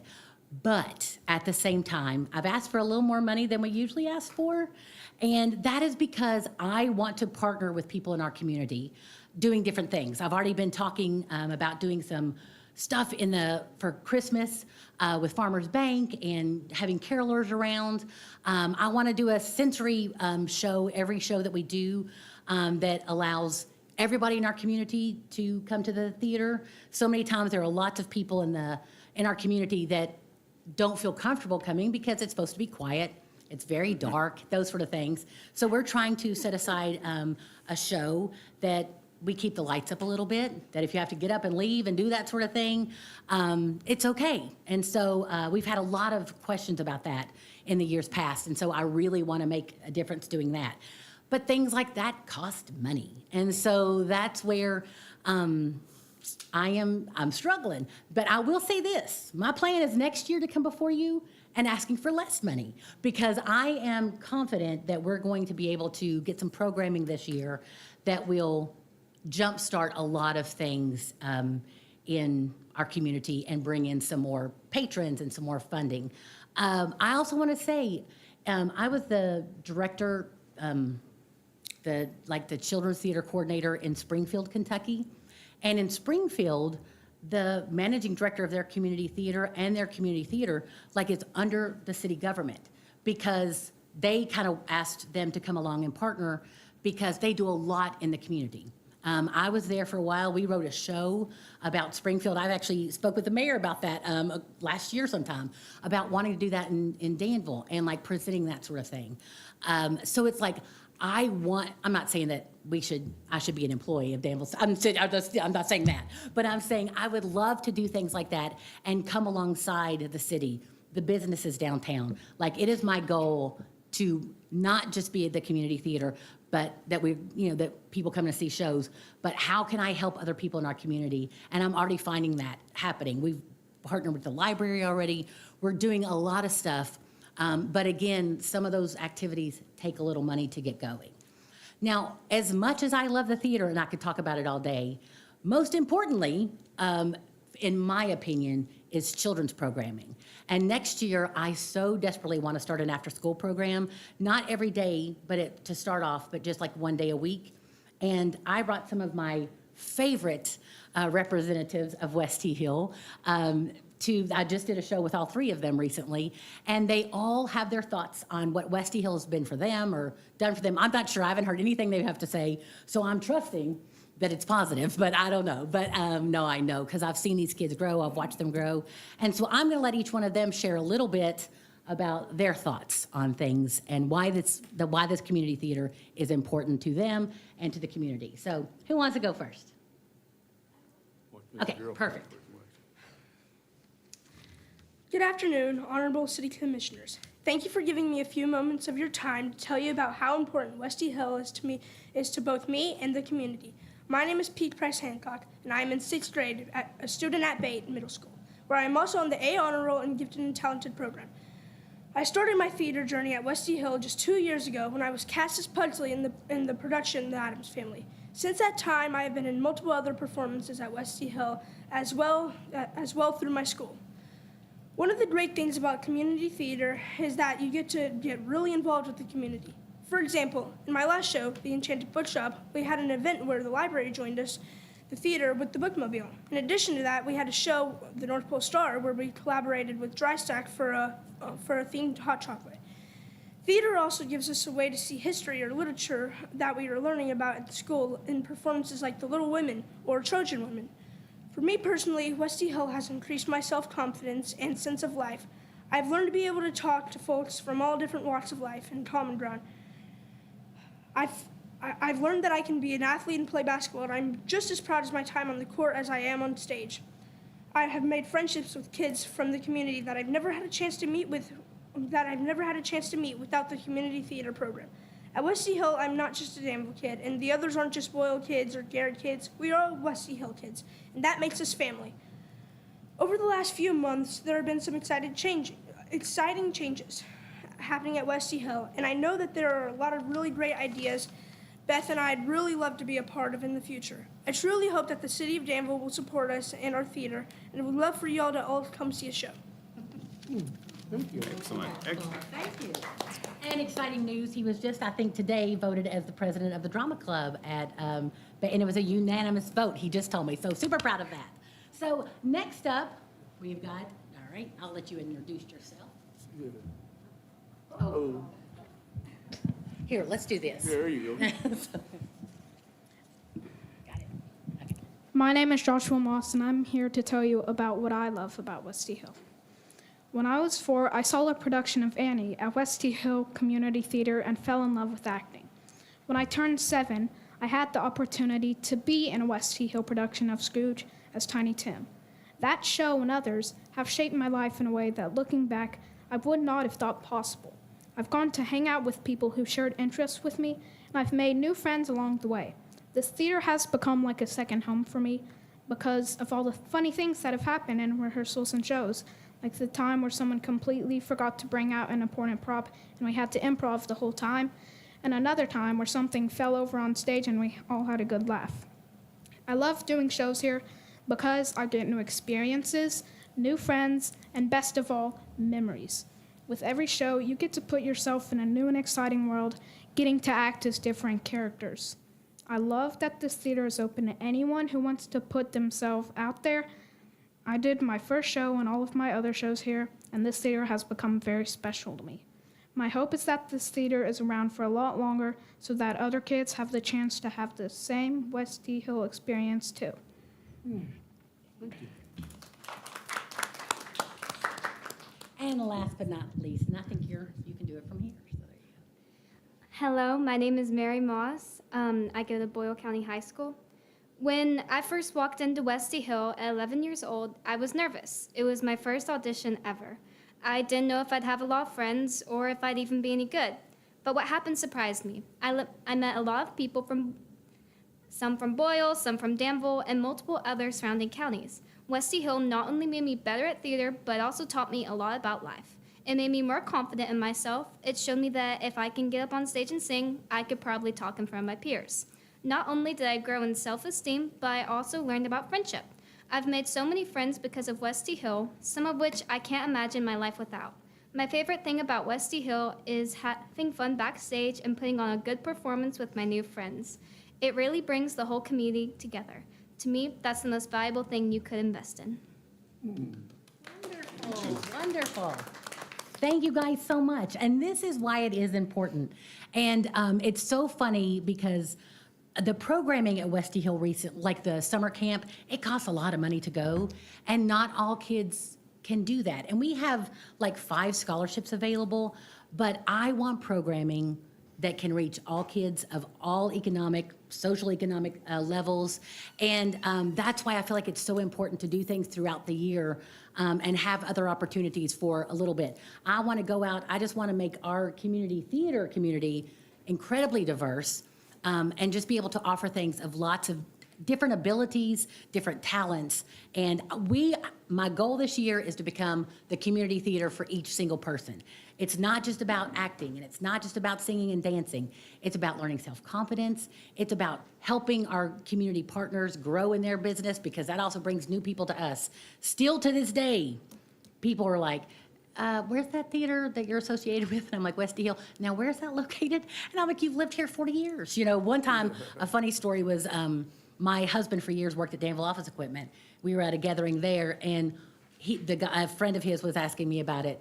I'm like, you park in the same parking lot of where we are, you know? And he still really hadn't seen it. So my goal, like I said, is to make the community theater truly part of the community, and not just better ourselves, but better other people, our other partners in our community, and just see what we can do for the city of Danville as well. So we do have a few stickers and some pamphlets if you all want to.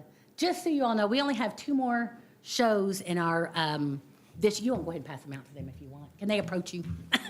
Sir? Yeah, go ahead. Yeah, So- absolutely not. So we have 2 more shows in this season. We had Play Reading Week this week. Yes, sir. And Thank you, sir. yeah, and are just picking out new shows for the current season, or the next season. So we've got a lot going on, and we're super excited. And I'm really excited to see how we can grow. So a big part of that will be you all. So we really would appreciate your consideration of that. So thank you so very much. And that's pretty good. All right, thank you. Do you all have any questions at all? No, thank you. All right, thank you, perfect. All right, well, that's all we've got to do, so thank you guys so much. And congratulations on your new role. Yeah. Your continuing role, I should say. Well, it's definitely new, so. Yeah.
somebody to read some of these books out loud.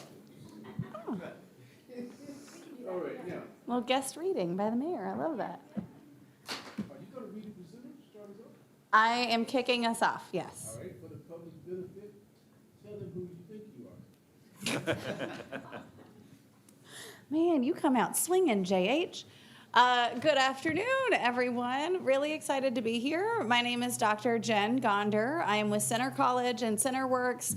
Today, I'm also a mom, concerned citizen, and volunteer. We and my wonderful friends and colleagues here, who will all get a chance to speak and introduce themselves, are here representing the Dolly Parton Imagination Library, Boyle County chapter. So who we are, I mean, we are a volunteer-based group trying to support this really important national initiative. So to repeat a story that I heard earlier this week, Dolly Parton Imagination Library actually was started by Dolly Parton, but it started in Sevier County, Tennessee. From that, it grew to this national initiative because I think we can all recognize the importance of starting early. Unfortunately, though, there's so many barriers to that, right? There are so many, whether public libraries and the public library that we have represented here, they exist and they provide wonderful free services, but even for those, there are still access issues around transportation, work hours. And so what the Dolly Parton Imagination Library does is it provides free books to children between the ages of 0 to 5. When you hit your 5th birthday, you age out. But between 0 and 5 years old, provides free books to children once a month. Families can sign up, they enter their mailing address, and once a month, and I can attest to this as a parent, my excited little 2-year-old gets a book, and it's a different book, and it is age appropriate, and it provides her a different, not only like reading level, but it provides her a different world in terms of diversity and stories, and they just get really excited to see their names on something. I want to emphasize though, so the Dolly Parton Imagination Library Boyle County chapter is run by, in addition to these 5 amazing people before you, we have partners. It's a fully volunteer organization. We are all working full-time jobs, but we represent people from your community, from small businesses, nonprofits, Ephraim McDowell Hospital, Center College, both Boyle and Danville school systems, the Boyle County Library. So we are within your community, we are very passionate. We are also kind of tired because, it's volunteer-based. But we come before you for an ask, and I am going to pass this off actually to one of your amazing employees, Amber, to really discuss who we are and who we serve. Thank you, and I'm going to get behind the podium.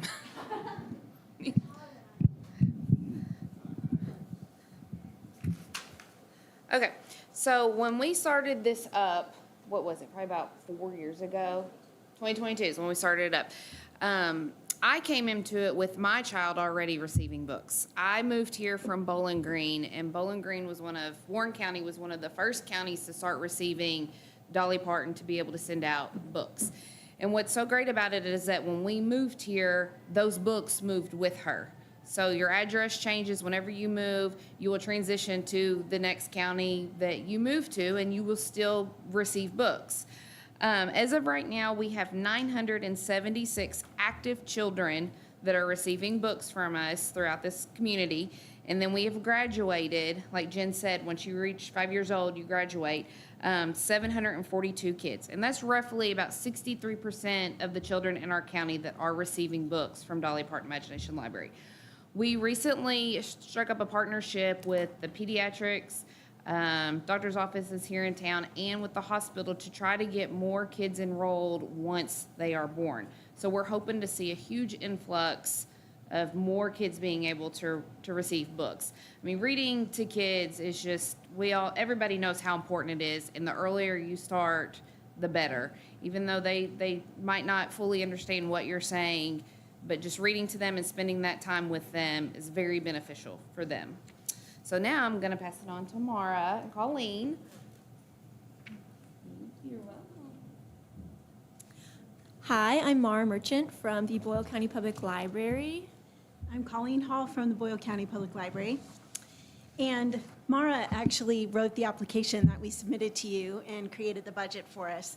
I'm going to go, I don't know if you can see us, but I'm going to just go over a couple of facts. I know everybody understands that early intervention and early literacy skills are important, but some facts that you may not know. 90% of a child's brain is developed by age 5. So those early years, the actual growth of their physical brain and establishing the neural pathways is hugely important to their future success. And language is a key to that. Language helps and vocabulary helps with reading, with following directions, with making friends, with social emotional growth, all the things that are important for them to be ready, not only for their own future success, but also for their success in school. Equity and access, parents are the kids' first teachers. We're all here to support them, but the parents are the first teachers. Putting books in the home provides additional support for families during the early years and also commits parents to interacting with their children around reading. They may or may not be able to come to the library, but then they have resources in their home to do that with. Long-term impacts, not to belabor the point, but children who are kindergarten ready succeed more often in school and graduate and contribute to the community. There is a direct link between literacy and success.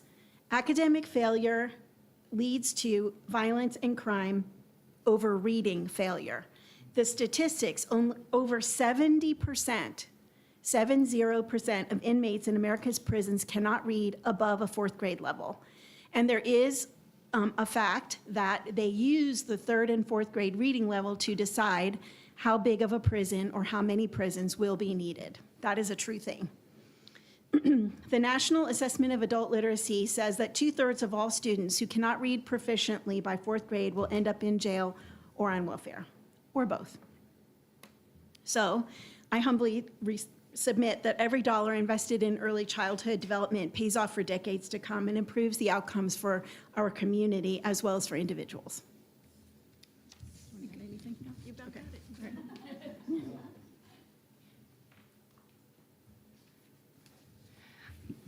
All right, and I am Kate Snyder. I am the owner of Plaid Elephant Books, children's bookstore here in Danville, and a Danville resident and mother of 3. My children were too old to benefit from Dolly Parton's Imagination Library, so this is something that I'm enjoying for the community because my kids had already aged out by 2022. So I feel like the selling you on the why it's important part is really easy. I've actually never met anybody who looked me in the eye and said, I think that's a terrible program. Like, everybody agrees that it's an important program. The question becomes, how do we actually fund it? And who believes that it's their responsibility to keep it going? I think one of the biggest things that people don't understand about the program is the requirement for local funding, because the messaging around the Imagination Library, of course, is free books, Dolly sends you free books, which is almost true. It's true for the families. The families who participate in this program do not pay anything, ever. And it is a completely equitable program. There is not an income requirement. There is not you don't have to prove anything other than your child's birth date in order to receive books. So it's something that every single child in Danville, every one of your citizens 0 to 5, can be benefiting from this program if we can get them enrolled. And like Amber said, we're really taking strides to increase that enrollment through our partnerships with the hospital and with the pediatrician's offices. We've met some of the other Imagination Library chapters around the state, and we've discovered that the ones that have the highest percentage of enrolled children are the ones with strong partnerships with healthcare, which makes sense. If we can get kids enrolled the second they're born, then they have the maximum amount of time. So we're working on increasing that. Now, back to the money part. Basically, the requirement for the local chapters is that as of 2024, we pay $2.20 per child per month in order to keep that rolling. One really important note is that in 2025, which we're here now, the cost of the program has increased 18% for our local chapter due to increases in the postage rate. It's expensive to mail those books. What that looks like just for our chapter is about $5,000 more expensive this year than it was last year, even if we didn't enroll any new children. If we just stayed at the level that we were last year, it would already be costing us almost $5,000 more this year, which is part of why we're out trying to increase the funding support for the program. I have been in nonprofit fundraising for over a decade, and I understand and value the importance of diverse funding for a program. So I want to be clear that we are not looking for the city to be the sole funder of this. We are not looking for the city to even be the majority funder of this. We are looking for you to be one piece or one leg of a stool that we're building that includes community support. We just held a successful fundraiser this winter, the Readathon, where individuals made donations. We get community support. We're showing up at the Rotary next month to ask them for support. The Heart of Kentucky Kids was our sort of original funder that got us up and running in terms of funding the Imagination Library. We're trying to wean ourselves down to less support from that entity so that they're a smaller piece of the budget for greater stability over time, and so that they can direct some of their funding towards other important projects, because this is just one piece of what they're trying to do. And so those are kind of some of the places that we're looking for funding, and now we're trying to bring you in to the funding as well. Right now, and then the other piece, the great unknown. Right now, the Kentucky Governor's Office on Early Childhood Education pays half of our cost. We don't know how long that will last. We're already seeing, for example, in Indiana, the Republican legislature already introduced legislation trying to discontinue their equivalent program in Indiana. Kentucky hasn't done that yet. But right now, I think we can agree that federal funding is a big question mark. And so we are mentally preparing ourselves for how do we handle it if we're required to carry the full burden of that cost, which is one of the reasons that we're trying to build up our local support to higher levels, because we've been very fortunate in the amount of state funding that's been able to roll this way, but it's at the whims of a changing legislature, and it's hard to know if that's going to continue. That's kind of where we're at for our piece of the funding puzzle. We do have a funding proposal in front of the Boyle County Fiscal Court as well. We are equal opportunity beggars, not a problem at all. We'll put our hat out for anybody who's got it. But yeah, the amount that we've asked for, we asked the city for $4,800, which if you want to look at it two different ways. One, that could be 2 months worth of books, or you can look at it as you can fund our postal increase, because that's pretty much the amount that the increase is going up for the year. Whichever way you'd like to look at it is just fine by us.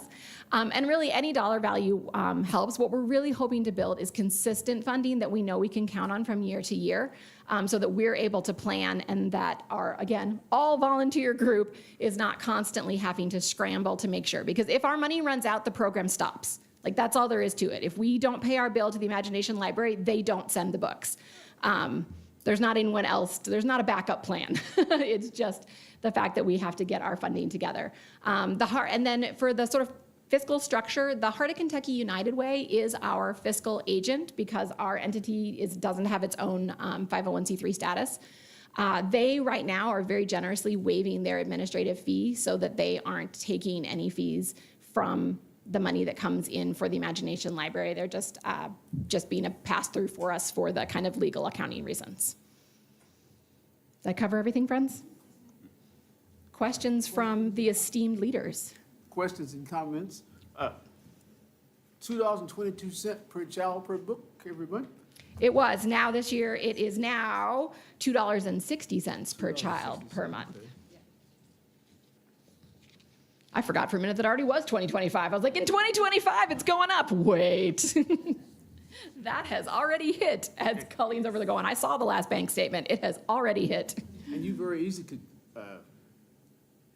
pass the 1,000 children participating too. And we periodically do. The number fluctuates because kids graduate out and they come in.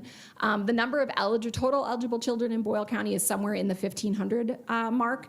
So we want to get there. We recognize that 100% is an unrealistic goal, but we would like to get closer to 80%, which is about the top that most counties are able to reach even when they're on fire.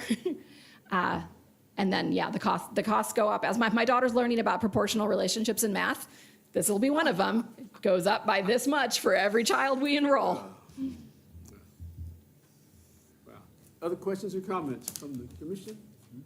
It's a great program, and I appreciate all your all's work, Yes. because, it's near and dear to my heart. I signed up my grandchildren and couldn't sign them up when they first, were born, because there was no program in this area. So, yeah, it's exciting now that every county in Kentucky has an active program. So that's one of my favorite things at the bookstore is people coming in and I'll ask them if they're enrolled and they'll be like, oh, well, I don't live here. I'm visiting from whatever county. Say no more. Just give me your address. We'll get you signed up. They have to raise their own money for those counties, but thank you all so much for letting us speak, considering the proposal. Thank you all for what you're doing for all of our kids. Yes. Oh, wait, I got a question for you folks from the library. The program Saturday morning, those kids reading the books for the first time, were some of them Dolly Parton students? Oh, Dolly Parton students at the Literacy Bell event? Yes. Absolutely. The grand majority of children that we see at story time, at our programs, I ask them every single time, are you signed up for Dolly Parton Imagination Library? Yeah. Grand majority say yes, they are signed up. And if they're not, then there's an opportunity to sign them up.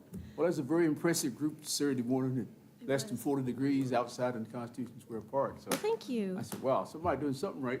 Thank you for supporting it. Yeah. Well, it was our pleasure.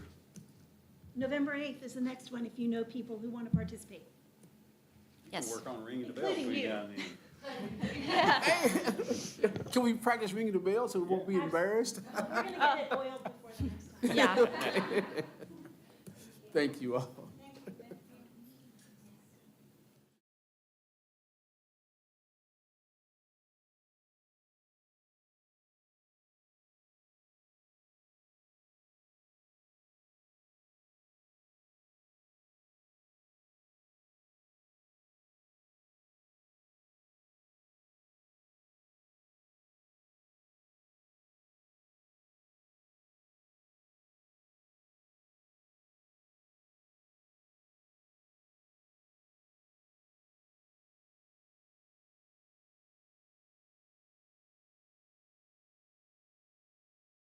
Grace Cafe. Yes. Oh, she was sitting there last minute. Okay, that's all right. Yes, ma'am. Welcome to the meeting, and thank you for what you're doing. And you go ahead and start your presentation.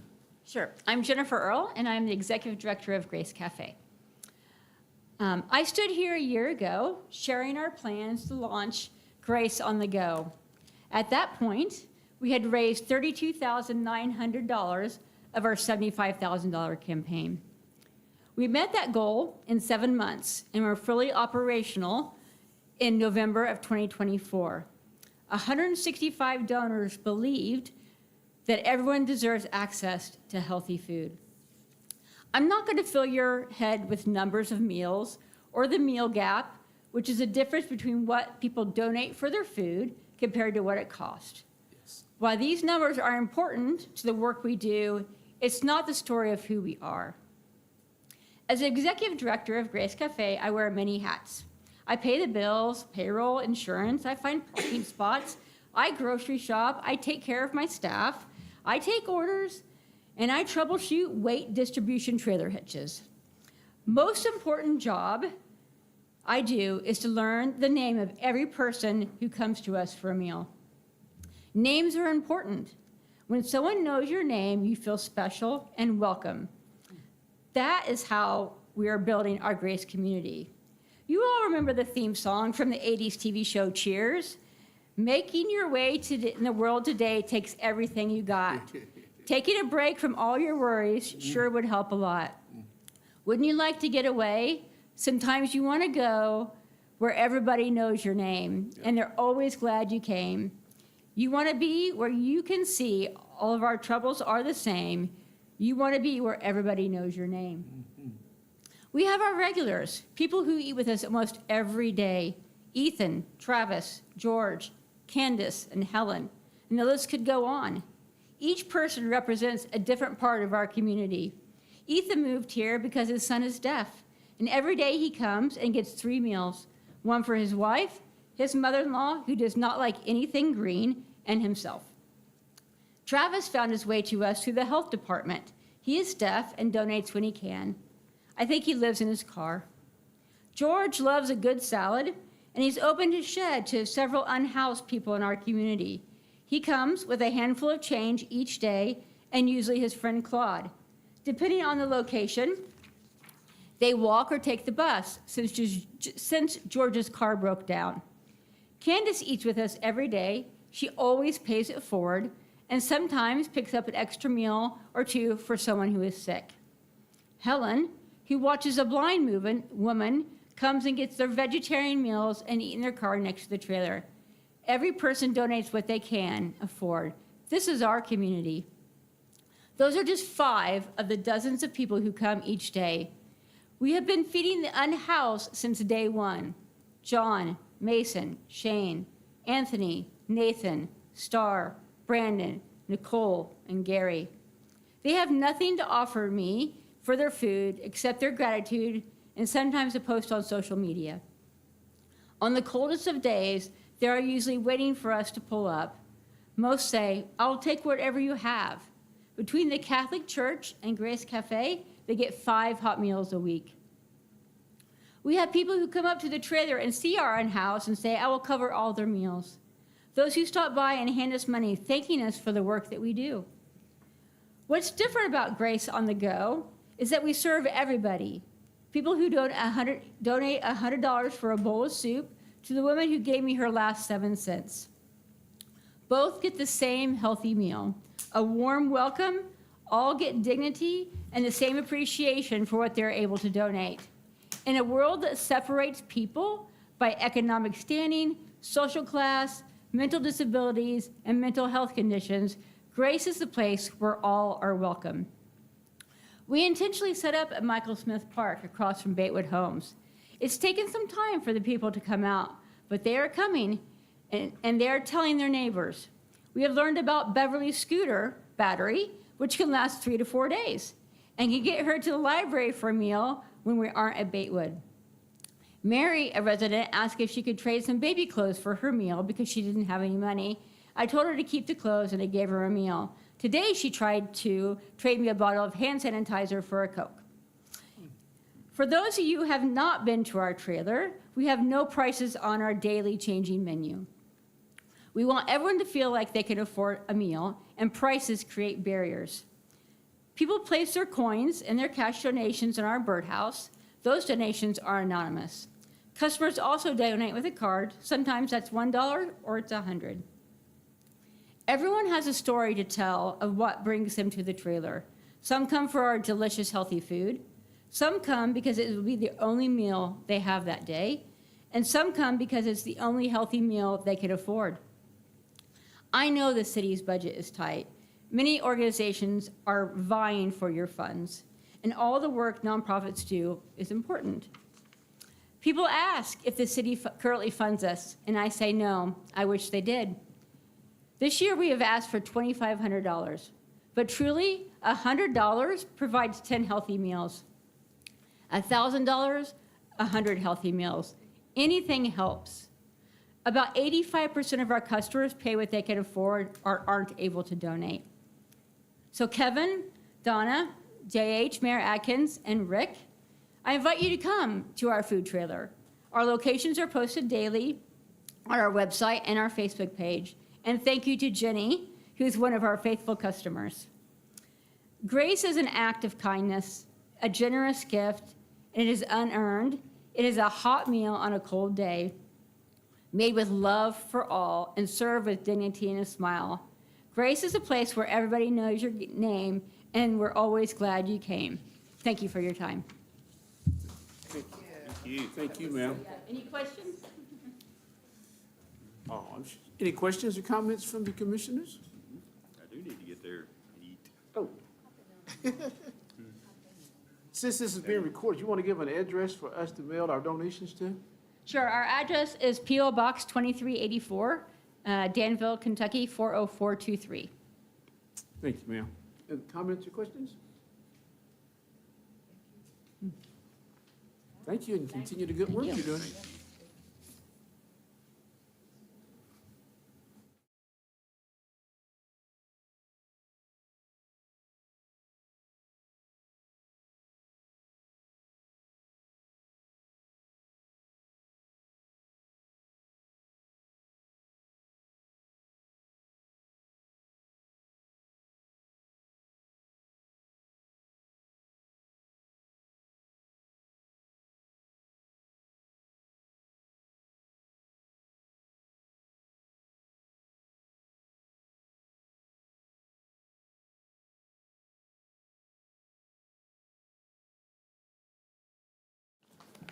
you like to introduce yourself to us and tell us who you represent? I would be happy to. My name is Laura Elwin, and I am here on behalf of Art Center of the Bluegrass. Thank you, ma'am. We are truly grateful for all that our local government does to support this community and to stimulate economic prosperity. The Main Street I remember from my youth is vastly different from the vibrant and collaborative downtown we have today.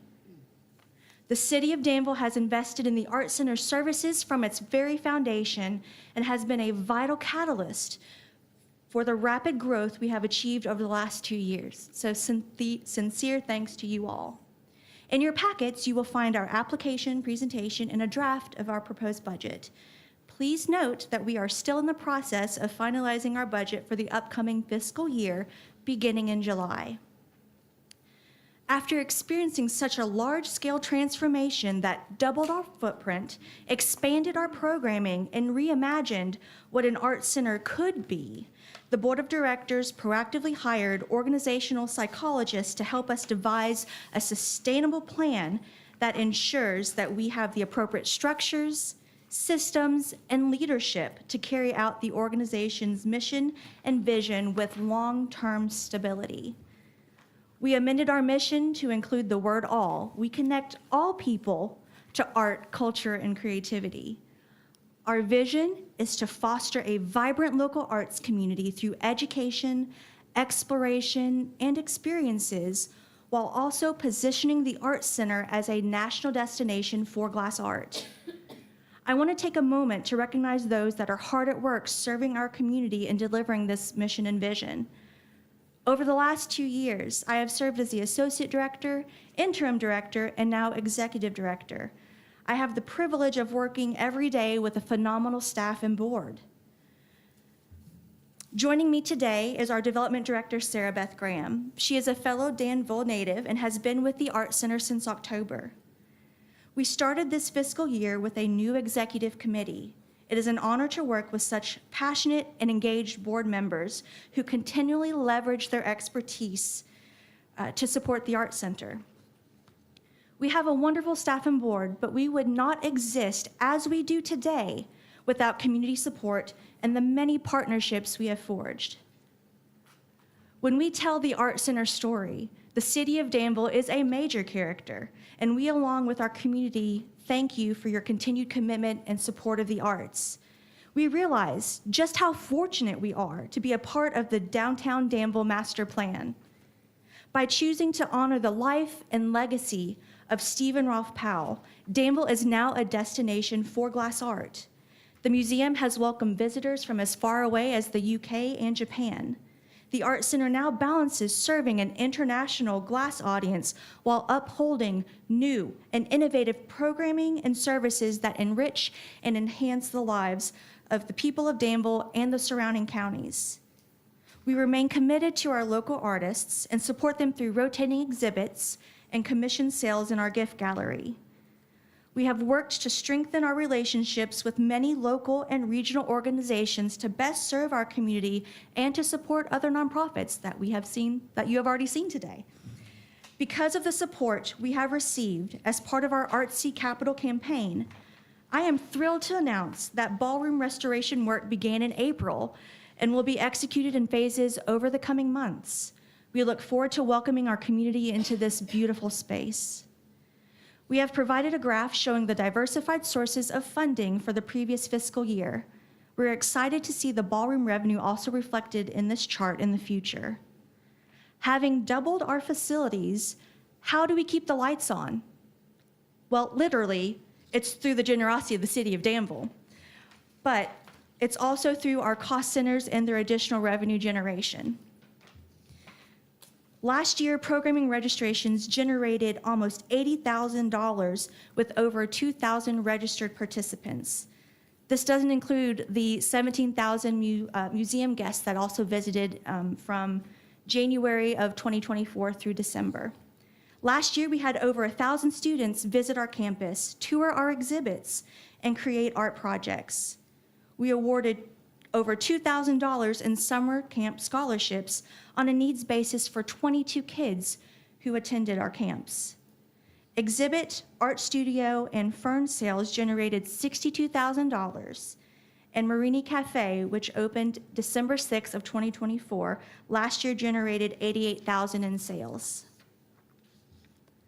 I am here today to formally request operational funding for utilities, janitorial and facilities contracts, and community programming. Josh and I met earlier this week, and he will be presenting a separate capital line item. But as it pertains to this application, we are requesting support with the following expenses. Utilities reimbursement. Per our lease agreements, the city reimburses us for our utilities, which we anticipate will total around $18,000 this upcoming fiscal year. Having already doubled our footprint and with a ballroom on the way, we hope you will consider $10,000 to help subsidize our existing janitorial needs and to contract an hourly facilities and maintenance person. We are currently spending $10,400 annually for cleaning services. We will solicit a new bid for this contract as our needs have and will continue to grow. Our campus consists of buildings that were built in 1908 and 1909, and as one would expect, we continually have building and maintenance needs that require regular attention. This funding would provide us with a contractor to help with minor tasks ranging from minor repairs and plumbing and electrical issues, improving the aesthetics of our spaces, or helping scheduling service calls. The Art Center used to have a part-time facilities and maintenance person. We now have 2 buildings, but we don't anymore. We now have 2 buildings that require more maintenance than we can provide internally. This funding would provide us 6 hours per month at an hourly rate of $60. We are requesting $15,000 that would serve over 1,000 community members annually with low or no-cost arts experiences. Wallets are tighter than ever, and when people have to choose between food and art, they choose food, and we want them to choose art because we believe art is as necessary as the air we breathe. This program funding would foster intergenerational engagement, creative exploration, and cultural connection, removing barriers while deepening our reach throughout Central Kentucky. In your packets, we have also included information regarding upcoming programming and events. Family Day and our 7th annual Tiny Art Show is next weekend on April 26th, and we sincerely hope to see you all there. Thank you for your time and consideration, and I'm ready to answer any questions.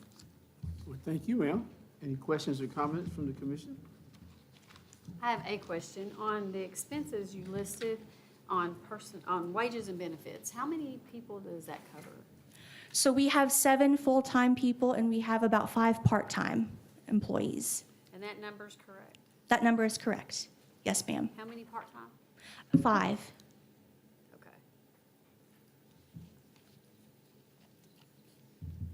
Other questions or comments? Yeah, part of your request is, utilities and so forth. Maybe somebody could straighten me out. Don't we own the building? The expenses should be on us anyway? Yes, we lease the building from the city. Yeah, that's what I thought. So you get funds to pay the bill, but we really should just be paying it anyway. So the way the lease on the newer building is set, it does stipulate that the Art Center pays the utilities, and then they are required, or they should request reimbursement for those utilities through the community agency process. The city does direct pay the utilities on the original old federal building.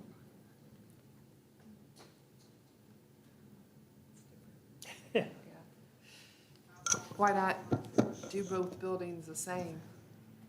You will have to ask other people other than myself. Oh, okay. Oh, okay. Okay, so that would be an option to do both buildings the same, I guess, to pay the utilities instead of coming to us asking for them later. Just throwing that out there. If that's what you all wanted to do, we would have to amend the lease, which is, that's just the way it was written, based on the investment and everything that happened at the time. I can't remember the conversations necessarily around it, but there was a basis for it, and that was the ultimate conclusion that was reached, to just let the leaseholder hold everything, and then the city, they would be eligible to get reimbursed through this process. So the utilities are 22,000, was that the number? We anticipate 18,000 for this upcoming fiscal year. Okay.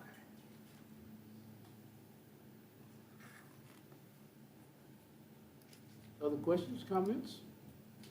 This is all good.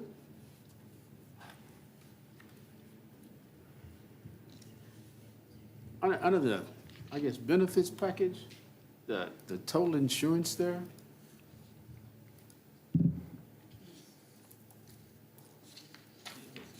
$17,000, is that medical insurance, health insurance? So we provide life insurance, a technology stipend, and then because most of the Art Center staff receive health insurance through their spouses, in order for everyone to benefit from a health plan, there is a wellness benefit of around $300 a month that we provide to our staff that can be used towards their own health insurance or out-of-pocket costs. Okay. Other questions or comments? I guess I would ask also, sorry, in that same line, the total administrative / miscellaneous is like $52,000. What's in that line? Hold on one second, let me find where you are. Like under expenses, you've got the wages, accounting, building, and then the administrative miscellaneous. Admin miscellaneous, the bulk of a lot of those expenses are things like supplies, office supplies, when we order things for the building, things like toilet paper and paper towels, those are also included in those expenses too.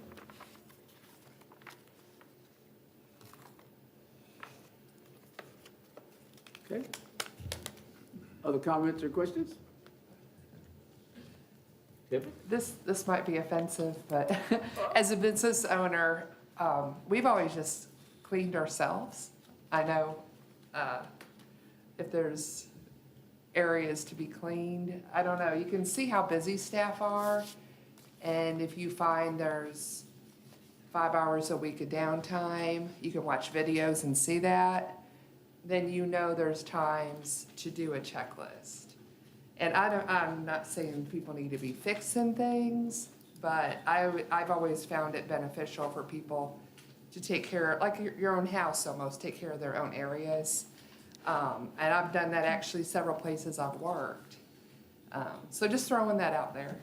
And we do, maintain our own areas in regards to things like, we will sweep if we have a birthday party and there's glitter everywhere. Of course we clean it up. We don't just bring in someone to help manage that. We do take our own trash out, but what our existing cleaning needs is just regular maintenance to help us. Things like sweeping and mopping on the regular. We are a relatively small team, and I know that sometimes it can be very challenging keeping up with all of the janitorial tasks and the facilities and maintenance responsibilities that we have. And so this extra funding makes sure that we are able to focus on bringing people into the Art Center, coming up with that creative, innovative programming, and making sure that we can keep the lights on. Okay. Someone else? Just thank you for all that you do, and the marketing has been exceptional lately, both online, and you guys do such a good job letting people know what's going on. You communicate with the library and the schools, so thank you for doing that. Our communications director will be thrilled to hear that feedback. Thank you very much. I was gonna say, take back to your board, that they have gotten a couple of things right this year, including some hirings, one important hire. Thank you.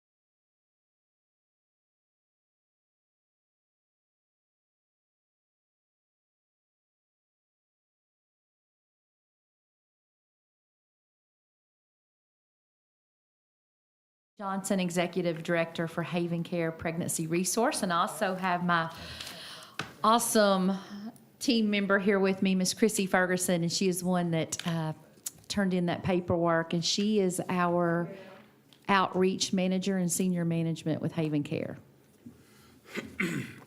So I am just so excited to be here, honestly. This is the first time I even knew about a grant through the city. And you know, what's really on my heart as I'm sitting here listening to all the amazing speakers is I can remember 10 years ago, because we were located right as your neighbor with only 1,200 square feet operating with unplanned and crisis pregnancies.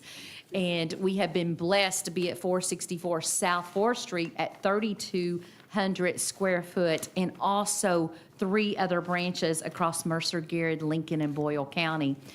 But Boyle and Danville is the #1 families in our community that we serve. We have over 513 families, but on this report, you will see 157 is designated specifically for our families in Boyle County. And when I say families, I'm not just talking about the mamas. I'm talking about the moms. I'm talking about the fathers.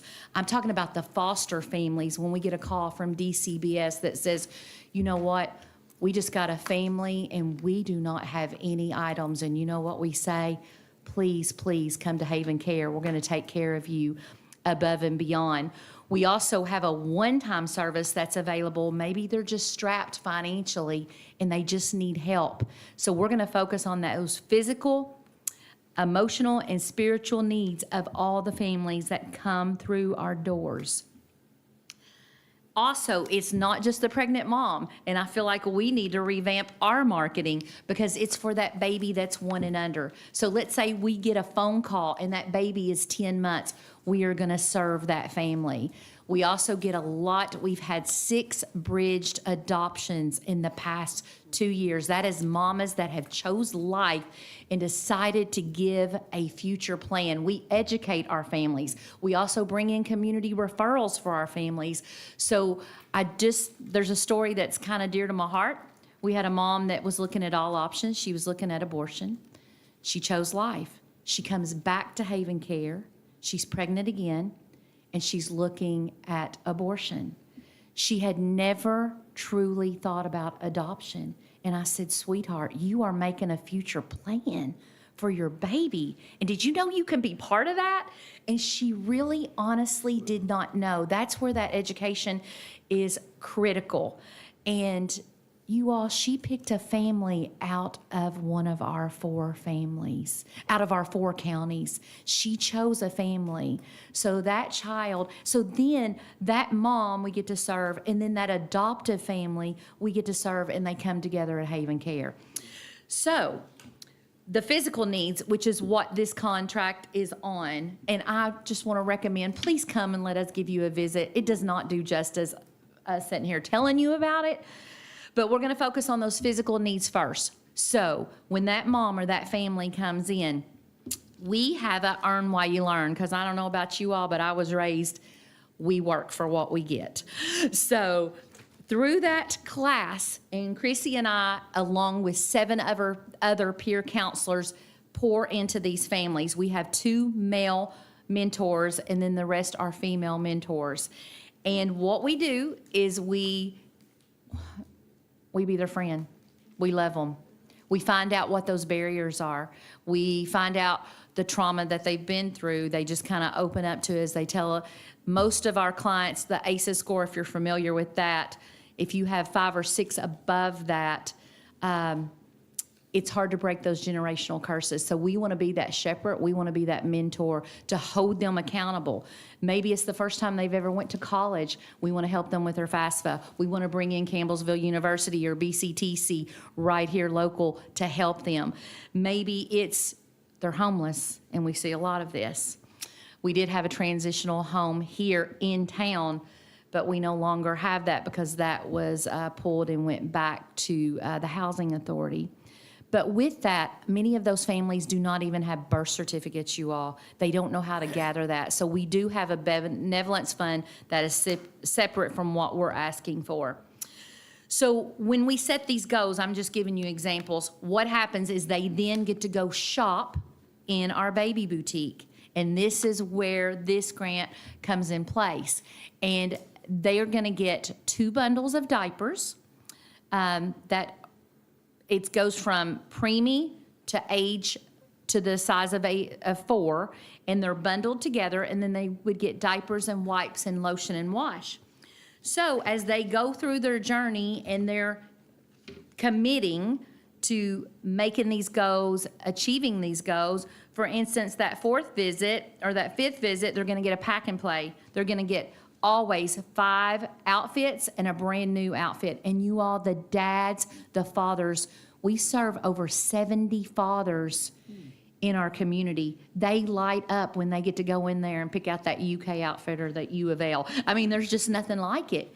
So they get all those physical needs. So we have over 60 wipes a week and then over 1,200 diapers. And you can see from the report that Chrissy gave you all, it's a lot of diapers that we give out. Again, I wished I had known about this, and I thank you for those that invited us, because I used to travel all the way to Campbellsville in my car and load it up with diapers and wipes for us to be able to serve, because I didn't know about such things like this for our city. We get 0 federal funding, 0. We want to keep it that way.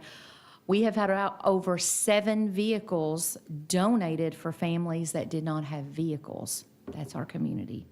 So as you can see from your list, we do, everything's free, everything's confidential. It's accurate information on parenting, adoption, abortion. We have an ESL interpreter, a Spanish interpreter. We're serving, we've got 2 interpreters right now helping to reach the Hispanic. Free pregnancy test, community referrals, video streaming. So let's say some of the things maybe on healthy relationship, we can send that directly to their phone. We're trying to really get digital. We also have a classroom upstairs where is booming with crocheting classes, financial classes, a Bible study class, healthy relationship class, and that is helping to break those generational curses. We also have post-wounded support for those that have had an abortion. We want them to know that they are loved and we are there to love them.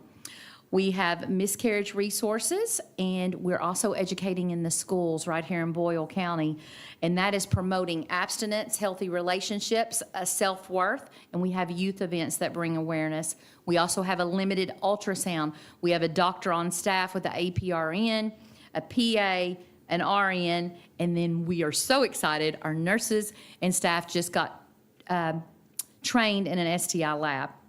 What that STI lab can not only save that baby, but save that mama. She may have chlamydia, gonorrhea, trichomoniasis, and that is something that can prevent her later on from having a child. So we're super excited about that. Also, we just been blessed with a mobile. We're going to be calling it, you're going to be seeing it run around the city of Danville, a baby mobile where we can fill that with items for our families that have barriers to be able to get to us. So am I forgetting anything? And do you all have any questions for me at all?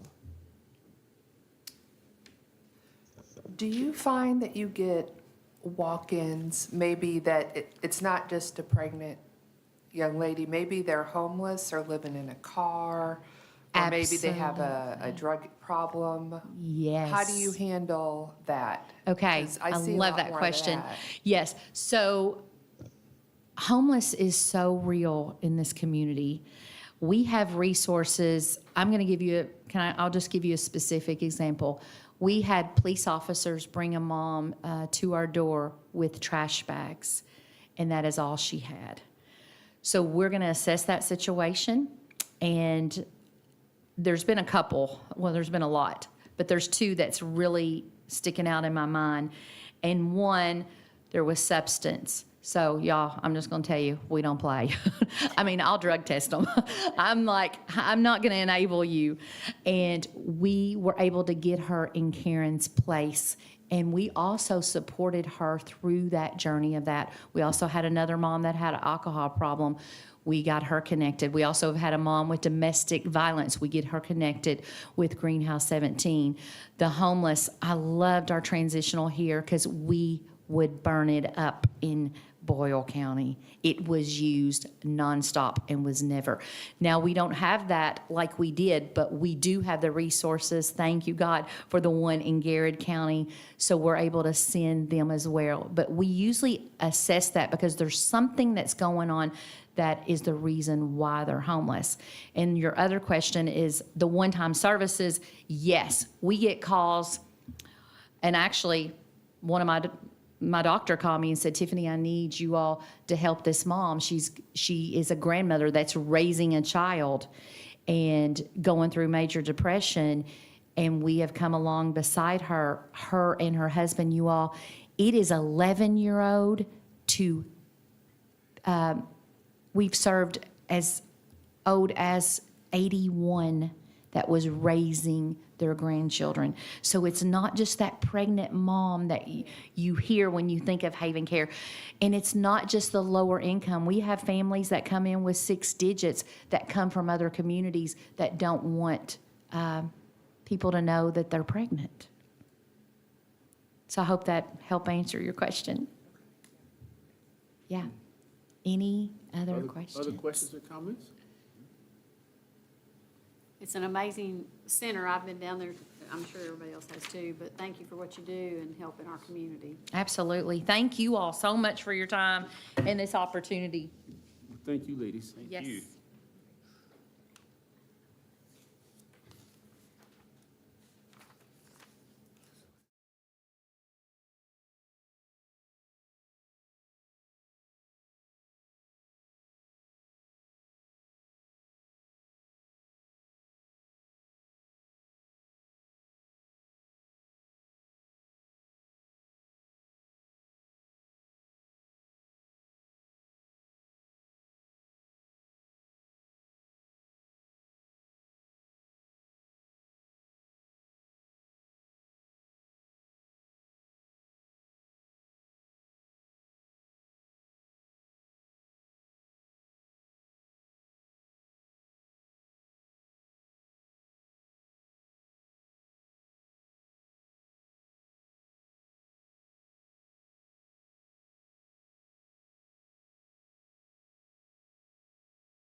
Never heard of it. Yeah. Never heard of it. Never walked in the parade, neither have you, buddy. All right.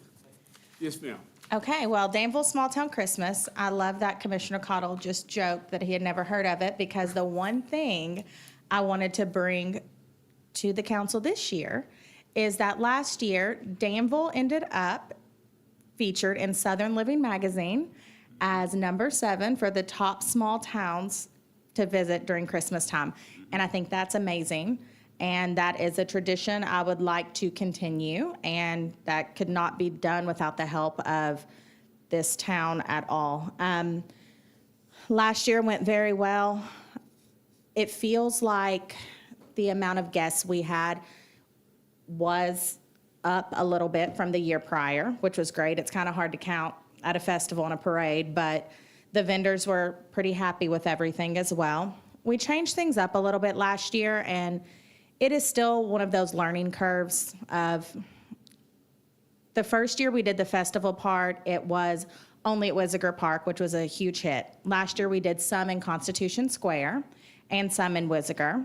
And that is the intention to do again this year. And once again, the festival and the parade are now all umbrellaed under Danville Small Town Christmas. We make sure that all of the children's activities are 100% free, and we market early. So we have been pulling people from the surrounding counties as well to come and hang out in Danville with us. The budget has not changed much from last year. After talking with all of my vendors, it's basically right on track for what it should be. So today I have requested some funding from the city of Danville. I am also requesting from Boyle County Fiscal Court. And then the remaining balance will be taken care of through private donations.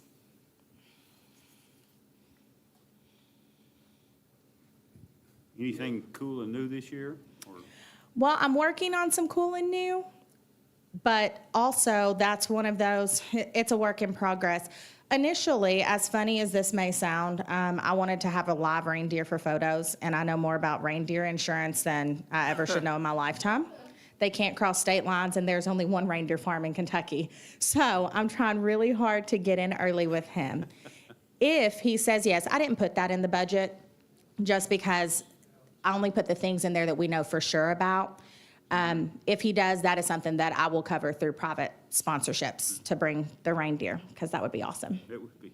We will put it right in Wisiger Park as well, because we already worked on that plan. It's just getting him here. So they can't cross state lines? They have like an ankle bracelet or? Right. It's something to do with deer. There are tons of reindeer farms in Indiana. There are 3 in Ohio. There are actually 2 in Kentucky. One just doesn't travel with theirs, but one in Bowling Green does travel with his. Okay, cool. That'd be neat. Yes, reindeer insurance. It's interesting. Basically, my goal in life is to be like Mrs. Claus. We're working on it. A 2-person suit for the reindeer. I could be the head. We can, and I guess that's another important thing for me to tell you all. December 6th is the intended date, so it'll be 3 days before your birthday, right? My birthday? Is it the 9th? No. Is it the 7th? It's right around there. I know it If is. the parade's on the 6th, my birthday will be on the 6th. Oh, okay, cool. Well, I'm throwing a parade just for you. There you go. That's what I told everybody last year. All my family came to celebrate. Have you thought about hitting up Magistrate Gay on being Santa? He's a very good Santa. So, yes, I have thought about that. And that is something that after last year's festival, I talked about with Miss Bottom. It's something I want to do, yes, but also the Santa that we do have, I don't want to say it's complicated, but No, that's okay. they did always do it for the parade, just because the Santa Mrs. Claus that we employ for this, they live in Danville, they're citizens here, and typically they do the Kentucky dinner train, all of those, but they wanted to block that off so they could be in Danville. And so once they did full days here with us, that's when we started incurring charges. But that one is still up in the air, and that budget may change, because if I can do it without stepping on too many toes, I think having Mr. Gay would be awesome. It's not a ton of money, I'm just curious. I think Jenny probably needs some money. Wait. You got another Santa. Another person could follow to be the Santa though, right? Hometown, grown. See, I don't have my own beard. Jamie does have a beard. We can get him one, right? It's only April, Kevin, we have time. I wish I could say yes, but that would never happen. Other questions or comments? No, looking forward to it. Yes. I'm looking forward to it. Ask me again in October, in midst of all the invoices, maybe not, but right now it's going to be amazing. I think we're going to have a great year, and we are also working on some different marketing strategies as well. So I think that we'll be able to pull even more this year. So it's going to be a really fun time. Good deal. Thank you all for your time. Thank you, ma'am. Thank you. Thank you, ma'am.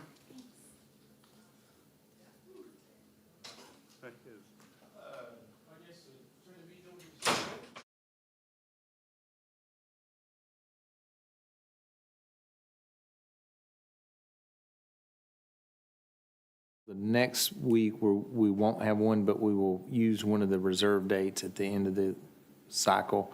Remember, we had some listed if necessary, so we'll use one of those, and that way, we've had a bunch of meetings, and that way everybody can get a break. So no meeting next week. From the budget meeting next week, yeah. Your next budget meeting will be May 1st at 9 a.m. Yep.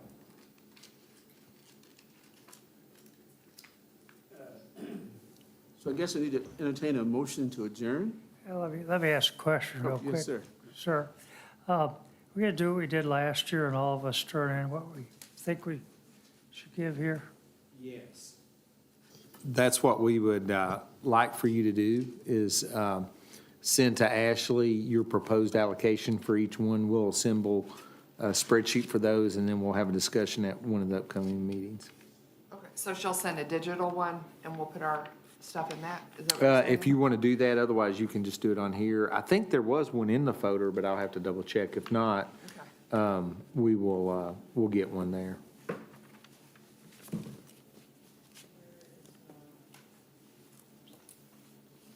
Allocation worksheet number 2. We'll get, if you want a digital version, we'll send one to you. I just, Yeah. or I can have a new one of these. Well, you've scribbled on it, haven't you? I'll take yours. Here you go. Yeah, Okay. so if you will just get those back to Ashley, we'll get it assembled for you. You gotta send us something. Well, look at it. It's all scribbled up? Good, okay. Okay, now, can we entertain a motion to I adjourn? move we adjourn. Thank you, sir. Is there a second? Second. Oh, that because of lack of a second. Thank you, ma'am. All those in favor, say aye. Aye. Aye.